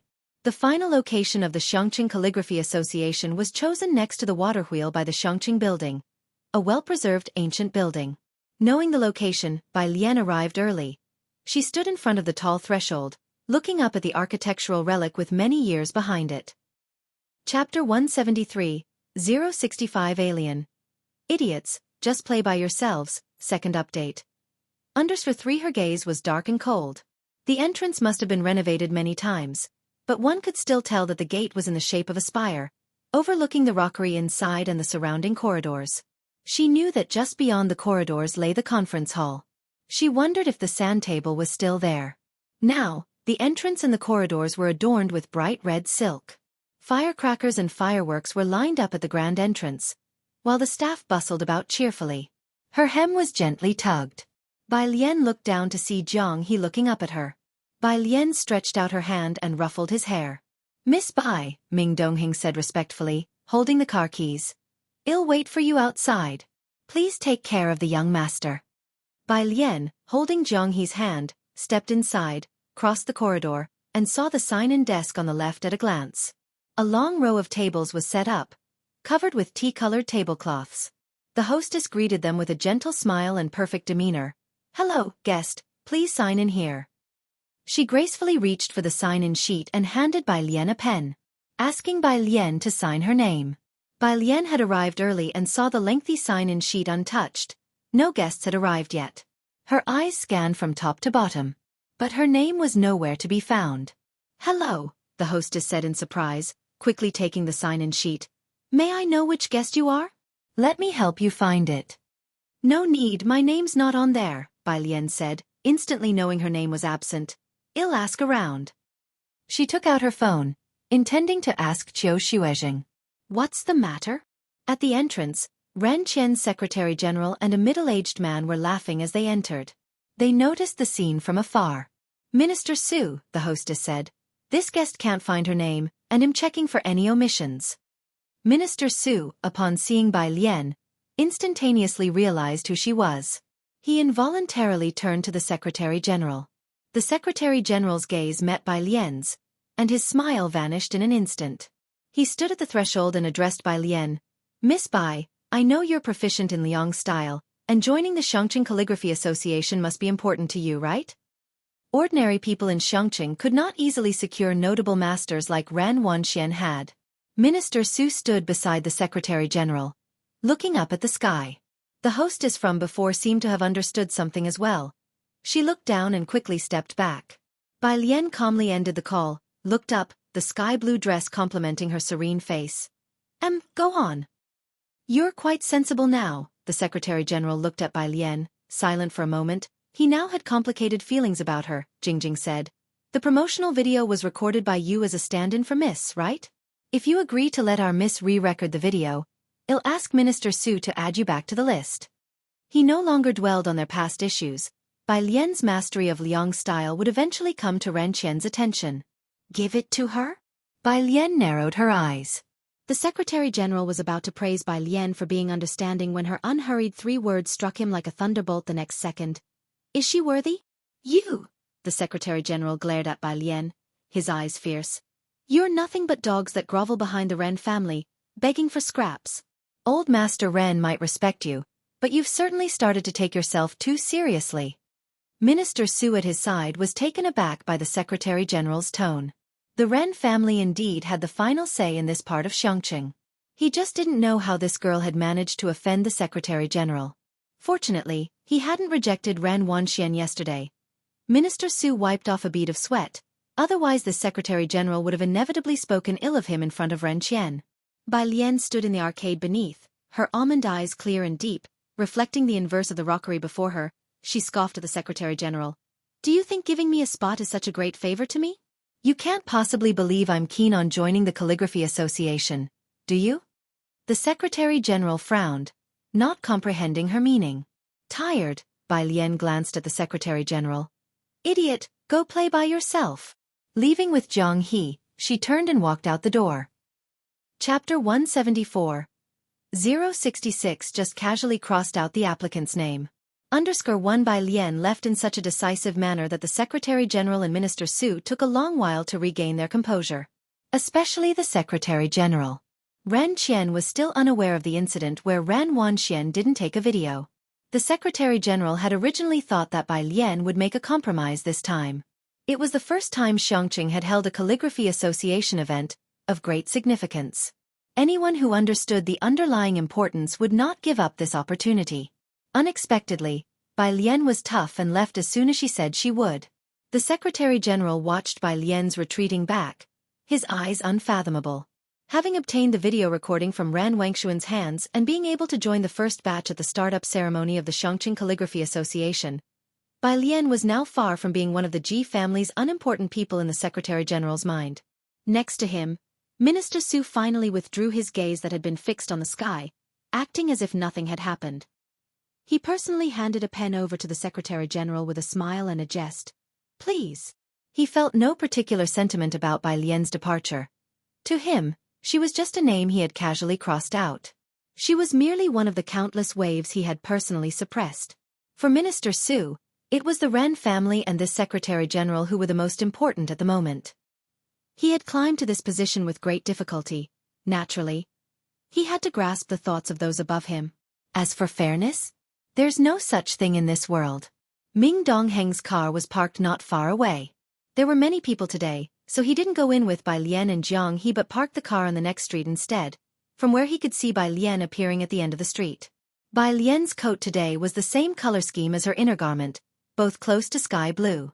It wasn't that particularly dazzling blue, but rather a serene blue revealed through the gaps in clouds after rain, pure and gentle. However, it didn't match Bai Lian's indifferent complexion. Although he didn't know the reason, Ming Dongheng felt that Bai Lian seemed to be in a bad mood at the moment. Ming Dongheng quickly snapped out of it and got out of the car. He opened the door. Miss Bai, why have you returned so early? Ming Dongheng was not familiar with the Calligraphy Association, but he knew that Bai Lian was supposed to attend the startup ceremony today. He had attended such events himself, which usually took an entire morning. Even if one left early, it would take at least 2 hours, but Bai Lian had returned too quickly. "It's nothing." Bai Lian stood at the car door with a languid yet sharp air about her and gestured for Jiang He to get into the back seat first. "Let's go to the library." Her backpack was already in the car, so there was no need to return to Purist Street just to pick it up. There was some distance from the city wall to the library. Taking bus route 12 would require a detour along the Ring City Road past Purist Street to get to the library. Ming Dongheng took a shortcut through the middle ring to drop off Bai Lian and Jiang He at the library. Ming Dongheng sat in the car, watching the backs of Bai Lian and Jiang He. After some thought, he reported to Zhang Fulai, "Miss Bai has come out." On Saturday, the library had more people than usual. When Bai Lian arrived, the second floor was already half full of patrons. She and Jiang He found an empty spot and sat down. As soon as she turned on her phone, she saw a message from Zhang Fulai. "Jiang teacher, back already." Bai student, tired. Nothing more was said. Bai Lian scrolled down further, seeing that Lance had also messaged her. "Lance, myopia can really be, Lance. Goodness, this is unbelievable." Bai Lian. Lance never minded Bai Lian's reticence. "I am coordinating with my assistant to find time." Bai Lian. The two had intermittently exchanged medical knowledge over time. Bai Lian's mind was filled with thousands of years of uninterrupted traditional Chinese medicine, discussing many pharmacological aspects that amazed Lance. Meanwhile, the surgical videos sent by Lance also made Bai Lian realize the horror of Western medicine. In their respective fields, both held a kind of proud solitude that overshadowed all others. Initially resistant, Bai Lian's attitude had turned into one of reverence. She even somewhat admired those who had developed Western medicine to its current glory. She wished she could too. Lance was referring today to Bai Lian's suggestion from a few days ago that acupuncture could cure his myopia. Due to his profession, Lance couldn't use laser treatment and was planning to arrange some time for her to treat his myopia. Bai Lian was very straightforward. "I don't have a medical license." Lance seemed to take a moment to check what a medical license was, as his response was a bit slow. "Lance." Bai Lian didn't look any further and kept scrolling until she saw the Zhongjing brother who had competed with her. Bai Lian. Spamming. With just a question mark, the Zhongjing brother at the award ceremony was startled by her message, and dared not post another word afterwards. She replied one by one until she reached the back and saw the document sent by Director Chen. Bai Lian slowly sat up straight. It was a document. Chapter 175. 066 casually crossed out the applicant's name. _2 Director Chen is not a detective agency after all, and the information he could obtain was limited. There was even less about Yang Lin, only her address, family information, and some records at the police station. Bai Lian looked slowly from the top down. There was no news about Yang Lin's mother. Director Chen had specifically noted in the mother's column that her mother was driven away by her father when she was 5 years old. And Yang Lin's father had multiple detention records, either for causing trouble while drunk or for gambling. Bai Lian's fingertips slowly scrolled down, flipping to a very old record. Yang Lin had called the police when she was 9 years old. Bai Lian sent a screenshot of this record to Director Chen. Frowny face, image. Director Chen replied very quickly. Frowny face. With such cases, he'd be detained for a few days, and once back, he would become even more abusive. Director Chen. Frowny face. Now that she's turned 18, I suggest she relocate her household registration and distance herself from him. Bai Lian was silent for a long time. 1. As Bai Lian was pulling books out of her backpack, she asked Director Chen about the relocation of the household registration. Meanwhile, Ran Qian received Ji Mulan and Su En at the Ren family household. Su En's visit this time was for the major tourism business. He was from Zhongjing and reaped the benefits of Zhongjing, but he had no clear idea about the power dynamics in Xiangqing. I understand what Mr. Su means, Ran Qian never brushed off Su En. You're probably talking about Boss Lu. Boss Lu. It was another surname Su En hadn't heard of. He looked towards Ji Mulan. Ji Mulan hadn't been back to Xiangqing in over a decade and was even less clear about the situation. Ran Qian set down his teacup and solemnly said, "His main business is on Bakhtur Street. The manager of Qinglong Bar is very familiar with him. Does Mr. Su understand what I'm saying now?" Xiangqing turned a blind eye to Bakhtur Street. One reason was that the place was on the border, not within their jurisdiction, and the second was the intricate web of powers there. A bar with the most comprehensive information in Asia. A world-famous fighting arena. An auction house on the underworld that no one dares to provoke. Ren Qian could manage a city well, knowing whom he could provoke and whom he couldn't. He had a list in his heart. I see, Xuan furrowed his brows. Qinglong Bar, do you have Boss Lu's contact information? He had actually guessed as much. Since he couldn't go it alone, he also wanted to collaborate with this Boss Lu, especially with the backing of people from Qinglong Bar. Xuan didn't expect that little Xueqi could offer him such a big surprise. By his side, Ji Mulan naturally hadn't heard of any of this. But she didn't ask, just looked at Xuan and he patted the back of her hand. Mr. Su, Ran Qian was still due at a ceremony later today. I need to attend the launch ceremony of the Xueqi Calligraphy Association, so I won't keep you both any longer. Xuan stood up, surprised that Xueqi even lacked a calligraphy association. But then he thought about it, considering Xueqi didn't even have a high-speed rail yet, and he felt he could understand. He politely took his leave from Ran Qian. Only once they were outside did Ji Mulan ask Xuan about Qinglong Bar. Back to Street, Xuan took out his car keys, opened the door, and turned his head to explain to Ji Mulan, it's a complex border area. For Qinglong Bar to be established there, the forces behind it are no less significant than the several big families in Zhongjing. It's normal that you don't know. The several big families in Zhongjing? Ji Mulan settled into the passenger seat, looking rather silent. The launch ceremony of the Xueqi Calligraphy Association was an important event. Ren Qian wore a dark-colored formal suit and called the Secretary-General to confirm. Did you inform Mr. Chen? Mr. Chen said he is working on a case. The Secretary-General was very respectful, and doesn't have time. Ren Qian wasn't surprised but felt a sense of regret. Ran Wanxian had also dressed meticulously in a designed gown, accompanying Ren Qian to the vicinity of Xueqi Building. When the two arrived, it was already 9 o'clock. The director of the Culture and Tourism Bureau and Xueqi were standing at the entrance. The Secretary-General and Director Su dared not be negligent, standing at the entrance accompanying the two of them. Ren Qian was startled, wondering why these two elders were outside to receive him. Teacher Qiu, why are you two outside? Xueqi was in high spirits, having especially worn a gown with dark red helical patterns for the day, smiled at Ren Qian, waiting for someone. Waiting for someone? Ran Qian and Ran Wanxian looked at each other in confusion. He thought Xueqi was waiting for him but didn't expect they were waiting for someone else. Xueqi, however, didn't say much, only occasionally glancing down at the time. Then, his gaze turned towards the street corner. The launch ceremony was to start promptly at 9:30. It was 9:10. Bai Lian had not yet arrived. Because Bai Lian had made a good impression on Xueqi, he didn't think she was someone who would be late. But as the start of the launch ceremony neared and there was still no sign of Bai Lian, Xueqi couldn't help but send Bai Lian a message. Frowny face, where are you? Chapter 176. 066 casually crossed out the applicant's name. _3 The other side did not reply.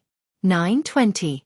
Xueqi finally couldn't hold back anymore, and he took out his cell phone to give Bai Lian a call. The library. When Zhang Fulai arrived, only Zhang He was sitting at his seat, flipping through a book in a sullen manner. He simply reached out and knocked leisurely on Zhang He's desk. Zhang He looked up, somewhat expressionless. Bathroom. Zhang Fulai withdrew his hand, his gaze always carrying a nonchalant aloofness when he looked at people. Bai Lian had gone to the bathroom without her cell phone, which lit up on the desk. Zhang Fulai immediately spotted Teacher Qiu's call. He was the one who single-handedly facilitated the matter with the Xueqi Calligraphy Association, and he knew who Xueqi was. Bai Lian was supposed to attend the Calligraphy Association today but hadn't gone. Zhang Fulai glanced at the incoming call and directly cut it off. Why are you here? Bai Lian, who had just finished washing her hands, came out, wiping her fingers with a paper towel in a leisurely manner, and spoke in a lowered voice. Zhang Fulai didn't speak, he just coolly glanced at Zhang He. Zhang He angrily made room for him. Zhang Fulai sat down, his hand lightly resting on the desk, and spoke indifferently. I was driven out by the people at the institute. Deep in the mountains of Xueqi. CRFS Dark Matter Research Institute. He-1 was observing particle collisions, using machinery to search for the decay products of strange atoms when he suddenly sneezed and muttered, I hope it's not someone thinking of me. No reply to WeChat messages, and no answer to phone calls. Qiu Zhuzheng's brow furrowed. 9:25. Director Su didn't dare to urge Qiu Xueqi and couldn't help but look towards Ren Qian for help. Ren Qian took 2 steps forward and said with a smile, "Teacher Qiu, let's go in and wait. It's almost the auspicious time." "All right," said Qiu Xueqi, holding his cell phone, but his frown did not relax. As he stepped over the threshold, the receptionist came forward with the sign-in book and handed it to Qiu Xueqi and the director of the Culture and Tourism Bureau. "Director Su, we'll still need your help with the Calligraphy Association in the future," Ren Qian said smilingly to Director Su. The Xiangqing Calligraphy Association was the bridge for communication with Beijing and Jiangjing. Director Su wanted to ingratiate himself with the Ren family, and Ren Qian also wanted to get on good terms with Director Su, a mutually beneficial relationship. His name was further down the list. Qiu Xueqi scanned it and saw that everyone on the first page had arrived, and almost everyone on the second page had too, except for one unchecked box. Suddenly realizing something, Qiu Xueqi flipped back to the first page and looked down the list of names. Bai Lian's name was missing. Why is there one person missing? Where's Bai Lian? Qiu Xueqi asked the receptionist coldly. The director of the Culture Bureau, who was looking out the door, was startled by the question, "What happened?" He hadn't examined it closely before and now took the sign-in sheet from Qiu Zhuzheng's hand. Indeed, Bai Lian's name wasn't there. Director Su was taking care of people involved in the opening ceremony. Being Ziyang Cheng's chief planner for this event, he hurried out from the commotion and quietly told Qiu Xueqi to lower his voice. Ren Qian also faintly heard the name Bai Lian. Ran Wanxian lowered her head, sipping at her tea, masking the contempt in her eyes. The Secretary-General calmly glossed over the incident. Ren Qian looked at Ran Wanxian for a while, holding his teacup, and ultimately chose not to meddle too much. "The media journalists are all here," Director Su glanced at the lobby, gesturing for Qiu Xueqi to speak more quietly, then explained, "I didn't know Bai Lian was one of yours. I was the one who crossed out the name by mistake. Let's talk about this later." Qiu Xueqi suddenly knew why Bai Lian wasn't answering the phone or responding to messages. She was someone who had never intended to compete, who went to Jiangjing for the Xiangqing Calligraphy Association slot only to return and have her name crossed off by some inexplicable people. "Did she come by this morning?" Qiu Xueqi asked just one question. Director Su hesitated, glanced at the Secretary-General, and then nodded. Qiu Xueqi took a deep breath, restraining his composure, resisting the urge to smash the sign-in sheet into Director Zu's face. He pulled out his phone and turned to leave the place. "Teacher Qiu, Teacher Qiu." Director Su was panic-stricken. Qiu Xueqi was the second most important figure for this opening ceremony, next only to Ren Qian. The Calligraphy Association's future talent acquisition would largely depend on Qiu Zhuzheng's reputation. How could he leave? Both Ren Qian and Ran Wanxian saw Qiu Xueqi leave, and at this point, they could no longer pretend not to notice. Ren Qian stepped out. "Why is Teacher Qiu leaving?" Director Su was also frustrated. "Director, isn't Teacher Qiu being too frivolous? I said I accidentally crossed out a name, and if he still wants someone to come in, I could in a few days." "Frivolous?" The director of the Culture and Tourism Bureau interrupted, glaring at Director Su, then verbally lashed out, "Cross out just like that? With just one stroke, you crossed off an applicant's name, and you think you have such insight?